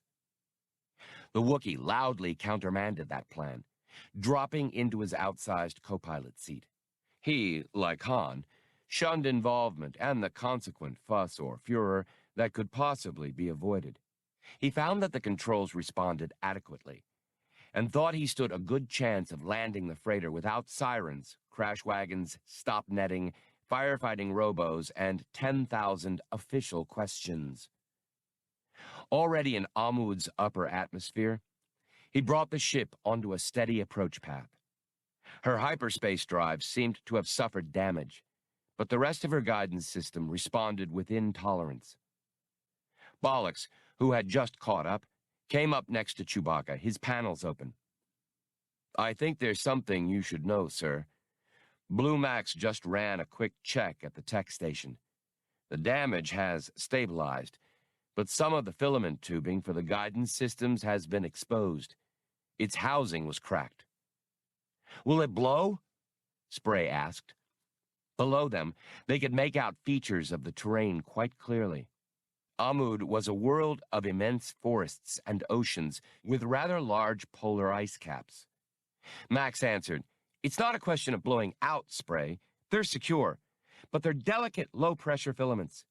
Going too deep into the planet's atmosphere will implode them." "You mean we can't land?" Spray blinked. "No," Bollocks replied calmly. "He merely means that we can't land too deep in Amud's." The starship gave a convulsive shudder. "Be careful," squawked the skip tracer to Chewbacca. "This vessel is still in lean to Interstellar Collections Limited." Chewbacca gave out a vociferous growl. One of the control filaments had imploded, the planet's atmosphere having overcome the lesser pressure within it. The Wookiee snarled. Working to bypass the line, he had one bit of luck in that he could cut the ship's speed back to a very gentle descent. "Atmosphere," Bollocks finished. "How deep is that?" Spray asked urgently. The terrain-following sensors had already shown them the planet's spaceport at the foot of a high mountain range. "Not very much lower at all, sir," commented Bollocks in neutral tones. The Wookiee pulled the Falcon's bow higher and reset the terrain-following sensors to display the features of the mountain range beyond Amud's spaceport. His plan was clear. Since he couldn't set down in the lower atmosphere, he would find as suitable a site as he could in the higher mountains and hope that the lower air pressure there wouldn't collapse the rest of the guidance system before he could set the ship down. He waved a shaggy paw at Bollocks and Spray, indicating the passageway. "I believe he wants us to stow all loose gear and prepare for a rough landing," Bollocks told Spray. The two turned and began working their way along the passageway together, frantically cramming loose items into storage lockers and securing their lids. They had reached the escape pods when Spray thought of something important. "What about Captain Tholo? How will he know what's happened?" "I'm afraid I can't say, sir," Bollocks confessed. "I see no way in which we can safely leave word for him without compromising ourselves to port officials." The skip tracer accepted that. "By the way, I think there's some welding equipment in that second pod there. You'd better bring it out so that we can secure it." Bollocks obligingly leaned into the open pod. "I don't see any." He felt an abrupt push from behind. Spray had worked up just enough momentum with a running start, so that shoving with all his might, he toppled Bollocks into the pod. "Find Solo!" Spray yelled and hit the release. Inner and outer hatches rolled down before the confused droid could get out another word. The pod was blown free by its separator charges. And as the Falcon nosed up, driving for the higher mountains of Amud, the dumpy escape pod began its fall toward the spaceport. 8. General quarters or any call to stations can be disorderly in even a well-run military spacecraft. On a passenger liner like the Lady of Mindor, where run-throughs and practices were all but ignored, it was total confusion. Therefore, Han Solo paid scant attention to the garbled and frequently contradictory instructions blared by the public address annunciators. With Fiolla in tow, he plunged down the passageway as panicky passengers, frightened crew members, and indecisive officers immobilized one another with conflicting aims and actions. "What are you going to do?" Fiolla asked as they sidestepped a mob of passengers hammering at the purser's door. "Get the rest of your cash from your stateroom, then find the nearest lifeboat bay." He heard airtight doors booming shut and tried to remember the layout of these old M-class ships. It would be disastrous to be trapped by the automatic seal-up. "Solo, tractor in!" Fiolla bawled, dragged her slippered feet, and finally halted him. Catching her breath, she continued, "I have my money with me. Unless you want to tip the robo-valet, we can get going." He was once again impressed. "Very good. We keep going aft. There should be a boat just forward of the power section." He recalled that his macro binoculars were back in his cabin, then wrote them off. Ahead of them, an airtight door had just begun grinding shut. They made it in a sprint, though the hem of Fiola's shimmer silk caught in the hatchway, and she had to tear a ragged edge off it to free herself. "A month's pay this thing cost me," she complained ruefully. "What's it going to be now? Fight or run?" "A little of both. The fool captain of this can must have tripped every door in the ship. How does he think his crew will get to battle stations?" He started on. "Maybe he doesn't intend to fight," she puffed, staying right at his heels. "I hardly think a liner's crew could make a fight of it against a pirate, do you?" "They'd better. Pirates aren't famous for their restraint with captives." They came to a long, cylindrical lifeboat tucked into its bay. Han broke the seal on the release lever and threw it back, but the lifeboat's hatch failed to roll open. He threw the lever forward and back again, condemning the liner's maintenance officer for not looking after his safety equipment. "Listen," Fiolla stopped him. The ship's captain seemed to have reasserted a certain amount of self-control. "For the safety of all passengers," his voice came from the PA, "and crew members alike, I've decided to accept terms of surrender offered by the vessel that disabled us. I have been assured that no one will be harmed so long as we put up no resistance and no attempt is made to launch lifeboats. With this in mind, I have overridden boat and pod releases to keep them on board. Though the ship is damaged, we are in no immediate danger. I hereby order all passengers and crew members to cooperate with the boarding parties when the pirate craft docks with ours." "What makes him think they'll keep their word?" Han muttered. "He's been larding it on passenger runs too long." A small part of him chased after that thought. When was the last time a pirate raid had been made near the well-patrolled inner environs of the Authority? An attack of this sort was nearly unheard of in this part of space. "Solo, look!" Fiolla pointed to an open hatch, this one set into the liner's outer hull. He ran to it and found that it gave access to a gun turret. The hatch had obviously opened at the first alarm. The twin-barreled blaster cannon was unattended. Either its assigned crew hadn't made it to their station, or the captain had recalled them.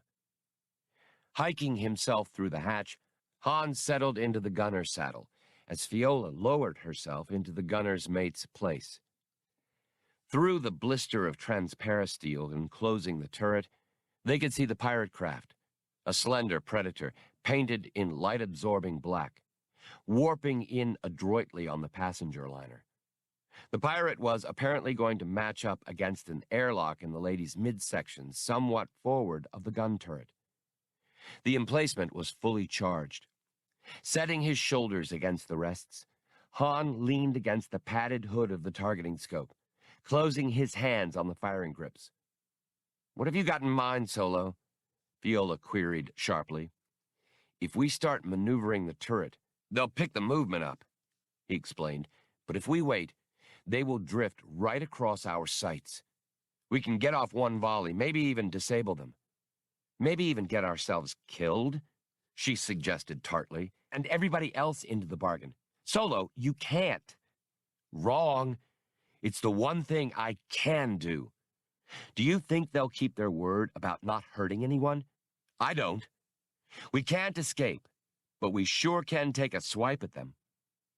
Ignoring her protests, he put his shoulders to the rests and sighted through the targeting scope again. The pirate's menacing shape came into the edge of his field of fire. He held his breath, waiting for a shot at the raider's vitals, knowing he would get off only one salvo. The control section didn't quite come into his line of fire, and he let the crew quarters pass. They were probably empty, with most of the crew mustered at the airlock for boarding. The pirate wouldn't even have to put out her boats, thanks to the liner captain's meek surrender. Han peered through the scope at the next length of enemy hull, then pushed himself away from the twin cannon and began drawing himself headfirst out of the gunner's saddle. "Let's go," he prompted Fiolla. "What's this? The sudden onset of senile sanity?" "Inspiration's my specialty," he replied lightly. "I just hope I remember the layout of this old M-class right. It's a long time since I shipped in one." She trailed him forward again, as he studied engineer's markings on the liner's frames, talking to himself under his breath. There quickly followed the hollow, heavy concussion of the pirate making fast to the liner's hull. Han skidded to a stop and drew Fiolla back into the temporary safety of a side passageway. Not too far ahead, a covey of passengers had foolishly gathered near a main airlock in defiance of the captain's instructions. Among them, Fiolla recognized the priest of Nin in his green vestments, an authority assistant supervisor of plant inoculation from an agro world, and a dozen others she had come to know. All of them shrank back from the pneumatic sounds of the airlock's cycling. Then the passengers rushed away like game avians flushed from cover as the airlock's inner hatch swung open and armed boarders poured into the passageway. The boarders, wearing armored spacesuits, brandished blasters, force pikes, rocket launchers, and vibroaxes. They had the look of faceless, invulnerable executioners. There were orders from helmet speaker grills and cries from the passengers. The latter were ignored amid a great deal of rough handling. A takeover team dashed toward the ladies' bridge with shock grenades, fusion cutters, plasma torches, and sapper charges, in case the captain changed his mind about surrendering. A few of the boarders began herding feebly objecting passengers toward the lounge, while the rest split up into teams and began a rapid search outward in all directions from the airlock. Han led Fiolla to an inboard passageway and struck out aft again, still reading frame markings, until they came to a utility locker. Inside the locker was a hatch giving access to a service core that ran the length of the ship. Normally, the hatch would have been secured shut, but it could, for safety's sake, be opened manually when the ship was on emergency status. Han undogged it and entered the service core, squatting among power conduits and thick cables. Ventilation was never good in these cores, and layers of dust had settled everywhere, deposited by the liner's wheezy circulators. Fiolla made a face. "What good's hiding? We're liable to wind up adrift in a derelict, Solo. We've got a reservation for 2 on the next boat out of here. Now get in. You're letting in a draft." She entered awkwardly, trailing skirt gathered in one hand, and climbed under him so that he could dog the hatch, then clumsily shifted position to let him lead the way. He noticed in the process that Fiolla had 2 very nice legs. The trip soon had both of them dirty, hot, and irritable as they hauled themselves over, under, and between obstacles. "Why is life so complicated around you?" she panted. "The pirates would take my money and leave me in peace, but not Han Solo. Oh, no." He sniggered nastily as he loosened the clips on a grating and wrenched it out of his way. "Has it occurred to you yet that this isn't a pirate attack? I wouldn't know. I get invited to so few of them. Trust me, it's not. And they sure could have found fatter, safer targets out in the fringe areas. They're taking an awful risk hitting this close to Espo patrols. And then there's all this nonsense about not launching the boats. They're after someone in particular, and I think it's us." He was leading her in a strained, squatting progress over ducks and power routing, bumping heads on the occasional low-hanging conduit. There were only intermittent emergency lights, nodes that only slightly relieved the darkness. After what seemed like an eternity, he found the hatch he had been searching for, just aft of a major reinforced frame. "Where are we?" Fiolla asked. "Just under and aft of the portside airlock," he said, jerking his thumb toward the deck overhead. "The lady's probably swarming with boarders by now." "Then what are we doing here? Has anyone ever criticized your leadership, Solo?" "Never, ever." He ascended a short ladder, and she followed dubiously. But when he tried the hatch at the top, he found its valve frozen in place. Setting his shoulder to its wheel and nearly losing his footing did no more good. "Here," Fiolla said, handing up a short length of metal. He saw that she had pulled loose one of the ladder rungs from beneath her. "You're wasting your time doing honest work," he told her frankly, and set the rung through the wheel's spokes. The second try elicited a creaking of metal, and the wheel turned, then spun.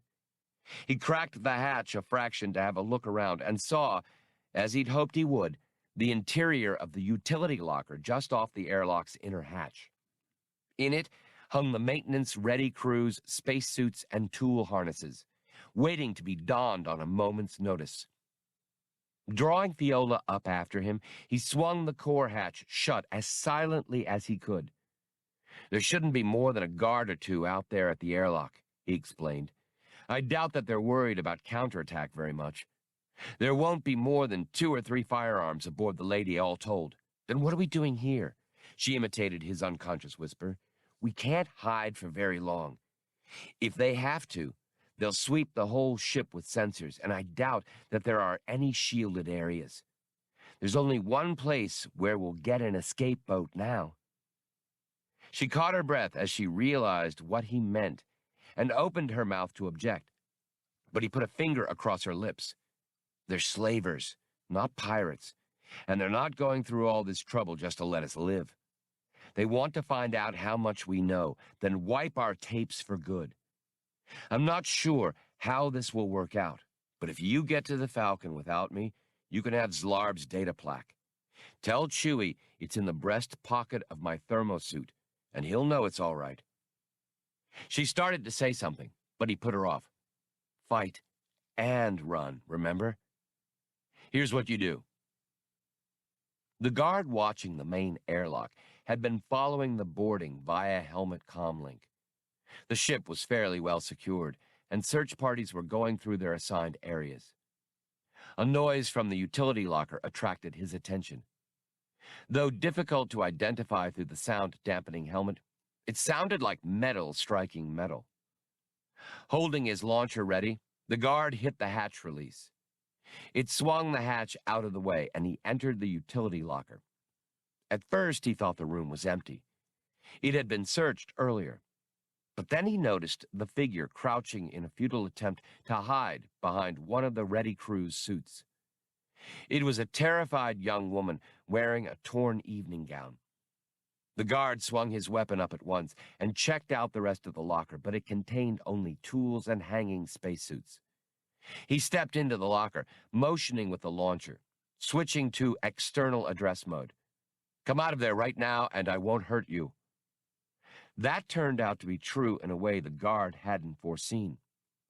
A weighty power pry bar caught him across the helmet and shoulder, driving him to his knees. Despite his armor, the guard was stunned for a moment, and his shoulder and arm went numb. He fumbled for his comlink controls, but the blow had smashed the transceiver on the side of his helmet. The woman dashed up to try to wrench the launcher away from him, but the guard fought to retain it. A scrabbling sound from behind him and another clout made the guard forget all about his weapon. Much of the impact was absorbed by armor and helmet padding, but the blow had been so severe that even the amount that penetrated knocked him out flat on his face, dazed, with a huge dent in his helmet. Han Solo, still in the spacesuit by which he dangled from a hook in ambush, threw himself on the raider and quickly slipped a tool harness around him, drawing it tight to pin his arms. With another, he bound the man's legs. Fiolla watched the entire process nervously, gazing at the shoulder-fired rocket launcher she held as if it had materialized out of thin air. Han rose and gently took the weapon from her. He found it to be loaded with anti-personnel rounds, fléchette canisters. Those wouldn't hurt a boarder inside his armored spacesuit, but they'd be graphically effective against unprotected passengers and crew members. Han would have preferred a blaster, but the old-fashioned launcher would suffice for now. His voice was muted by the helmet he wore. "We don't know whether he's supposed to check in or what.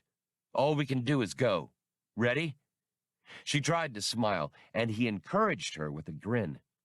He closed the utility locker hatch behind him, and in a moment they had crossed through the boarding tube and entered the raider craft. The passageway there was empty.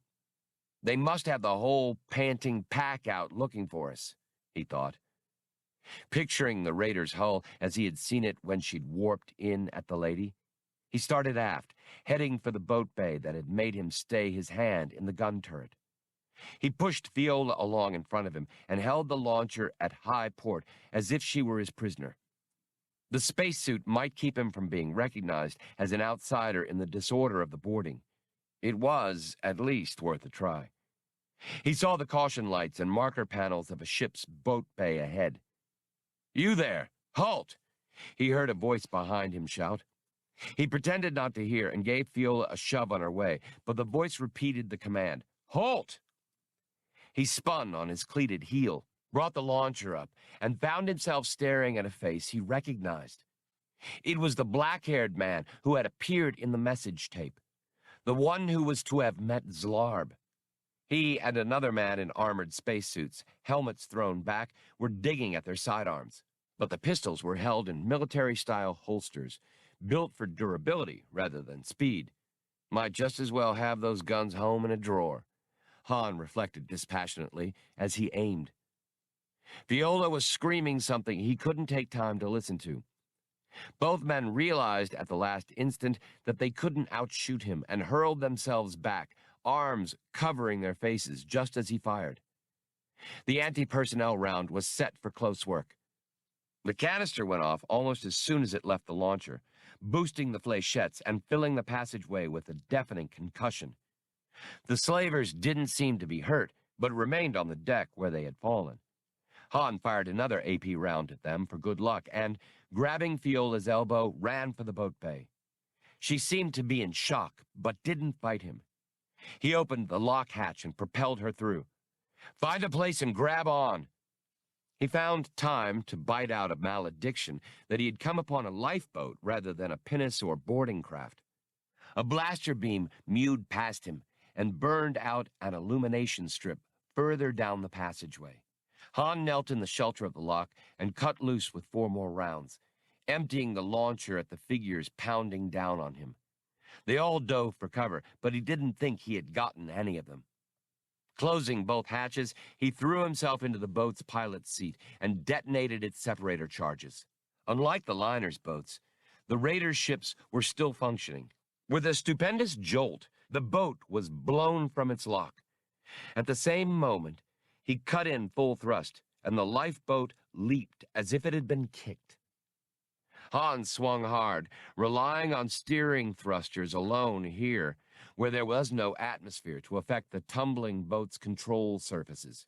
He piloted grimly to miss the liner's hull and looped up to put the bulk of the Lady of Mindor between himself and the slaver's vessel. Opening the boat's engine all the way, he vectored on until he was out of cannon range, then plunged toward the surface of Amud. He freed one hand from his struggle long enough to fling back his helmet. "Can we outrun them?" Fiolla asked from the acceleration chair behind him.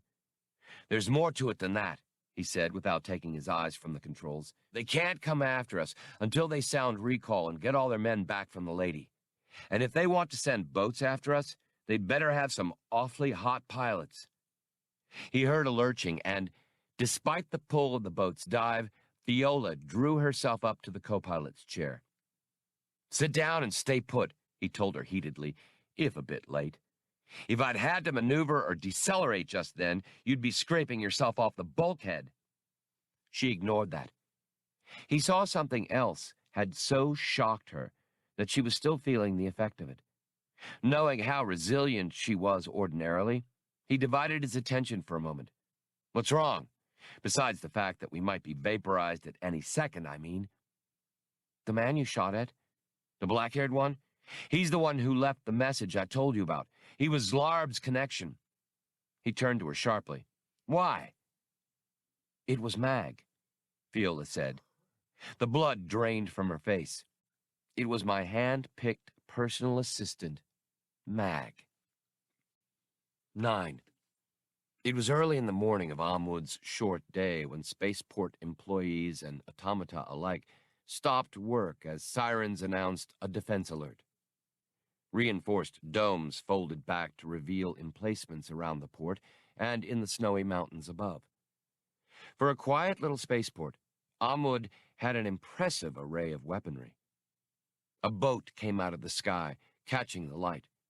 Its pilot hit the braking thruster, and the air-splitting sound of its passage caught up with it.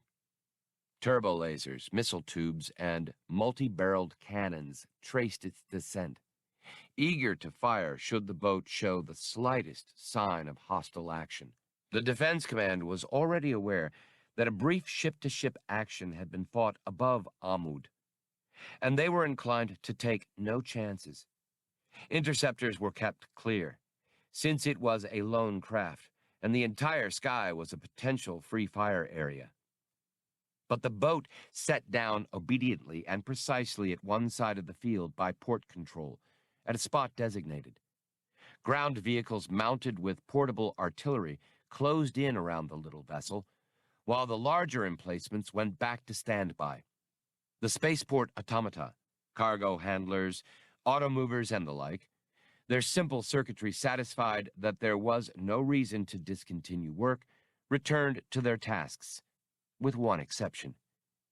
No one even noticed the labor droid who, still carrying a shipping crate, started off across the field. As he cracked the boat's hatch, Han turned to check on his companion. "Fiolla, you've got great judgment and hired help. That's all I can say." "Solo, he passed an in-depth security investigation," she insisted, rather more loudly. "What was I supposed to do? Have him brain probed?" Han stopped as he was about to swing down to the landing field. "Not a bad idea. Anyway, this tells us a lot. When you gained access to the slaver's computer pocket on Bonadan, it wasn't just because of miskeying. Mag's terminal probably had some sort of special access equipment built into it. Looks like he's the slaver's roving accountant, too, and maybe their security man as well. He sent you out on that scooter so you could be quietly taken out of the way. I'll bet he gimmicked up that fancy scanner-proof gun of yours, too." Fiolla was fast on the recovery. He had to give her that. She had already accepted what she had seen and revised her ideas accordingly. "That doesn't make any of this my fault," she pointed out logically. Han didn't answer, being busy staring into the barrels and emission apertures of a variety of lethal weapons, doing his best to look friendly and unthreatening. He showed empty hands. A man in unmatched tunic and trousers stepped up, disruptor in hand. His uniform wasn't regulation, but he wore a starburst insignia on an armband. Han already knew from inquiries that Amud was run by a loose and often competitive coalition of 7 major clans under authority subcontract. From the disparity of uniforms and attire, it appeared that all 7 clans supplied men to the port security force. "What's the meaning of this?" the leader snapped. "Who are you? What happened up there?" On that last, he gestured toward the sky over Amud with his pistol barrel. Han dropped down from the open hatch and casually but conspicuously raised his hands while donning his sunniest smile. "We were passengers on the liner Lady of Mindor. She was attacked and boarded by pirates. We 2 escaped, but I don't know what happened after we left. According to screens, the pirate has cut loose from that liner and run. We haven't got a paint on it anymore. Let me see your identification, please." The man hadn't lowered his sidearm. "We didn't have time to pack our bags," Han told him. "We jumped the first lifeboat we came to and got clear. And just in time," added Fiolla, poised at the hatch. "Please help me down, darling." Several of the port police automatically closed in to assist. Fiolla looked very good, even with her gown ripped and dust from the utility core on her. She also added a convincing note to Han's story. He interceded before anyone else could help, and, hands at her waist, lowered her to the field. The officer in charge began rubbing his forehead. "It looks as if I'll have to take you to the Respawn stronghold for further questioning." But one of his men objected. "Why go to the Respawns? Why not to our clan stronghold, the Glades? There are more of us here than you." Han recalled that Respawn and Glade were 2 of the 6 controlling clans here on Amud. And the Morglade, patriarch of his clan, was the man Han and Fiolla were here to see.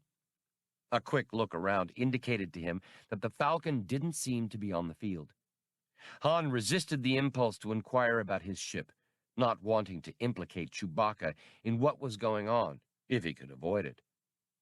But the problem of the moment involved being carted off to some clan stronghold. He wasn't sure yet what he would say to the Glade leader, but he knew he had no desire to be sequestered in the family home of the Respawns. "Actually, I'm here because I have business to conduct with the Morglade," he commented. That drew a scowl from the officer, but, to Han's surprise, also evoked a suspicious look from the Glade men and women. The first Glade clansman spoke again. "There, you see? Do you deny that this is something that can be investigated by the Morglade just as honestly as by the Respawn?" The officer and his kinsman were in the great minority. He saw he could win neither by rank nor force. Han had the impression the port police forces were shot through with dissension. The officer's lips compressed as he conceded the point stiffly. "I will summon a ground car. We'll have to keep all the weapons vehicles here at the port." Just then, a slow metallic voice behind Han drawled, "Sir, hadn't I best come with you? Or would you rather I remained here with the boat?" Han did his best to keep his jaw from dropping. Bollocks stood in the lifeboat's hatch, to all intents, awaiting orders after an eventful descent and landing. "I thought you 2 were alone," said one of the port police with a hint of accusation. Fiolla was faster on the uptake than Han. "There's just us and our personal droid," she explained. "Do the Amud clans count machinery among the clan populace?" Han was still staring at Bollocks. He couldn't have been more surprised if the droid had danced his way out of a party pastry. Then he got his brain into gear. "No, you might as well come with us," he told the droid. Bollocks obediently lowered himself from the hatch. The officer was back, having spoken over the comlink in one of the weapons carriers. "A car has been dispatched from the central pool and will be here very shortly," he told them. Turning to the Glade man who had given him the argument, he smiled bleakly. "I trust the Morglade will report on this matter to the other clans quickly. After all, he has other pressing matters that may call him away soon." The Glade people shifted and glowered. fingering their weapons as if the respawn officer had made an extreme provocation. The officer returned to his vehicle and, with the rest of the respawn people, departed. The Glade man wanted to know more about Han's business with his clan leader. No, he's not expecting me. Han answered honestly, but it's a matter of extreme urgency, as important to him as to me. To forestall more inquiries, Fiolla leaned heavily on Han's arm, eyelids fluttering. Putting a hand to her brow, she did such a convincing imitation of being close to collapse that further questions went unasked. She's been through a lot, Han explained. Maybe we could sit down while we're waiting for the car? Forgive me, muttered the Glade man. Please make yourselves comfortable in the troop compartment of that carrier. I shall inform the Morglade of your arrival. Tell him I'm sorry if we're taking him from something. Han was thinking of what the respawn officer had said. What have we interrupted? The Glade man's eyes flickered over Han again. The Morglade is to fight a death duel, he said, and departed to send his message. Seated with Bollocks in the troop compartment, Fiolla and Han pressed the droid for information. He gave them a brief summary of events following their parting on Bonadan. What'd you do when the escape pod grounded? Han wanted to know. I'm afraid Spray's timing wasn't all that good, sir, Bollocks answered. I landed some distance from the city, but at least that kept me from being painted by their sensor screens or destroyed on the way down. Defenses are very good here. I walked the rest of the way to the spaceport and simply made myself inconspicuous, awaiting your appearance. I must admit, I'd been concentrating on incoming ships at their small passenger terminal. I hadn't expected you to arrive in this fashion. Also, I've managed to learn a good deal about the current situation here. Wait, jet back, instructed Han. What did you mean? Made yourself inconspicuous? Where have you been? Why, doing what droids are supposed to do, Captain Solo. Bollocks answered both of Han's questions at once. I simply entered the port through the labor automata checkpoint and began doing whatever work there was to be done. Everyone always presumes that a droid is owner-imprinted and task-programmed. After all, why else would a droid be working? No one ever questioned me, even the labor gang bosses. And since I wasn't really assigned to anyone, no one ever noticed when I drifted from one job to another. Being a labor droid is very good protective coloration, Captain. Fiolla was interested. But that involved deceiving humans. Didn't it go against your fundamental programming? Han could have sworn Bollocks sounded modest. My actions involved a very high order of probability of contributing to your and the captain's well-being, or even, if I may say so, of preventing your coming to harm. That, it goes without saying, overcame any counter-programming forbidding deception of a human. And so, when I saw your boat land, I simply carried a shipping crate across the field until I was behind your craft and then entered it through the rear hatch. As I said, nobody noticed a droid. Han anticipated him. When we're out of here, I'll take care of that if you like. We'll repaint you in flashy colors. How's that? Now, what about this duel? From what I've been able to learn listening to humans and talking to the few intelligent automata at the port, sir, there's an extremely rigid code of honor in force among the clans. The Morglade, leader of the most powerful clan, has been mortally insulted by an outsider, an extremely proficient gunman. The other clans won't intervene because they'd be happy to see the Morglade die.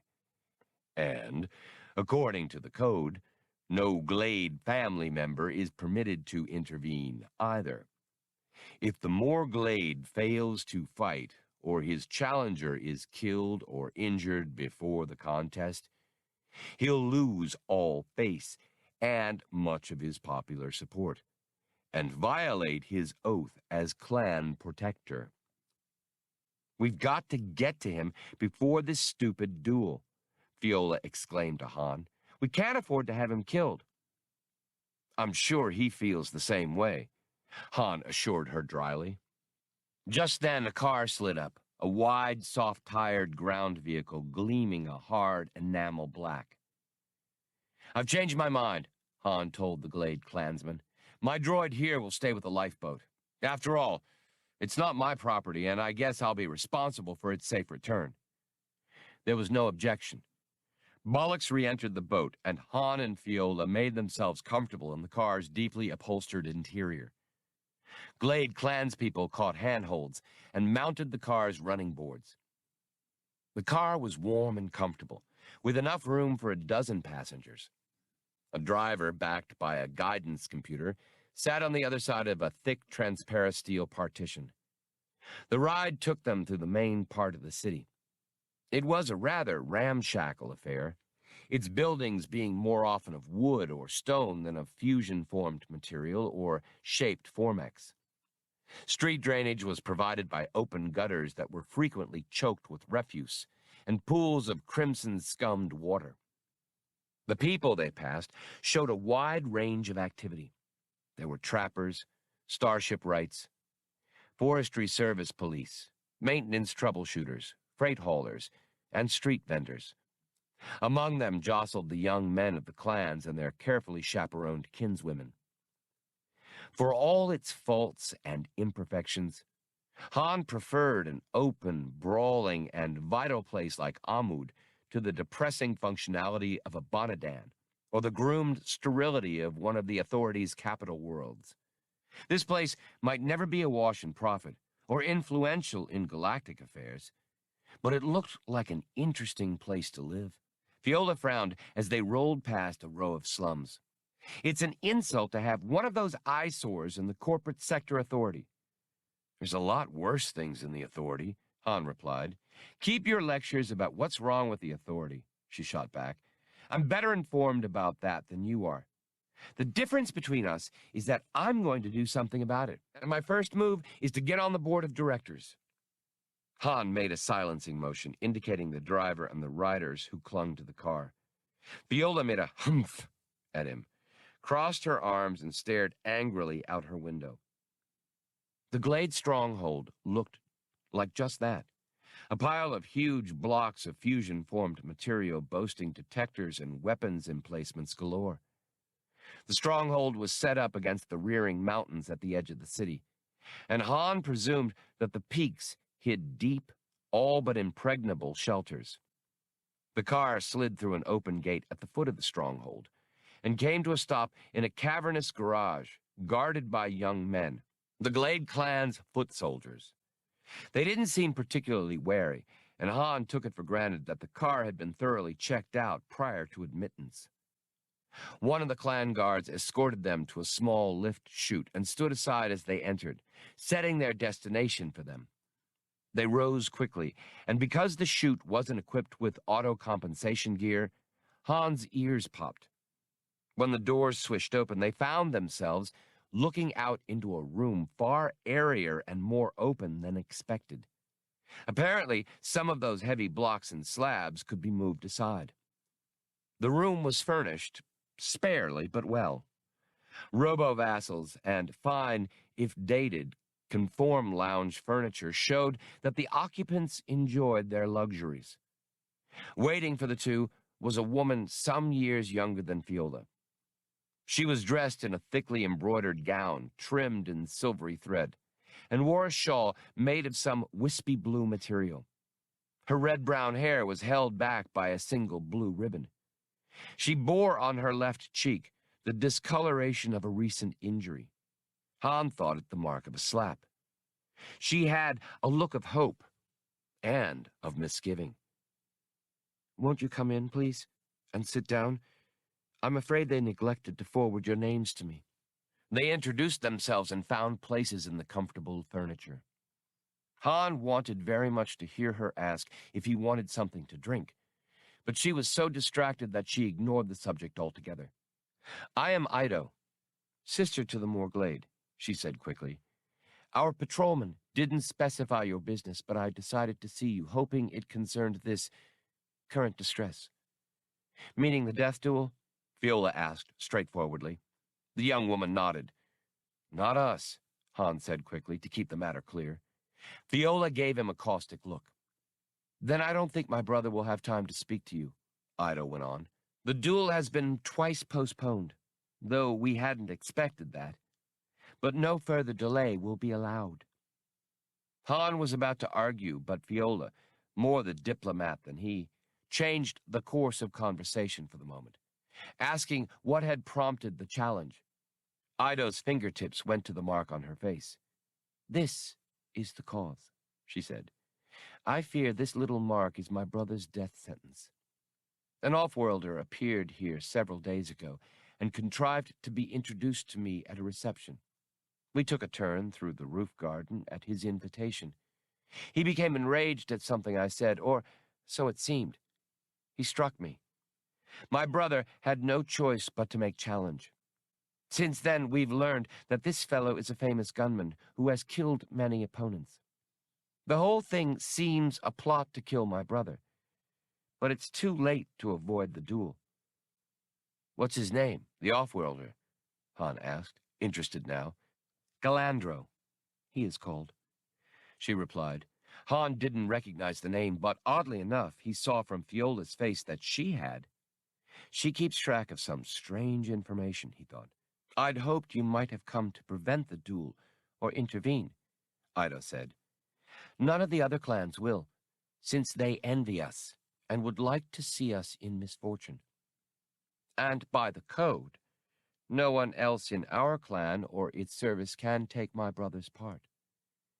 But another outsider may, for the sake of either our interests or his own. That is to say, if it's a matter that directly concerns him. Han was thinking that if he were the Morglade, he'd be shopping around for a fast starship with the family jewelry in his pocket. His musings were interrupted by Fiola's voice.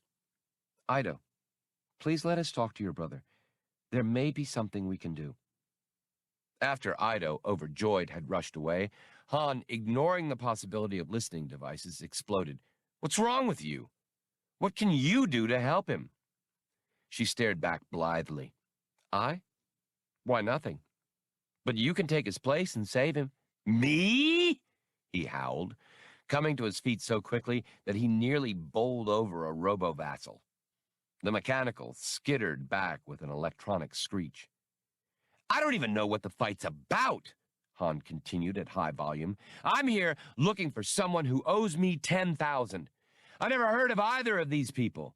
Which reminds me, it looked like you knew about the gunfighter. What's his name? Galandro. A name I've heard before. If it's the same man, he's the territorial manager's most trusted operative. I've only heard his name once before. Odeman, the territorial manager, must be involved in all this. These must be the measures Mag informed Zlarb about. If Galandro kills the Morglade, it'll end your tracing of Zlarb's bosses and your chance to collect. But if you intercede for the Morglade, we might still get what we want. What about minor details? Han asked sarcastically, such as if Galandro kills me, for example. I thought you were the Han Solo who said he could get more in this life with a blaster than with an open expense account. So this is your department. Besides, Galandro will almost certainly withdraw when he finds out he'll have no chance of killing the Morglade anyway. And who'd dare face the great Han Solo? Nobody wants to, and nobody's going to. Solo, you've eliminated Zlarb, seen Mag with the slavers, and heard what I've learned. Do you think they'll ever stop coming after you? Your one chance is to save the Morglade and get that information from him so that I can prosecute everyone connected with the slavery ring. And let's not forget the 10,000 they owe you. Let's not ever. What about it? If you can't get it out of them, maybe I can get you some sort of compensation? Reward to a citizen for a job well done, commendation from the board of directors, that sort of thing. I want 10,000, Not a credit less, Han stipulated. Fiolla was right about one thing. Unchecked, the slavers would undoubtedly keep coming after him. And no ceremonial dinners. I'll leave through the back door, thanks. Whatever. But none of that's likely if you let Galandro kill the Morglade. At that moment, the door swished open, and Ido returned, her hand through her brother's elbow. Han was surprised to see how young the Morglade was. He'd assumed that Ido was a kid sister, but the Morglade was even younger. He wore a fine outfit, stiff with braid and decorations of one kind and another, and a gun belt that somehow didn't look right on him. He was slightly shorter than his sister, slim and rather pale. His hair, the same color as hers, was caught behind him in a tail. Ido made introductions, but while she referred to her brother by his title, she called him by a more familiar name. Ewan, Captain Solo wishes to intervene for you. Oh, please, please agree. The Morglade was unsure. For what reason? Han massaged the bridge of his nose with thumb and forefinger. Fiolla offered no hints, confident that he could come up with some plausible reply. I have, business with you, a deal you might be interested in. It'll take some explaining. At that moment, the comm link signaled for attention. The Morglade excused himself and crossed to the instrument. He must have activated a muting device as well. None of the others heard any part of the conversation. When he turned back, his face had become emotionless. It seems we lack time for your explanation, Captain Solo, he said. The Outworlder Galandro and his second have appeared at the gate and will await me in the armory. Steeling himself with, think of cash, Han said, why don't I meet him for you? When he saw he was going to get an argument out of this proud boy, he rushed on. Remember your sister and your duty to your clan. Forget the point of honor. This is real life. Ewan, please do, Ido implored her brother. I beg it as a boon favor to me. The Morglade looked from one to another, almost spoke, held himself. I couldn't yield this obligation to any member of my clan, he finally said to Han, but my death would leave my sister and my kinsmen at the mercy of the other clans. Very well. I shall put myself in your debt. Let us repair to the armory. The private lift chute carried them down quickly. The armory was a series of cold, echoing, vaulted rooms, crammed with racks of energy guns, projectile firearms, and muscle-powered weapons, along with workbenches and tools with which to service them. Their footsteps resounded on stone as they made their way to a shooting range. At the far end of the range and along the walls, holo targets hung in the air, waiting to unfreeze into attack evasion sequences. But it wasn't holo targets that were scheduled to be shot. At the nearer end of the range waited 5 people. Han was fairly sure he could identify them. Worlds with such an archaic and formal dueling code demanded about the same roster. The woman with the weary look on her face and the professional medipack slung from one shoulder would be the surgeon. In a gunfight at close quarters, Han doubted that her duties would extend beyond pronouncing the loser dead. The older man in Glade household livery would be the Morglade's second. He had a lean, scarred face, and was probably an instructor in arms or some such to his clan leader. Another man, in what Han had come to recognize as Respawn colors, would be the other second. There was a white-haired elderly man standing aside and trying to conceal his nervousness. He could only be the match's judge. The last member of the group was easiest of all to identify. Though Han had never seen him before, the sight of him set off internal alarms. He was slightly taller than Han, but seemed smaller and more compact.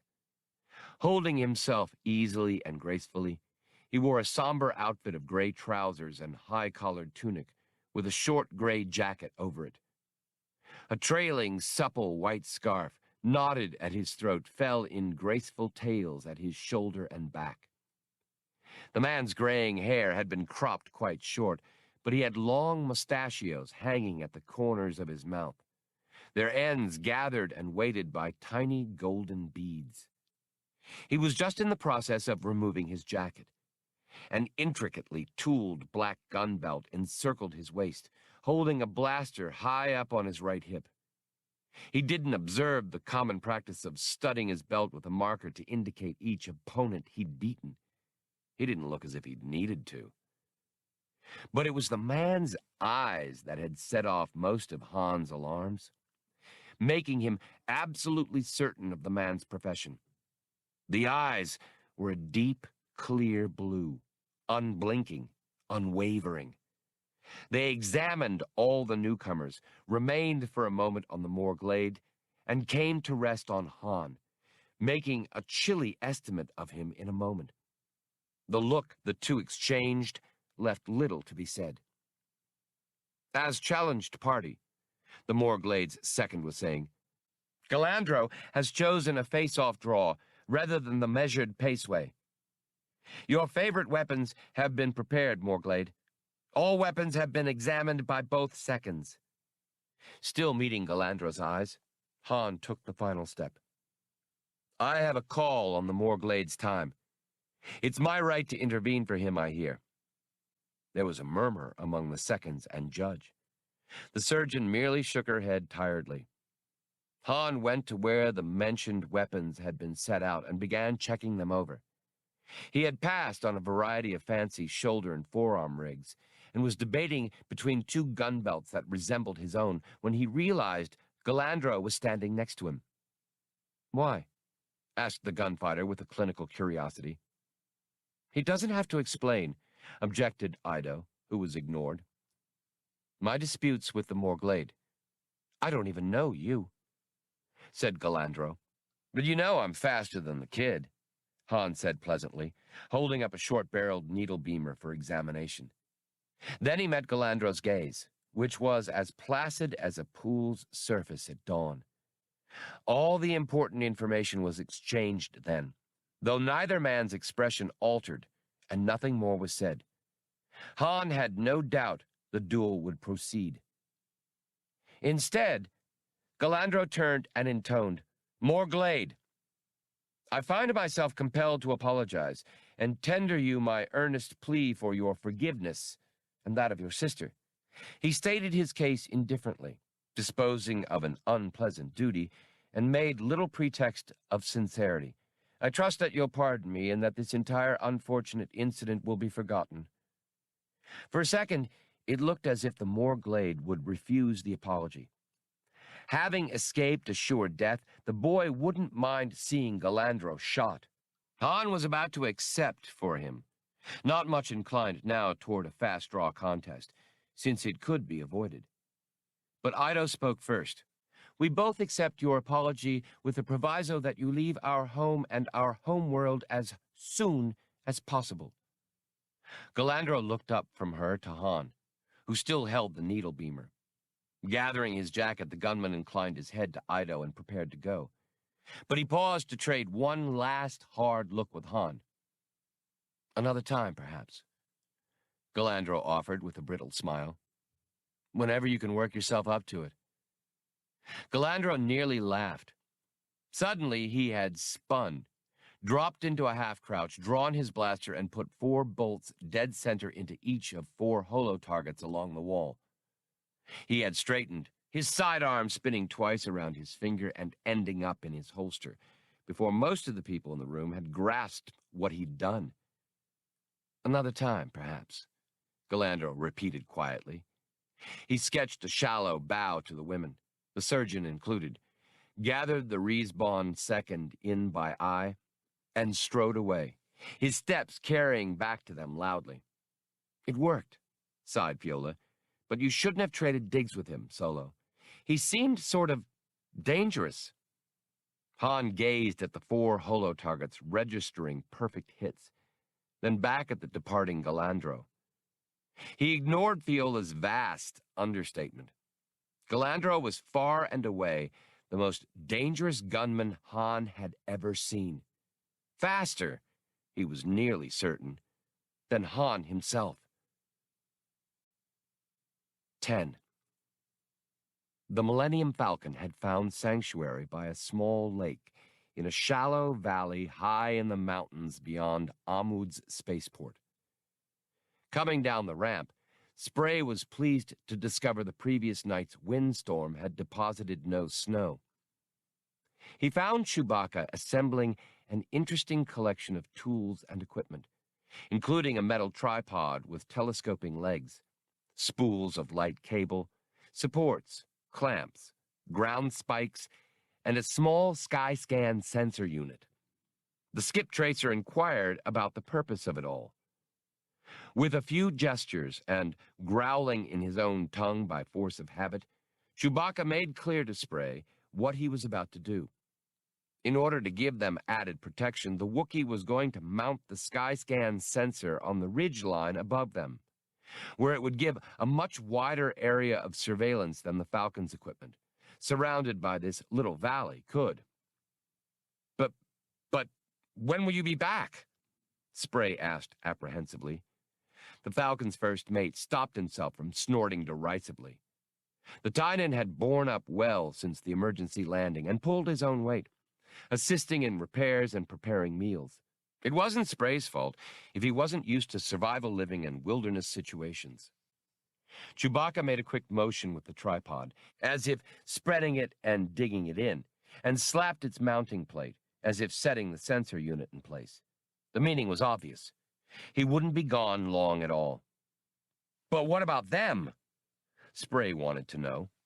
Meaning the herd of grazers moving up the slopes from a lower valley into theirs. The shambling beasts went at their usual slow, imperturbable pace, feeding on scrub, rock lichen, and such spring grasses as were exposed, their antlered heads rising and dipping as they carried on their endless ruminations. Several herds had passed through the area, neither showing any interest in the Millennium Falcon nor any hostility toward Spray or Chewbacca.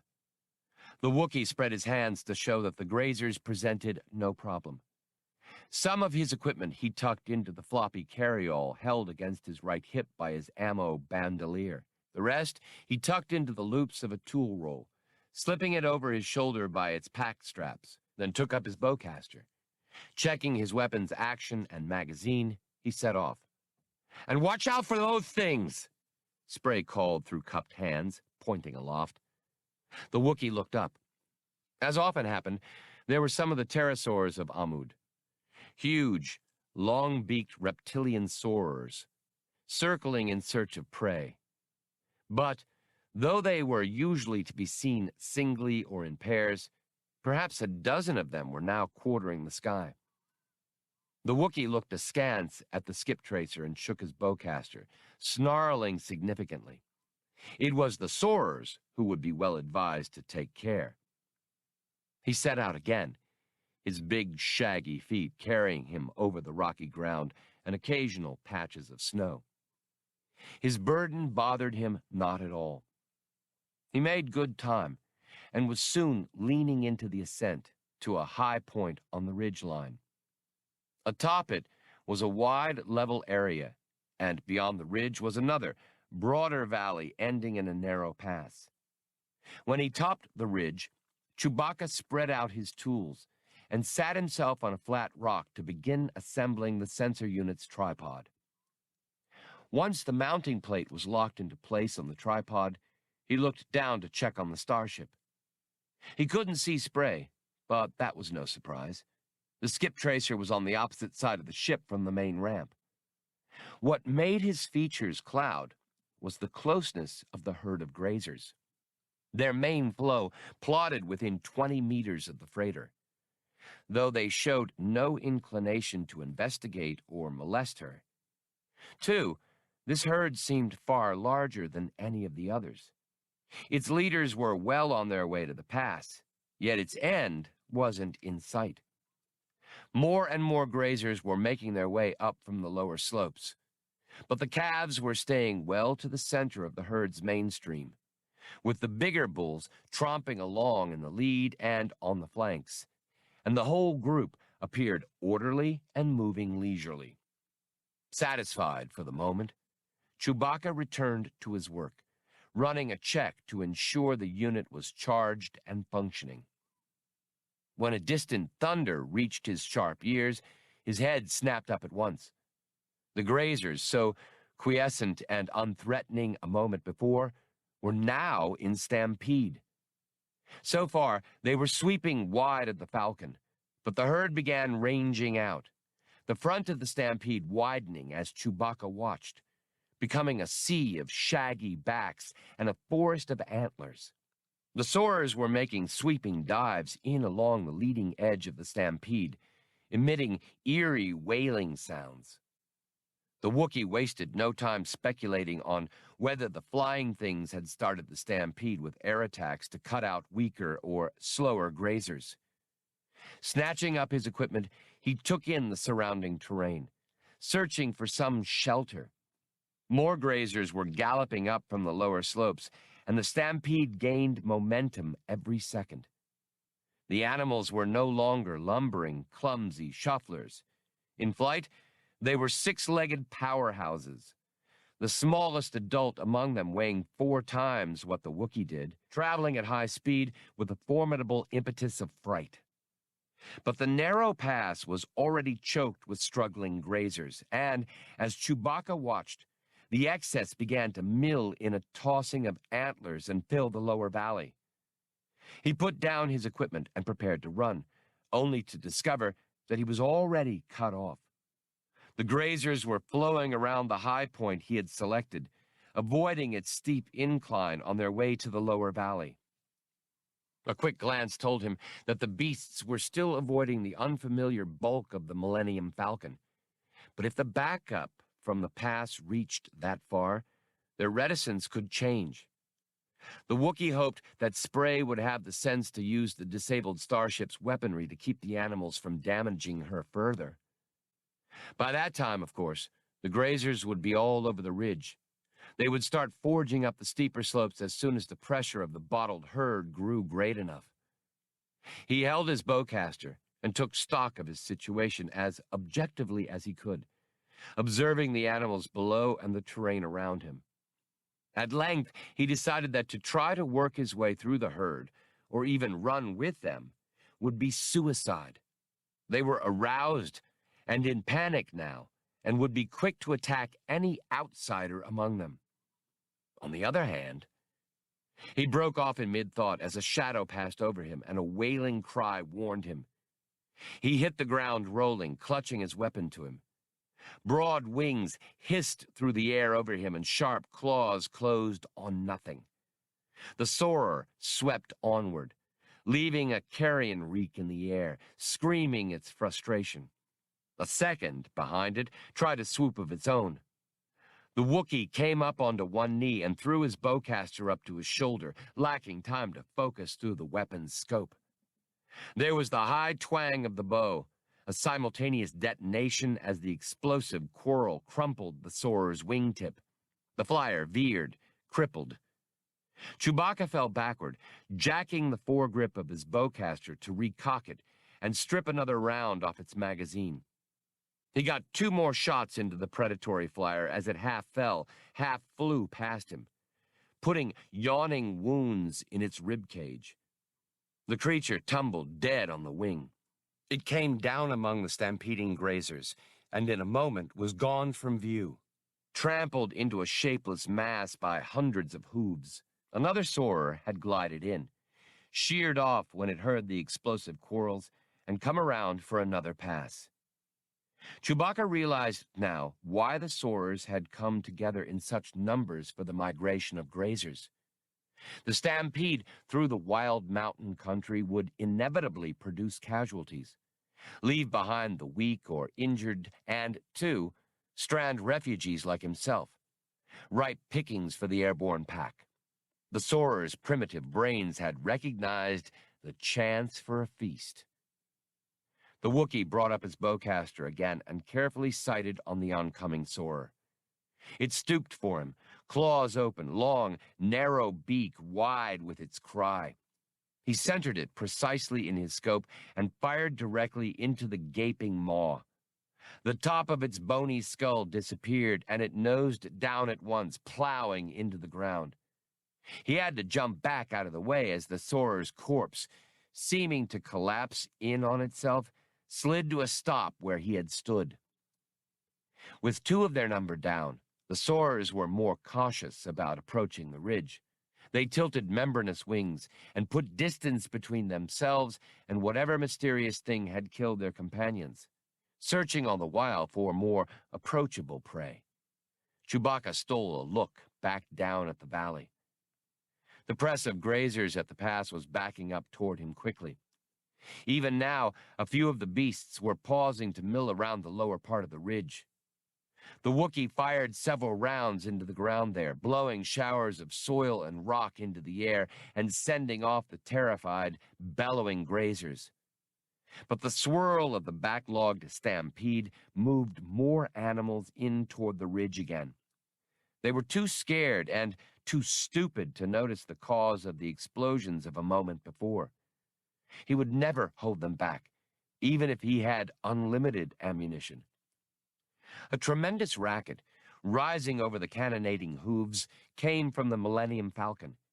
It was the ship's distress signals, hooters and klaxons combined with flashing lights, designed to attract the attention of searchers in case of crash or emergency landing. Apparently, the grazers had begun to get too close to the ship, and Spray had resorted to this to save her. It was good thinking on the skip tracer's part. But Chewbacca knew he could look for little else in the way of help. He doubted if even the starship's guns could clear a secure path through the massed herd. A soarer's cry sounded, and he spied the creature rising from the cliff across the valley, bearing what looked like a stunned or injured grazer calf. The Wookiee growled an imprecation at the fire, and wished for a second that he, too, had wings. Then he shook his fist in the air and bellowed wildly, for a mad inspiration worthy of Han Solo had just struck him. As he worked out details, he slung his bowcaster and began rummaging through the equipment he had brought. First, the tripod. He clamped all three legs under his arm and got a firm grip on its mounting plate. Cords of muscle swelled in his arms and paws, and he gritted his fierce teeth in exertion. Slowly, he put the needed crease into the tough metal of the plate. When he was satisfied, he put down the tripod and began to work furiously, casting occasional glances down to the growing turmoil in the valley as it surged toward his high ground. He had, he believed, the tools and materials he required. Time was another question entirely. He threw the downed soarer's carcass over onto its back without trouble. Its bones were hollow, and it had, for all its size, evolved for minimum weight. He jammed the bent mounting plate up under its chin, ignoring the ruin of its gaping skull, and fixed it there with a retainer from his tool roll, turning its screw down as tightly as he could without crushing the bone. He spread two of the tripod's legs, extending them to maximum length, and lay them out along each wing. He curled the leading edge of the wings over the tripod legs and wrapped them 2 full turns at the tips, exerting his strength against the resistance of the wing cartilage. There was barely any fold at all near the wing joints, but it would have to serve. He had only 8 clamps in his carry-all pouch. 4 for each wing had better be enough. He tightened them down quickly to hold the tripod legs in place within the folds of the wing edges. Stopping to check, he saw that the grazers were already thronging on the lower slopes of his high ground, packed tightly together, antlers swaying and flashing. He applied himself to his task with redoubled energy. He drew the central tripod leg out along the soarer's body as a longitudinal axis. The creature was an efficient glider, but its breast lacked the prominent keel to which flight muscles are attached in birds, and that made fastening a problem. He settled, after no more than a few seconds' thought, on a row of ring fasteners, punched through the skin and passed around the creature's slender sternum. Fortunately, it had no more than a vestigial tail. He swallowed and tried to ignore its nauseating odor as he worked. Then came his worst problem, a king post. Taking one of the bracing members he had brought, he thrust it up directly through the soarer's body next to the sternum, to stand 1.5 meters out its back, and made it fast to the longitudinal axis. Then he fit the longest brace he had across the juncture, securing it to the other 2 tripod legs as a lateral axis. He didn't fret over the various vile substances now leaking out of the soarer. That decreased the weight, which could only help. He spent a frantic several minutes cutting and fitting cable, with no time to measure or experiment, connecting wingtips, tail, and beak to the tip of the king post. He had to pause when a group of grazers breasted the ridge, wild-eyed and quick to swing their antlers in his direction. He jammed a new magazine into his bowcaster and emptied it into the ground, filling the air with explosions that could be heard over the countless hoof falls in the valley, driving the animals back down for the time being. But the valley was now filled, and there would be no room for them below. He knew. It was only a matter of moments before a major part of the stampede covered the high ground and engulfed the Wookiee. The soarer's grasping legs probably hadn't given it very good locomotion, but they made a plausible control bar once Chewbacca had stiffened them with supports, wired the claws together, and braced the shoulders with ground spikes. Then they, too, were cabled to wingtips, nose, and vestigial tail. The Wookiee dashed around the soarer's body, tightening down turnbuckles with no more than a hasty guess at the tension needed. He heaved, thews bulging under his pelt, and lifted the animal framework, gazing down and hoping the stampede had receded and that he would be spared the necessity of testing his handiwork. It hadn't. Grazers were literally being borne up toward him by the pressure of those below. Another barrage from the bowcaster only made them fall back for a moment. The tightly packed bodies came at him again. Chewbacca took his ammo bandolier, twisted it several times to tighten it, then slipped both arms through it as a harness and fastened it together at the front with a length of cable, hooking himself up to the framework where king post met longitudinal axis. He shouldered the weight of the soarer and slung his bowcaster around his neck. The body slumped, but the extremely light, super-strong support materials kept it in deployment. A grazer bull with antlers like a hedge of bayonets cut in toward him. The Wookiee skipped out of the way and almost collided with another knot of the animals. The ridge was being overrun. With nothing to lose, Chewbacca churned toward a drop-off, holding the soarer's reinforced carcass at what he hoped was the correct angle of attack, and launched himself. He wouldn't have been surprised if the wings had luffed and, with no lift at all, he had gone tumbling into the stamping, snorting mass of grazers. But a caprice of the strong air currents along the ridge flared the flyer's wings, bearing him along on an updraft. He began to yaw, the soarer's beak moving to the right, and pushed hard on the creature's braced claws to bring its nose around into the wind once more. Even so, his makeshift glider's sink rate was appalling. He raised his legs behind him and tried to distribute his weight for better control. He nosed up in an instinctive effort to get more lift, caring little about speed. He had flown powered craft of a design based on these same principles, but this was an entirely new experience. He nearly stalled and only barely got moving again. Then a strong updraft off the ridge caught the soarer's wings, and a moment later, he was truly flying. And for all the terror of unpowered flight, deadly panic of the milling grazers below, reek of ichor dripping down cables and supports from the soarer's corpse, the Wookiee found himself roaring and howling in elation. He started to dip the soarer's nose, but the experiment with pitch nearly sent him into a neutral angle of attack, and an abrupt descent.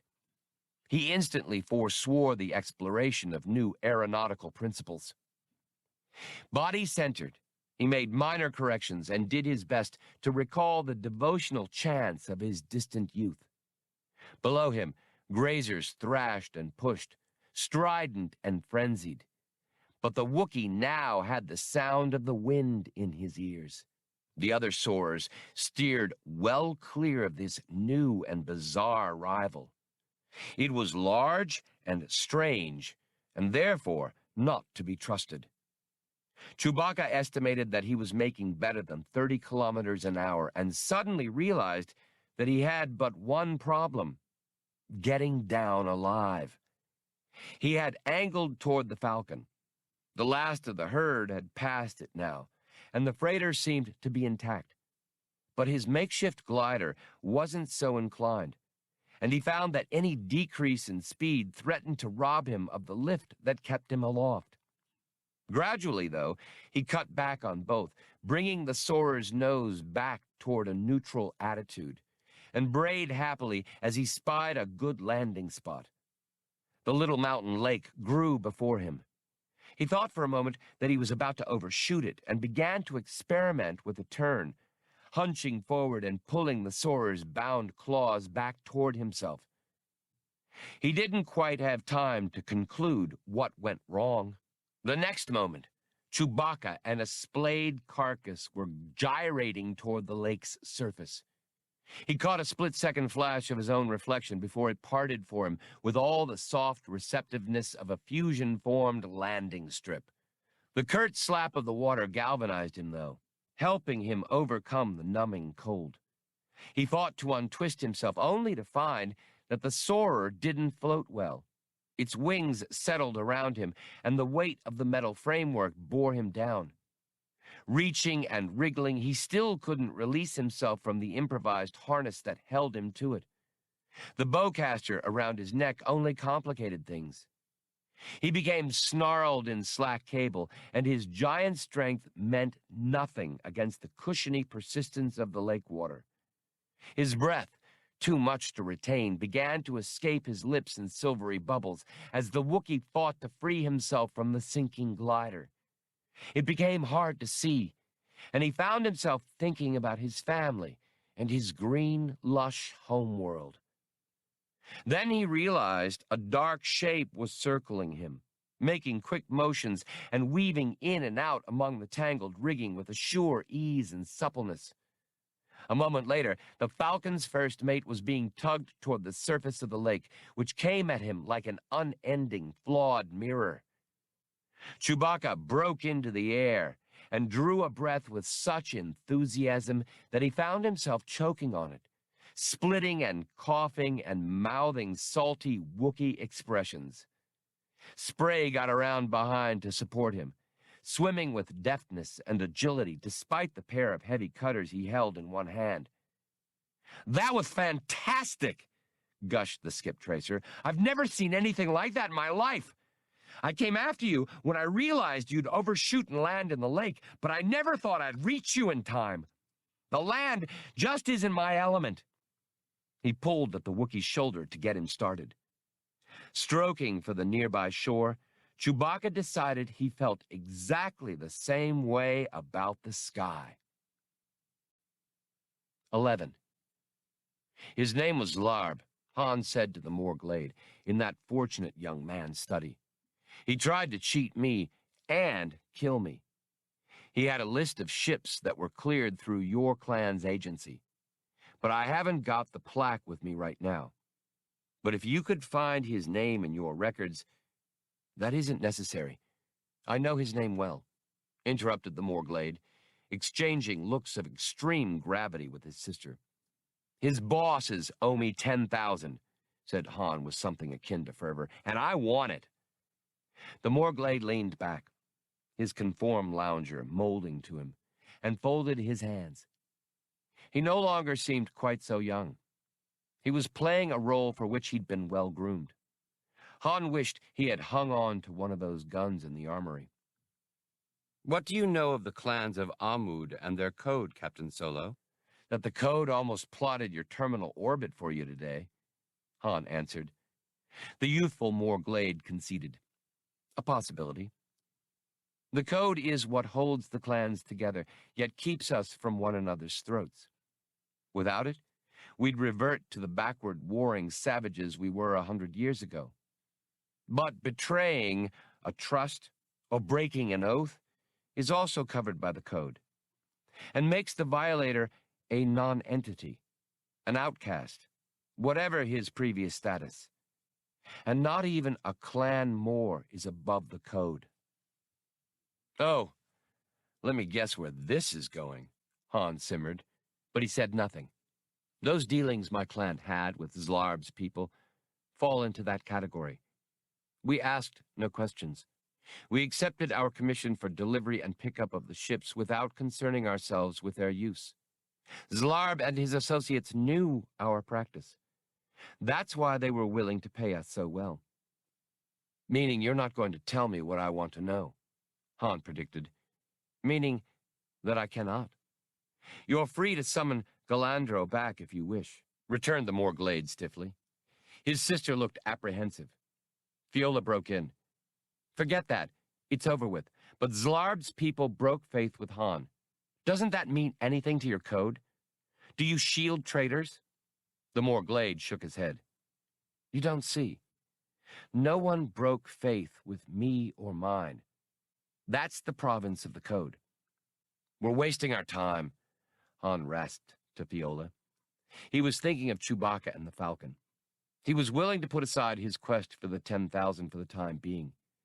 It didn't matter as much right now as the fact that Chewbacca was still somewhere out in the Amud Mountains. But as a parting shot, he waved out at the city, at the departing Galandro. You saw what sort of people they are. You're throwing in with slavers and double-crossers and poisoners. The Morglade and his sister came out of their loungers so suddenly that the furniture slid on the slick floor. How's that, you say? The girl whispered. Poisoners? He'd said it thinking of the kit he had found on Zlarb, and wondered what nerve he had hit. Zlarb was a Malkite poisoner. The late Morglade, our father, was killed with poison only a half-month ago, Ido said. Had you not heard of his death? When Han shook his head, the Morglade went on. Only the most trusted of my clan circle know he was poisoned. It's unprecedented. The clans almost never use poisons, but we take precautions against them, and none of our food tasters showed any ill effects. They wouldn't, from Malkite stuff, Han told him. Even some food scanning equipment and air samples miss it. And all a Malkite poisoner does to get around tasters is dose them with an antidote beforehand. The tasters never notice, and only the victim dies. Run tests on your tasters, and I bet you'll find antidote traces in their systems. He looked to Fiolla. The poisoning must be the suggestion Mag spoke about in the tape I found on Zlarb. I don't know how the duel bears on it. The Morglade had been rocked by what he'd heard. Then, his sister finished for him. We, too, have been betrayed, Ewan. Han Solo checked his pocket to make sure the plaque given him by the Morglade was secure, and tugged at the too-tight collar of the suit he had borrowed. Bollocks was just finishing loading the lifeboat with guidance components, shielded circuitry rather than those damned fluidics, provided from his own repair shops by the Morglade. The boat had been moved here to the Glade yards so that its departure would be less conspicuous. The Morglade had shown a grim open-handedness when quick tests had borne out Han's suspicion that the food tasters' bodies contained traces of a Malkite antidote. You're certain you don't want us to accompany you? The boy was saying for the 4th time. Han declined. That would draw too much attention if the slavers or the other clans are watching. I just hope the port defenses don't burn us out of the sky. Many of my people are on watch today, the Morglade answered, and you're listed as a regular patrol flight over hereditary Glade lands. You'll go unchallenged. We'll be listening. If you need us, we'll come as quickly as we can. I'm sorry that your Millennium Falcon dropped beneath the detection ceiling when she bypassed the spaceport. No stress. I'll find her. But they should be getting the Lady of Mindor repaired any time now. Right after that, this place will be alive with Espos. Do you think you can stall them? The Morglade was mildly amused. Captain Solo, I thought you understood. My people are very good at not answering questions. None will violate the silence, especially to security police. Fiolla joined them. Like Han, she wore a borrowed Glade Flyer's snug suit of gleaming blue and high spacer's boots. She'd been both awed and angered when she'd seen the names of authority higher-ups who were implicated in the slaving ring by the Glade records. Though the evidence was a bit tenuous, mostly official permits for ship charters and certifications for operation within the authority. Please remember, Fiolla, we expect to hear from you when you've rooted out our enemies. The Morglade said, if we can't work our own vengeance, we will at least witness yours. She promised soberly, you will.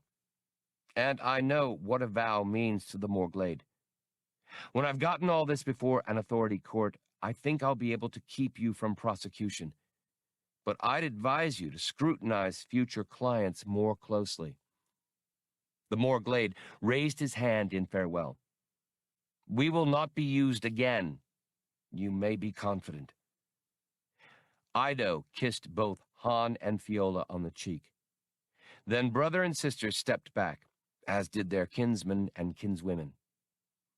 Within seconds, the lifeboat lifted from its resting place, drifted into a departure lane, and sped up toward the mountains above the spaceport, hurtling between them and rising for the higher peaks beyond. How are you going to find them anyway? Fiolla, again in the co-pilot's seat, asked. The sensors and detectors in this kettle aren't made for a tight search, are they?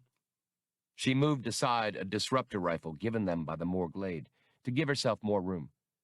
Han laughed, happy to be off the ground again. This wreck? You'd be lucky to find your own back pocket with the gear she carries.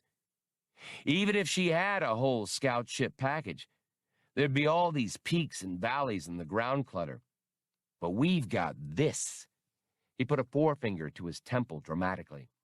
If we haven't got something a little more high-powered than that, she said, mimicking his gesture perfectly, I hope there are some drop harnesses aboard because I want out. Han brought the little craft over onto a pre-chosen course, satisfied that he dipped low enough behind the peaks to be off the spaceport's detectors.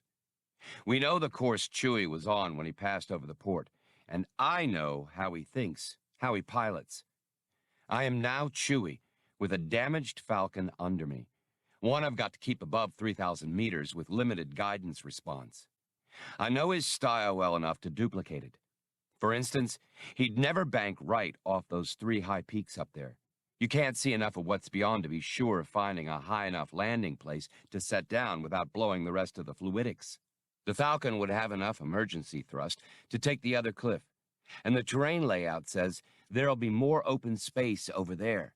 You can see more of what you'd be getting into. That's the way my cautious old Wookiee pal likes things. He'll be looking for an out-of-the-way spot where he can set down, keep out of sight, try to do some repairs himself, and wait for me. I'll find him. Don't worry. You call this a plan? She scoffed. Why don't we just buzz along yelling his name out the hatch? His tone sharpened. I said I'd find him. Then Fiolla understood what desperate fears for Chewbacca's safety Han had been suppressing. I know you will, Han, she added quietly.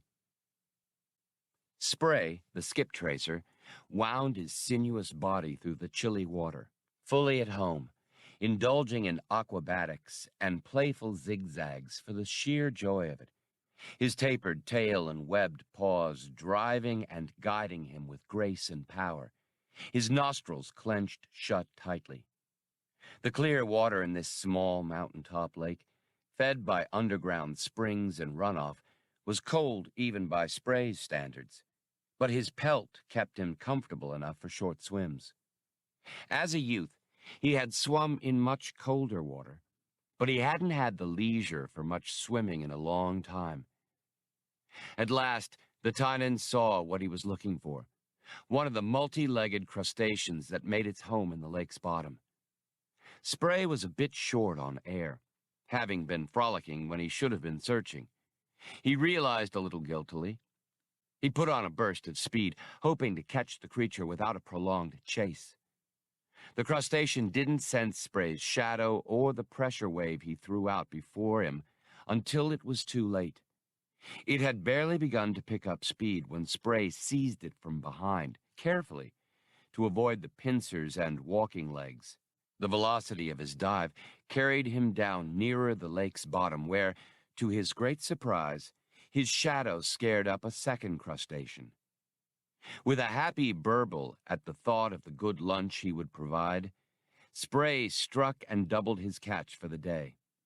When his air supply approached its limit, Spray headed for the lake's surface. He broke through with a happy squeal, spitting a jet of water high into the air and filling his lungs again. He held his catch over his head, treading water and waving the crustaceans at Chewbacca, who stood on the shore. The Wookiee woofed happily and hungrily and waved back.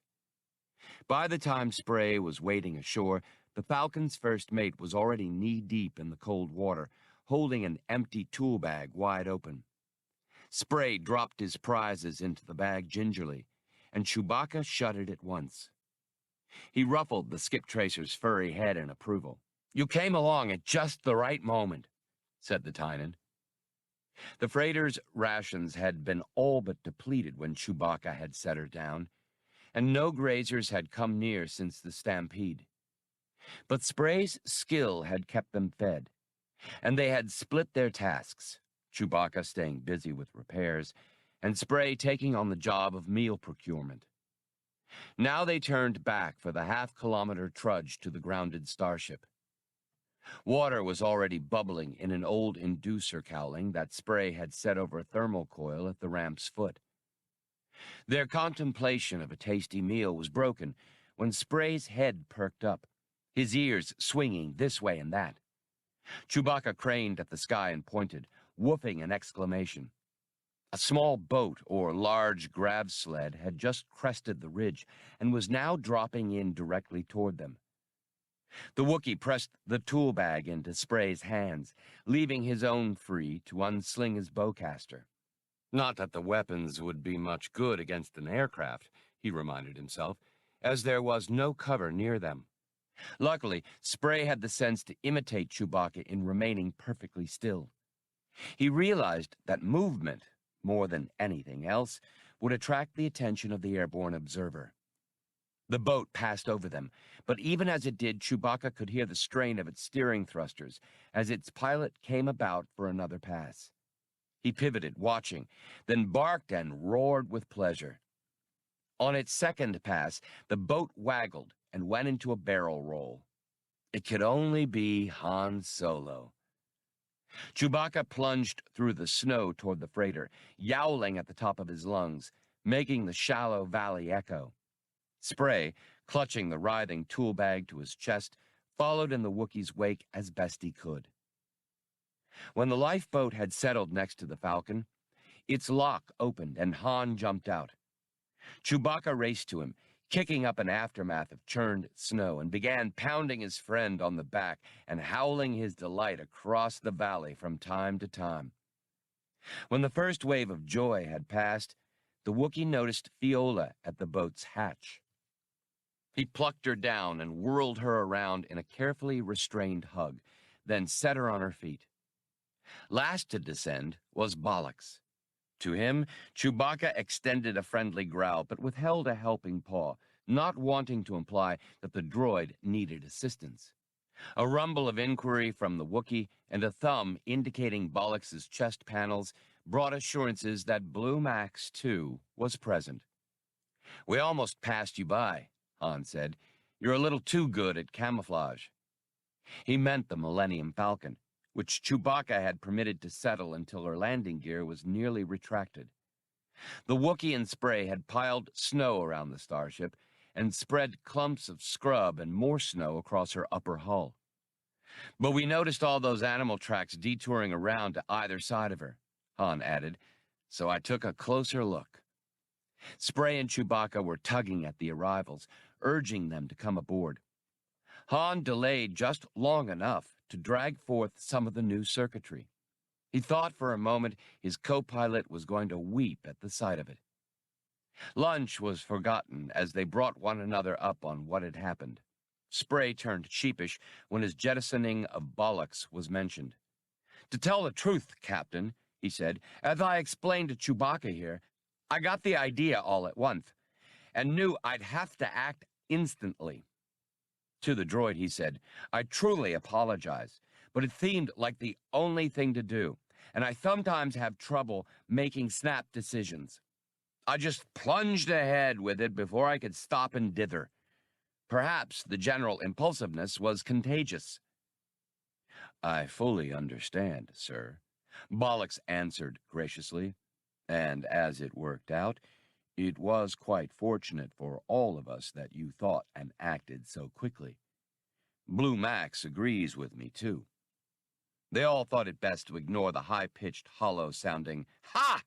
that came from Bollocks's closed chest panels.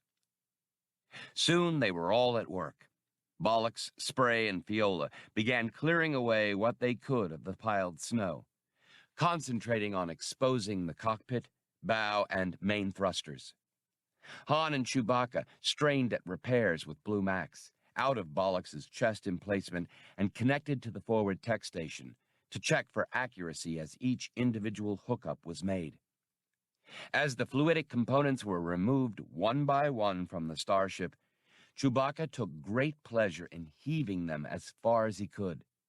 Some of his throws were so impressive that Han regretted that it wasn't a formal athletic event.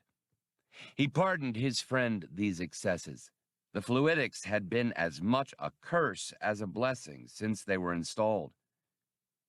As the replacements were made, the pile of discarded adapters and jury-rigged gear grew.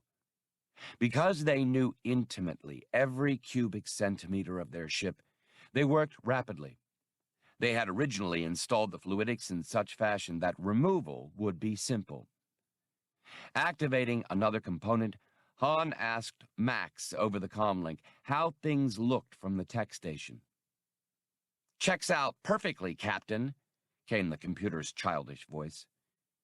Pleased with the speed with which their labors were going, Han said, "We should take time to retune the engine power curves for peak efficiency, but I'd rather get off Amud first. The biggest job's the only one left, the hyperspace control units. Shouldn't take more than—" "Captain Solo!" Max's vocoder communicated urgency. "Trouble! Long-range sensors paint 3 blips." Chewbacca yipped a question at Han, who snapped a sharp response. "What's it matter who they are? They're not coming for a gala send-off, that's for sure. No time for the hyperdrive. Seal up the hull." He called to Fiolla and the others. "Get aboard. We're raising ship right now." Han sprinted up the ramp, leaving his first mate to close up the exposed systems. In the cockpit, his hands flew back and forth across both his own and Chewbacca's sides of the console. Among other things, he flicked on the ship's commo board and monitoring outfit, though he doubted he'd pick up much in the way of transmissions from the bogies. But a moment later, in the midst of charging the ship's weaponry, he noticed a blinking telltale on the broadband monitor. He read the instruments. There was a steady signal coming from somewhere very close by. A fast scan by the direction finder told him its origin. He recalled that he had left the disruptor rifle in the lifeboat, but Chewbacca had placed his gun belt in the navigator's chair. Good boy. Fastening the belt around his hips and tying down the holster, he rushed back for the ramp. Chewbacca noticed the blaster at once. "We've been popped," Han explained. "Somebody keyed the boat transceiver. We've been sending all along. It probably took them this long to pick us up among all the dips and crags." He was glaring meaningfully at Fiolla. After all this time, she said with amazement, you still don't trust me. Name another nominee. Spray hasn't been near the boat, and I sure don't remember doing it. He beckoned his partner. We've got work to do, pal. Spray, you too. Bollocks, go with our other guests to the forward compartment and watch her. And brace your chassis for some rough weather. He started back for the cockpit, and Fiolla headed for the forward compartment without another word. Han ushered Spray into the navigator's chair directly behind his own, and all three buckled themselves in. He thought about sending out a distress signal to the Moor Glade, but a glance at the commo board ended that. One or more of the oncoming craft was jamming, and he had no time to try to circumvent the interference. Bringing thrusters up to a hover, he retracted the ship's three-point landing gear the rest of the way. Over the low tumult of the engines, he asked the Wookiee, "How good a pilot is he?" He jerked a thumb at Spray. The first mate made a so-so motion of his hairy paw, but nodded, which meant that while the skip tracer might never make the Kessel Run, he would be adequate in a jam, which this was. "Splendid," Han said unenthusiastically, and cut in main thrusters. Kicking up fountains of steam and mud and clumps of scrub growth, the Millennium Falcon blasted free of the remaining snow and shot off into the sky. Han let his co-pilot take the controls and left his seat to bend over Spray. "Here it is. We haven't got hyperdrive because we didn't have time to reconnect it. That means we can't duck out of this one. Sensors say those are small, fast jobs coming for us, maybe interceptors. And sooner or later they'll overhaul us. We can't outrun them, but we can outfight them if Chewie and I can man the turrets. That means somebody's got to pilot. So unless you feel like manning a quad mount—" "Captain," gasped Spray, "I've never fired a weapon in my life." "Sort of what I figured," sighed Han. "Take a seat here." Scratching his hand nervously, Spray sat unwillingly in the pilot's seat, while Han adjusted it and pushed it closer to the console. Spray poked his buck-toothed snout up to various indicators, scopes, and gauges. With his inferior eyesight, he was, of course, primarily an instrument pilot, but he obviously knew what he was doing. "Just keep shields up and try to angle with their attack runs," Han instructed, "and try to preserve her resale value if that inspires you. Otherwise, nothing fancy. Just leave the rest to us." He and his partner made their way to the central ladder well that led to the top and belly turrets. "I wish there was another way to do this," Han confessed. "Nope," the Wookiee responded.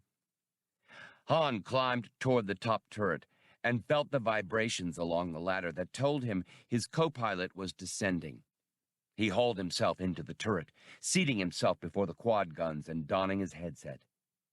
Ship's gravity was altered here, permitting him to sit with his back perpendicular to the ladder well, without feeling a downward drag. In the same way, Chewbacca would be sitting in the belly turret, facing directly downward, without being pulled against his seat's belt. Glancing over his shoulder, Han could look directly down the ladder well at his friend's back. Chewbacca flipped him a quick wave, and each of them ran his battery through a few test traverses, making sure the servos responded to control grips and tracked accurately. "The usual stakes," Han called down, "and double for kills in the money lane." Chewbacca woofed consent. Spray's voice, shaking with tension, came up. "I have 3 confirmed blips on approach. They should be on your screens by... They're on us!" 12. Just as Spray apprised the 2 partners of the oncoming craft, the newcomers announced their own arrival unmistakably. The Millennium Falcon quaked, her shields claiming huge amounts of power as cannon fire incandesced against her. "They're breaking!" Spray yelled, but both Han and Chewbacca could already see that from their targeting monitors. Clutching the hand grips of his gun mount, Han traversed the quad barrels astern to address his natural target, the uppermost of the vessels overtaking his ship. He knew the Wookiee would be on the one falling deepest into his own field of fire. They'd been through this sort of thing before. Each knew the area of his responsibility and how the other worked. The targeting computer drew up intersecting lines in two parallel grids and showed Han an arrowhead of light representing the bandit. From a lifetime's habit, Han divided his time and attention between computer modeling on the tiny screen and visual ranging. He never entirely trusted computers or any other machine. He liked to see what he was shooting at. The target swept in, even faster than he had expected. It was, as he had thought it would be, a pinnace, a ship's fighting boat. So, our friends the slavers are still with us. At the same time, he was squeezing off quick bursts, trying to bracket the pinnace. The quad guns slammed away in alternating pairs, but the pinnace had picked up too much speed. It was into his gun sights and out again before Han had a chance to come close. The starship shook like a child's toy as her defensive mantle struggled to deal with the blasts of the pinnace's cannon. Han registered, distantly, the sound of the belly guns and Chewbacca's frustrated howl as the Wookiee, too, missed on the first pass. Then, instead of one triangle of light on his targeting monitor, Han saw two. He brought the quad mount around hastily, its servos protesting, throwing him deeper against the padding of the gunner's seat. A pinnace had come in from directly astern, its blaster fire bisecting the Falcon's upper hull precisely. There were deep vibrations as the starship shuddered from the fire. Han couldn't stop himself when he saw the volley walking along the hull at him, from throwing an arm up to protect himself. But deflectors held, and in a split second, the pinnace had swept by with its two companions to come to bear for another run. The pinnaces were perhaps twice the size of the lifeboat Han and Fiolla had stolen. They were fast, heavily armed, and nearly as maneuverable as fighters. Lacking hyperdrive, there was no question of outrunning them. The Falcon could only make a fight of it. The freighter tilted and side-slipped as Spray attempted an evasive tactic. Han, his aim spoiled, yelled into his headset mic, "Nothing fancy, Spray. Just go with their strafing runs and cut into their speed advantage. No aerobatics." Spray trimmed the freighter. The pinnaces had broken right and left, with the third ship going into a steep, rolling climb for an overhead attack. Han held fire, knowing they were out of range, and bided his time. Spray headed the freighter deeper into the high mountains. The pinnace that had broken left now dove abruptly and came in under the Falcon's belly. Han could hear the reports of Chewbacca's guns as he brought his own weapon around, its 4 barrels pivoting and elevating on their pintles in response to the commands of the targeting grips. He tried for the diving pinnace. Outside the ball turret, the quad guns responded minutely to the least adjustment of his controls. The computer limned aiming grids, plotted the pinnace's estimated course and speed, and predicted where it would be. Han slewed his seat around, hands clenching the grips, and 4 cannon barrels swung to follow suit. He opened fire, and the quad guns pounded red destruction at the bandit. He scored a partial hit, but the pinnace's shields held, and it managed to evade his fire almost instantly. "Swindler!" he howled, tracking the pinnace in a hopeless effort to connect again. There was the sound of a distant explosion, and a triumphant roar echoed up the ladder well. Chewbacca had drawn first blood. The third pinnace swept past, taking a course almost at right angles to the one Han was still tracking. The newcomer got off a sustained burst that splashed harmlessly off shields, but there was a surge from the Millennium Falcon's engines. The ship's defensive mantle was in danger of failing, having taken extreme punishment from the sustained, well-directed fire of the attackers. Realizing he couldn't catch up with the one he had just missed, and ignoring his comlink, Han yelled down the ladder well, "Chewie! One in the money lane!" Because of the Falcon's design, a flattened sphere, and the position of her main batteries at the precise top and bottom of the ship, her turret's fields of fire overlapped in a wedge, expanding from the freighter's waist all the way around. This overlap was what Han and his first mate called the money lane. Kills scored there counted extra, since it was a shared responsibility. Their standing wager on who was better with a quad mount carried a double payoff for hits in the money lane. But right now, Han didn't care if he ended up owing the Wookiee his shirt. Chewbacca brought his weapon around and just barely failed to get a bead on the pinnace out in the money lane, chopping the air behind it with crimson cannon fire. "Spray, keep your eye on the long-range sensors," Han called into his mic. "If their parent ship sneaks up on us, Interstellar Collections will have nothing to auction off but a gas cloud." The ship, missed by Chewbacca, came up into Han's field of fire. He led it, reaching out for it with red cannon blasts. But the pinnace's pilot was quick and threw his ship out of the line of fire before his shields gave. The enemy scored on the Millennium Falcon's upper hull, and the freighter bucked. Han caught the smell of smoldering circuitry. "Captain Tholo, there's a large vessel moving up rapidly from magnetic southwest. At current courses, it'll close with us in another 90 seconds. Han was too busy to answer the skip tracer. Hearing his first mate's frustrated growl at a near miss reverberating in the ladder well, he saw the ship the Wookiee had just lost. It arced out beyond the bow mandibles, its pilot going into a fast bank as he realized he'd flown into another line of fire. Han didn't bother with the targeting computer, but tracked by eye, catching the pinnace at the slow point in its turn with a sustained burst. A moment later, the pinnace disappeared in a fireball, shreds of it hurled outward. The third pinnace, coming about for another run, swerved to avoid the explosion of its companion, rolled, and was again in the money lane. Han's and Chewbacca's fire probed at it simultaneously. It, too, became an eruption of enormous violence. Han was instantly at the ladder well, not bothering to climb down, but sliding with toes clamped to its side pieces, breaking himself with his hands, worrying about the oncoming mothership. As he reached main deck level, he found Chewbacca swarming up the rungs beneath him. The Wookiee crowed happily, and Han found time to sneer, "What do you mean, pay up? I made the kill in the money lane. You never even touched him." Chewbacca snarled as they dashed together toward the cockpit, but the issue of who owed whom had to be dropped. Once Chewbacca was in place, Spray squirmed out of the pilot's seat, breathing with relief as Han dropped into it. "That ship's coming at vector 125/160, Spray said, but Han had already read that information off the console.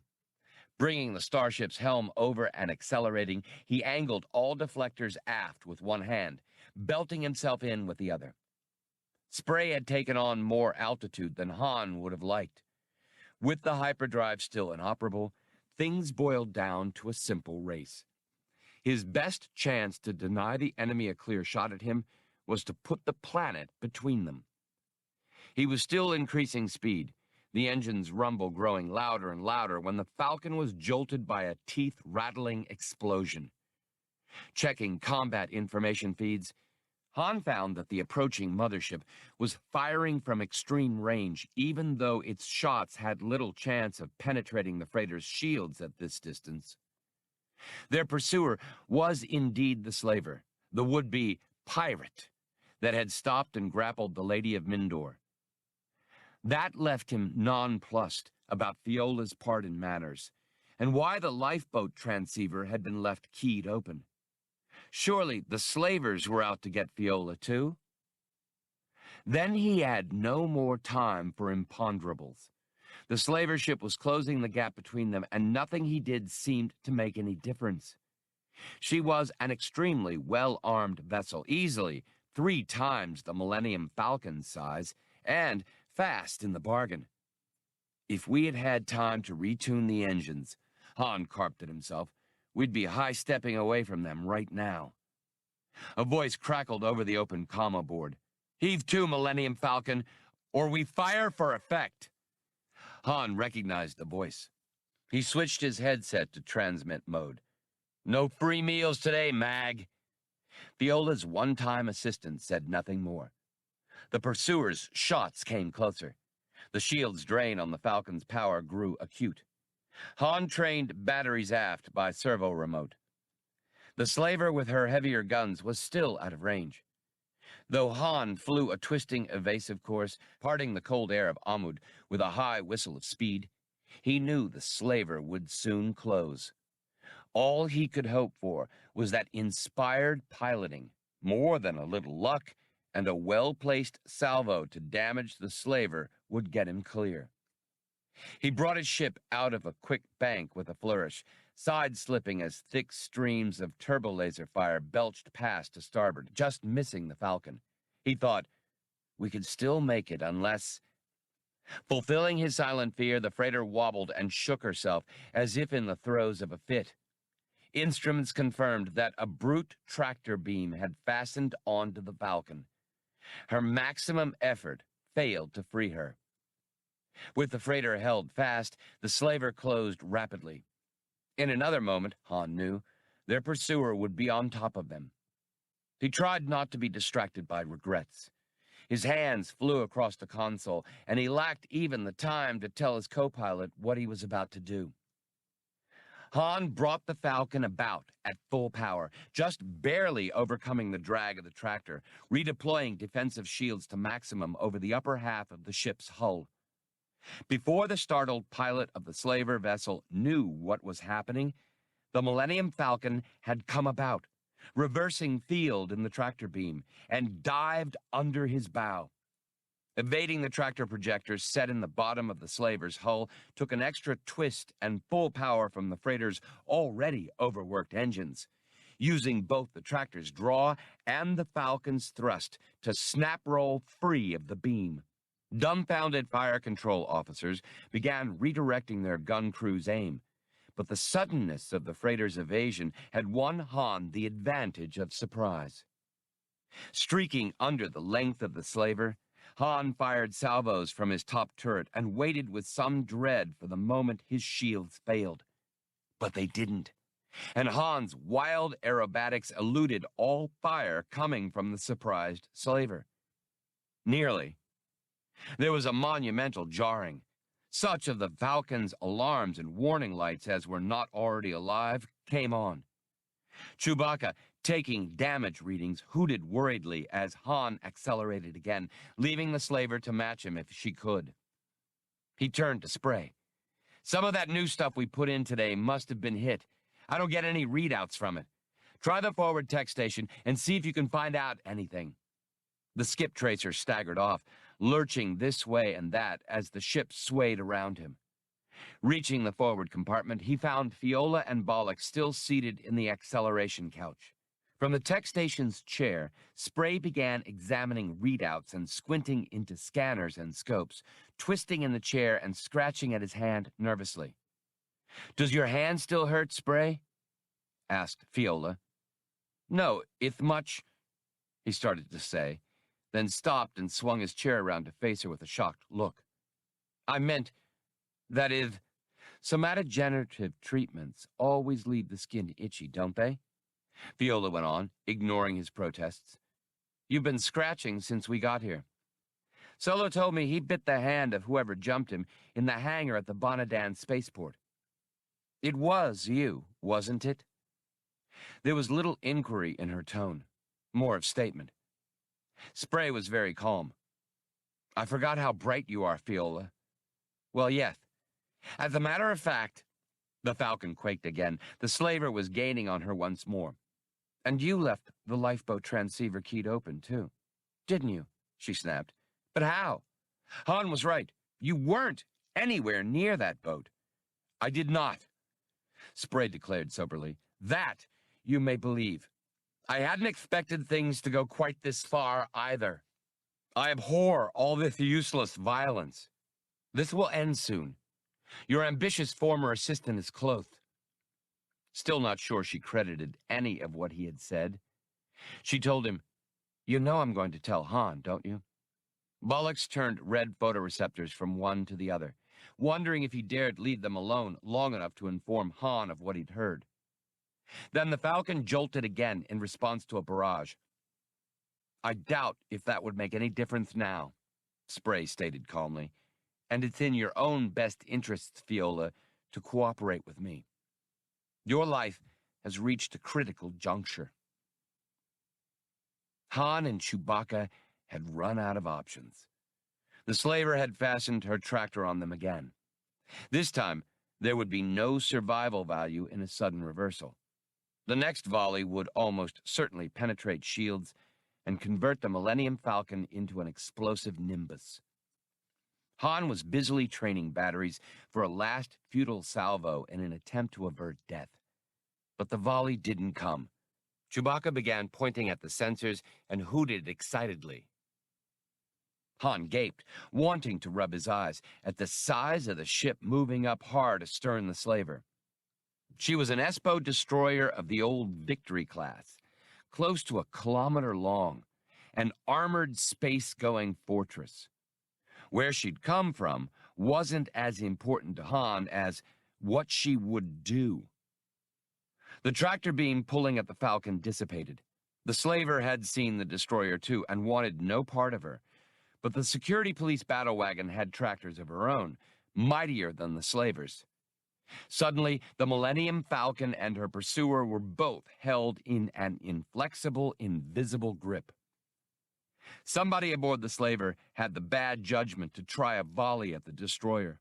Cannonade splashed harmlessly off the Espo's immense shields, and a turbo laser turret in the warship's side answered, opening a huge hole in the slaver's hull and evaporating most of her power plant. The slaver offered no further resistance. She was drawn up, uncontesting, into the gaping boarding lock in the destroyer's underbelly. The Falcon's commo board sounded with a general override broadcast. All personnel in both captive ships remain where you are. Follow all instructions and offer no opposition. There was something familiar about the voice. Shut down your engines and lock all systems except commo. Since the slaver was already occupying the destroyer's boarding lock, the Falcon was eased down toward the ground, the vast bulk of the battle wagon settling in over her, blocking out the sky. Relaxing to the inevitable, Han extended his ship's landing gear. The Falcon could never break from this tractor beam, and he had just seen the stupidity of trying to slug it out. He shut off his engines and cut power to weapons, shields, tractors, sensor suite. He nudged his partner. Keep your bowcaster ready. Maybe we can make a break for it when we're outside. If they could get away, perhaps the Morglade could use a couple of good pilots. If not, there was nothing to worry about anyway, except which periodicals to subscribe to while in prison. But Han was determined to go out kicking. The Espo craft descended until it was no more than 50 meters above the grounded Falcon. By leaning forward in the cockpit, Han could see the captive slaver ship. A boarding tube, no doubt packed with combat-armored Espo assault troops, was extending itself and fastening to the slaver's main lock. Now, Mag, see how you like it, thought Han. It was only a knot of satisfaction in his long string of bad luck, but it was something. He savored it while he could. From another lock in the destroyer, a safety cage appeared, lowered by a utility tractor beam, coming down slowly and silently. The safety cage was a circular, basket-like affair with high guardrails and an overhead sling for hoist work. Within the cage, where Han would have expected a flock of trigger-happy Espos, there was only the man who had given the instructions over the commo a few moments before. It was Galandro, the gunman. 13. Galandro approached the Falcon at a sedate pace. When he stopped, looking up at the cockpit, his hand moved to his belt and brought something up. A moment later, the gunman's voice came over the commo board, obviously channeled through the Espo warship. Solo, can you hear me? Rather than answer, Han flashed the ship's running lights once. Oh, come now, Solo. How can you be surly to the man who saved your skin?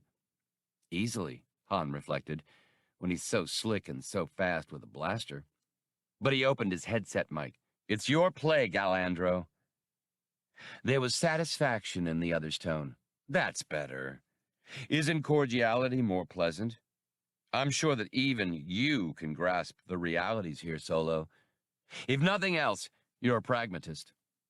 Kindly open your main hatch and come down, if you'd be so good, and we'll sort out this entire affair. Han considered suggesting that Galandro go sit in a converter, but one glance up at the great underbelly of the destroyer changed his mind. Turbo laser emplacements, twin and quad batteries, missile tubes, and tractor beam projectors were all aimed at the freighter. One wrong move, and we'd all be random energy. He sighed and unbuckled his seatbelt. Perhaps something outside would change the situation, but he knew nothing he could do there in the cockpit would help. He turned to find that Spray had been standing at the rear of the cockpit, watching him. A moment later, Fiolla appeared, next to Tynan. It occurred to him that she might have some use as a hostage, but in view of the number of times her life had been in real danger already, he doubted that threatening her would deter Galandro. The man seemed to know what real ruthlessness was. Besides, Han wasn't sure Galandro would believe Han could kill her in cold blood, even now. Your friends have shown up, Han told her bitterly. The Authority has things well in hand. There ought to be that big promo in this one, Fiolla. She moved away toward the main hatch. Spray gave Han an odd look, then followed her. Encountering Bollocks in the passageway, Han nodded at him. Step into the cockpit and keep a photoreceptor on things, old-timer. If we don't come back, the ship is yours, unless Interstellar Collections grabs it. Good luck. Business has been lousy lately. When Han got the hatch open, he found Galandro waiting at the ramp's foot. The gunman met his stare with a polite inclination of the head. I mentioned earlier today, Captain, that there would perhaps be another occasion. The invitation was obvious. Han thought about hooking for his blaster, but, recalling Galandro's incredible speed, set it aside as an option he could take later. Han was prepared to believe that the man confronting him was his equal or better with the sidearm. Galandro saw that in his expression and evinced a certain disappointment. Very well then, Solo. You may keep your blaster for now, in case you change your mind. I don't suppose I need to tell you how many weapons are trained on you right now. Please, don't do anything abrupt without letting me clear it beforehand. Han and Chewbacca stepped off to opposite sides of the ramp's foot, but Galandro stayed far enough back to keep them both in view.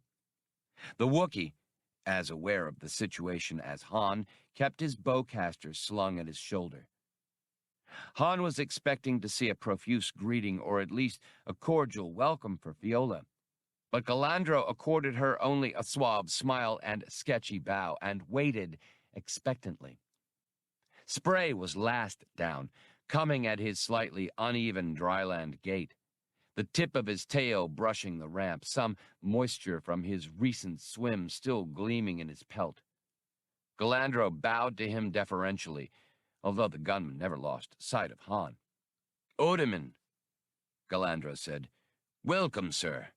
You've brought yet another project to a successful conclusion. You haven't lost your touch for field work, I see.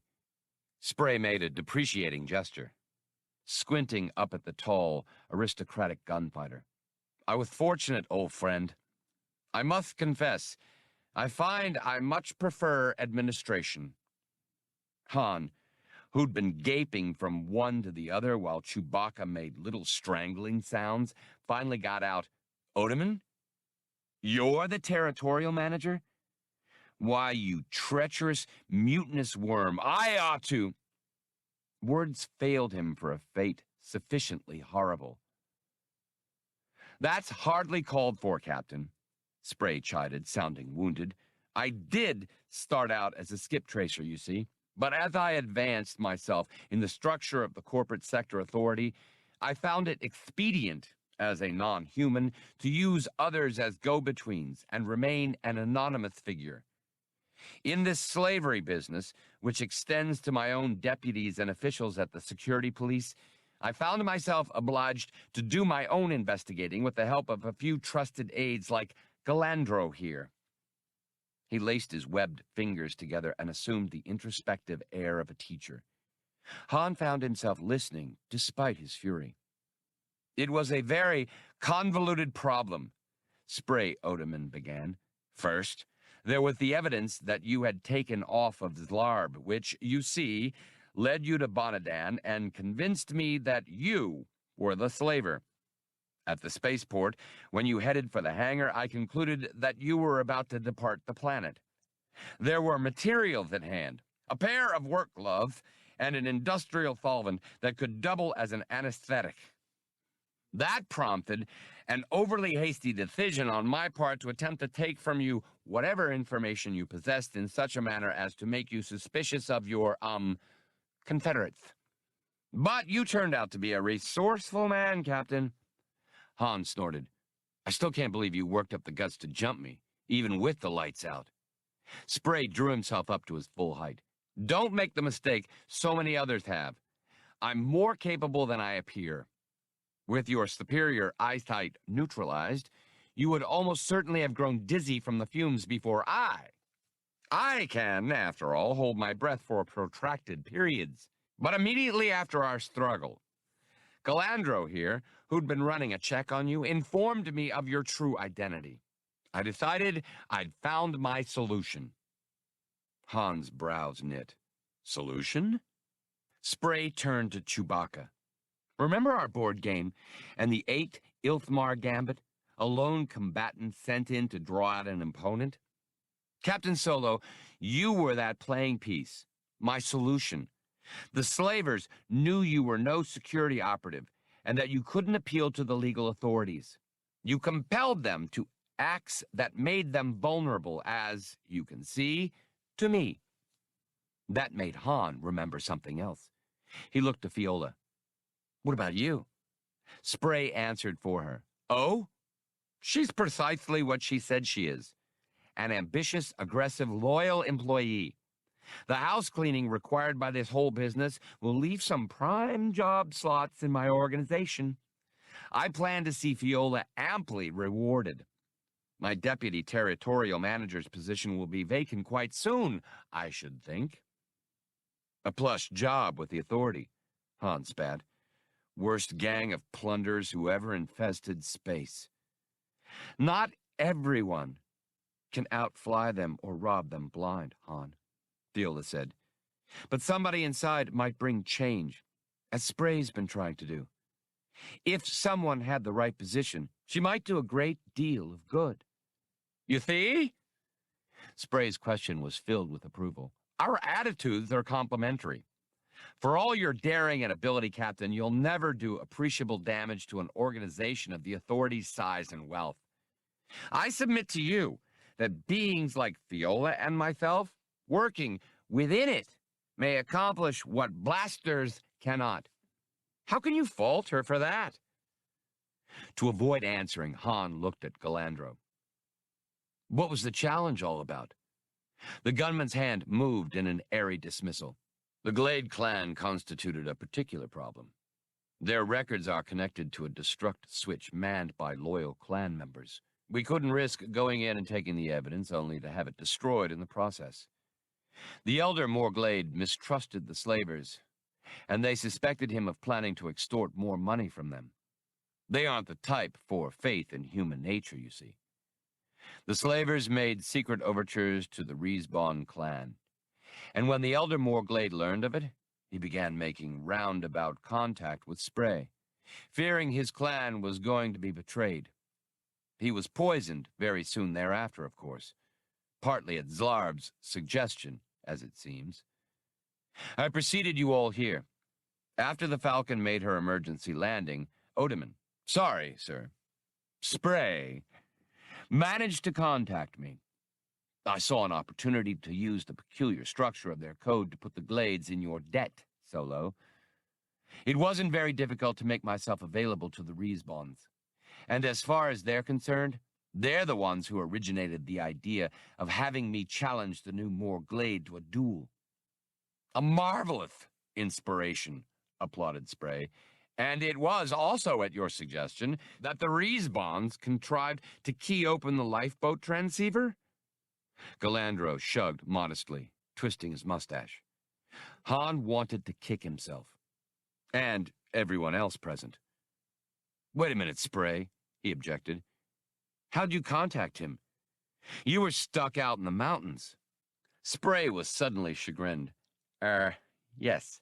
There were commotechs standing by for my signal, but I had to have uninterrupted use of the Falcon's facilities in case Galandro wasn't immediately available. He turned to the Wookiee. And that involves an apology I owe you.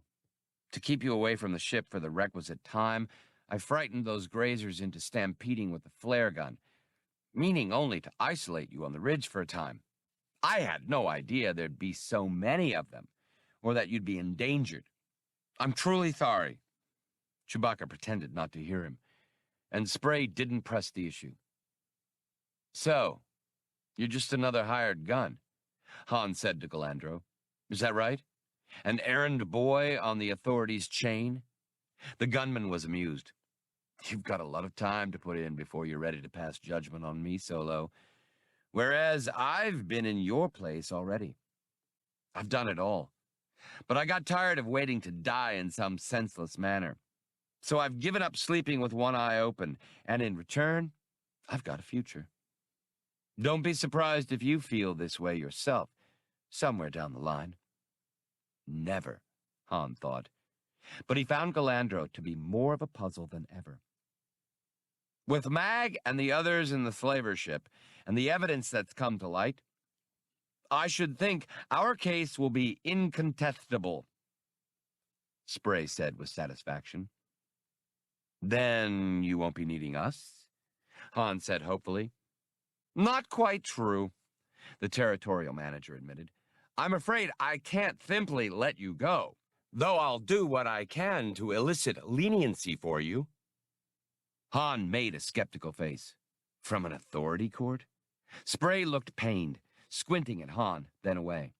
Seeing the empty safety cage, he said, Galandro, did you bring no men? Who's going to fly the Millennium Falcon back to port? They will, Galandro announced, indicating Han and Chewbacca. I'll go with them to make sure they behave. Spray was shaking his head vigorously. This is sheer recklessness. Needless risk-taking. I know you didn't enjoy reneging on your challenge, but that was in line with your employment. There's no need to be provocative. I will bring them in, Galandro repeated coolly. Don't forget that I work for you under certain agreed-upon conditions. Yes, Spray lisped softly to himself, stroking his whiskers. He turned to Han. This is Galandro's affair. I cannot interfere. I advise you most emphatically against any rash acts, Captain Solo. He extended his paw, offering a friendship grip. Good luck to you. Han ignored the extended hand, staring directly at Fiolla, who wouldn't meet his gaze. Spray looked at Chewbacca, but the Wookiee conspicuously clamped both hands on the sling of his bowcaster and gazed off into empty air. The territorial manager sadly withdrew his hand. Should you both succeed in avoiding imprisonment, I would advise you to leave the authority as quickly as you can and never, never return. Fiolla, we'd better be going. Oh, and Galandro, please make sure you obtain Zlarb's data plaque from Captain Solo. He started off at a slow amble, tail dragging the rocky ground. Fiolla fell in at his side without a backward glance. Galandro extended his hand to Chewbacca. I'm afraid I can't have both of you armed, my tall friend. I'll take the bowcaster. Chewbacca growled, showing long fangs, and might have tried for a shootout right then and there. But there was no doubt that the gunman could kill the Wookiee where he stood, and maybe get Han as well. At least, Galandro seemed confident he could. Pass it to him, Chewie, Han ordered. The Wookiee looked at him, snarled again at Galandro, and reluctantly handed his weapon over stock first. Galandro was careful to stay out of reach of those shaggy arms.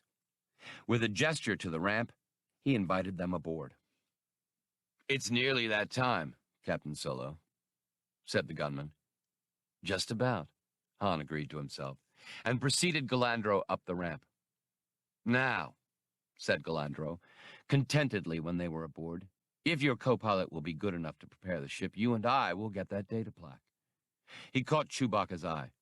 Warm up your engines only, and don't do anything rash, my friend. Your partner's life hinges on it. The Wookiee turned to go, and Han led the way toward his quarters. The cramped cubicle was in the same disarray as when he had last seen it, with clothes and equipment strewn on the sleeping pallet and the tiny desk and chair. The pallet's freefall netting had somehow come unstrapped from its retainers and hung from the bulkhead. A used meal pack tray sat atop the desk reader. Han ignored the clutter and stepped to his minuscule closet as Galandro put the bowcaster aside. With the gunman watching him carefully, Han reached his right hand into the inner pocket of his thermosuit, feeling for Zlarb's security case.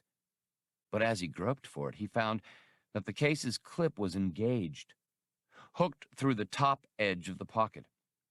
That Wookiee's a big, ugly genius, Han thought, instantly covering the disarm button with his forefinger and drawing the case out, separating it from its clip.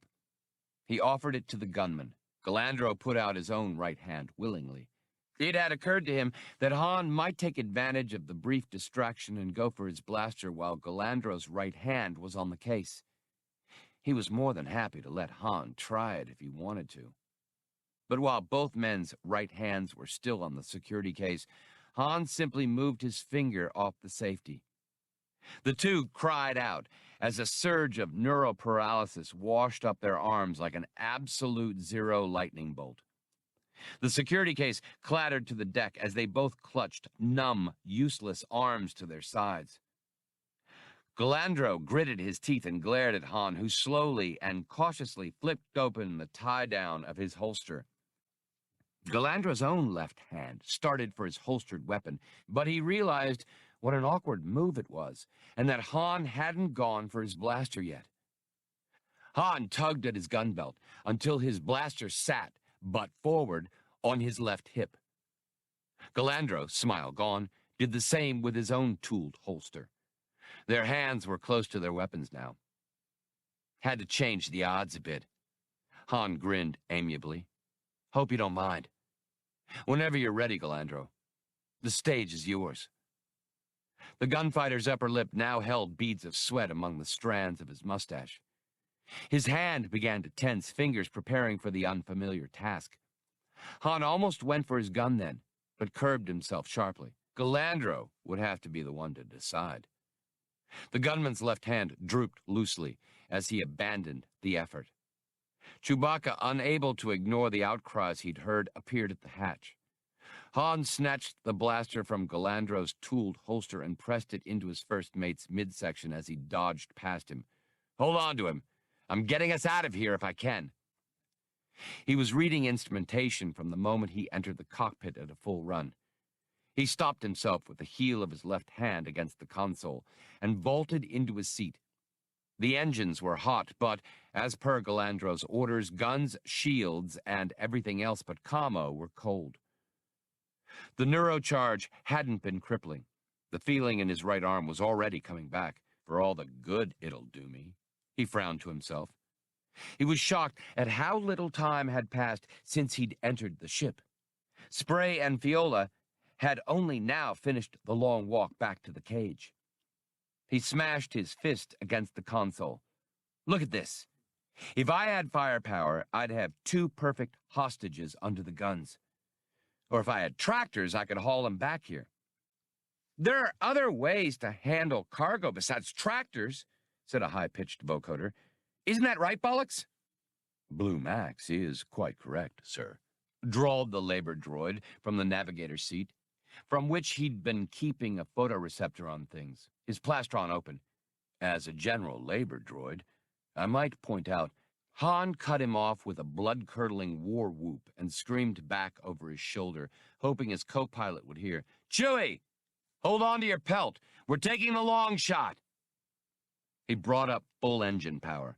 Giving the Millennium Falcon entirely too much acceleration, he tore off from a dead standstill to scream along under the belly of the destroyer, retracting landing gear as he went. Even with full braking thrusters, he barely made a tight bank, throwing himself against the console as Bollocks floundered for a handhold. Lining up his shot, he applied more power. The safety cage, suspended halfway up to the access lock on its utility tractor, was before him with unbelievable speed.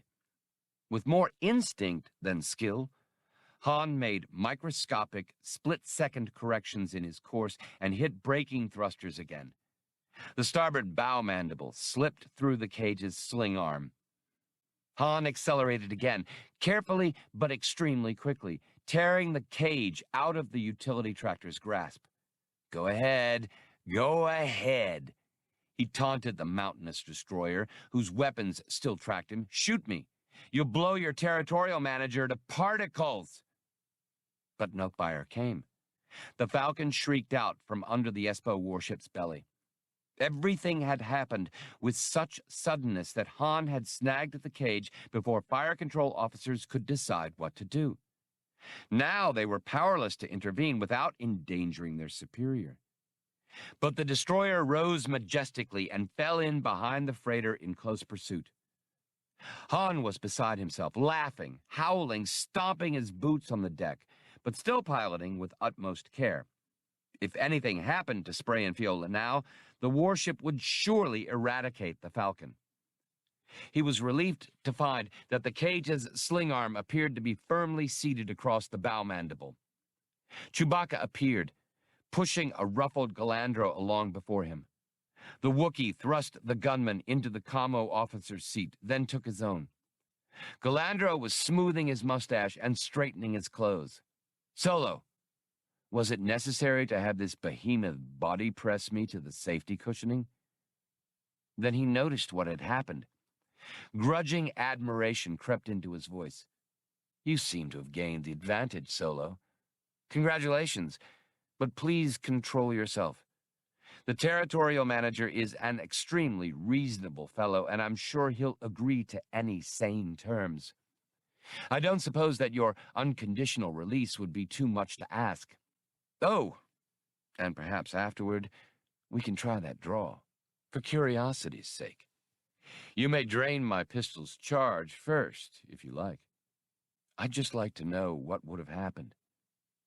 Han spared him a quick, disdainful look from the touchy business of guiding the Falcon smoothly and levelly through the hard, rocky peaks of Amud. "You pay to see the cards, Galandro." You folded. The gunfighter nodded politely. "Of course. What could I have been thinking of?" "There will be other occasions, Captain. These circumstances were unique." They both knew that was true. Han swallowed his next taunt. "If your arm's coming around, you can warm up the commo board and contact the commander of that gunboat back there. Tell him I want time and room to finish repairs on the Falcon, and a little more on the side for a head start. No stunts now, or they'll be picking Spray up with blotters." "Arrangements will be satisfactory," Galandro assured him calmly, "with adequate safeguards for both sides." He set to work at the commo board. Han cut his speed back, satisfied that there would be no fire from the Espos. He knuckled his co-pilot's arm. "That was a cute move. What made you rig up the security cases, Clip?" The Wookiee answered with a string of the honks and grunts of his own language. Han turned his face back front, so his expression wouldn't show. It was highly unlikely that Galandro understood any Wookiee, and he wouldn't know, unless he saw the pilot's face, how Chewbacca's reply had bewildered him. Because Chewbacca hadn't connected the security case's clip, and that left only one other person who had known where the case was. Han half stood, half leaned forward to look down through the canopy at the gently swaying safety cage. Spray was huddled miserably in the lowest corner of the dangling cage, webbed fingers clutched at the guardrail and its meshwork. He was making a courageous effort, it seemed, not to become airsick as he pondered the sudden reversals of fate. Han figured that even with this turnabout, It had been a good day for the territorial manager. He resolved to trade grips with Spray before they again parted company. Fiolla, unlike her superior, was braced more or less upright, clinging to the sling arm and staring up at the cockpit. When she saw Han gazing down, a slow and secret smile crossed her face. Knowing how well she could read the slightest kinetic movement, he mouthed, "You are one very, very sharp future senior board member." He saw a laugh escape her then, and she made a small, mocking bow of the head. He pulled back down into his seat. Galandro had raised the destroyer and was remonstrating with her skipper. "I might just have to hang on to one of my hostages a little longer," Han interrupted, "to make sure you keep your end of the deal." Galandro swiveled his chair around in surprise. "And don't get yourself in a lather, Galandro. You'll get her back if your word's good." He went back to flying, checking sensors for a suitable landing spot. One more thought occurred to him. "By the way, Galandro, find out how much cash the purser has in his vault." He snickered at Chewbacca's questioning bark. "What do you mean, what for?" "Somebody owes you and me 10,000 for services rendered. Or did you forget?" Galandro, teeth clenched, went back to his argument with the Espo captain. Chewbacca's happy guffaws rang as the Wookiee pounded his armrest, the vibrations traveling through the deck. Han leaned forward again and blew Fiolla a heartfelt kiss.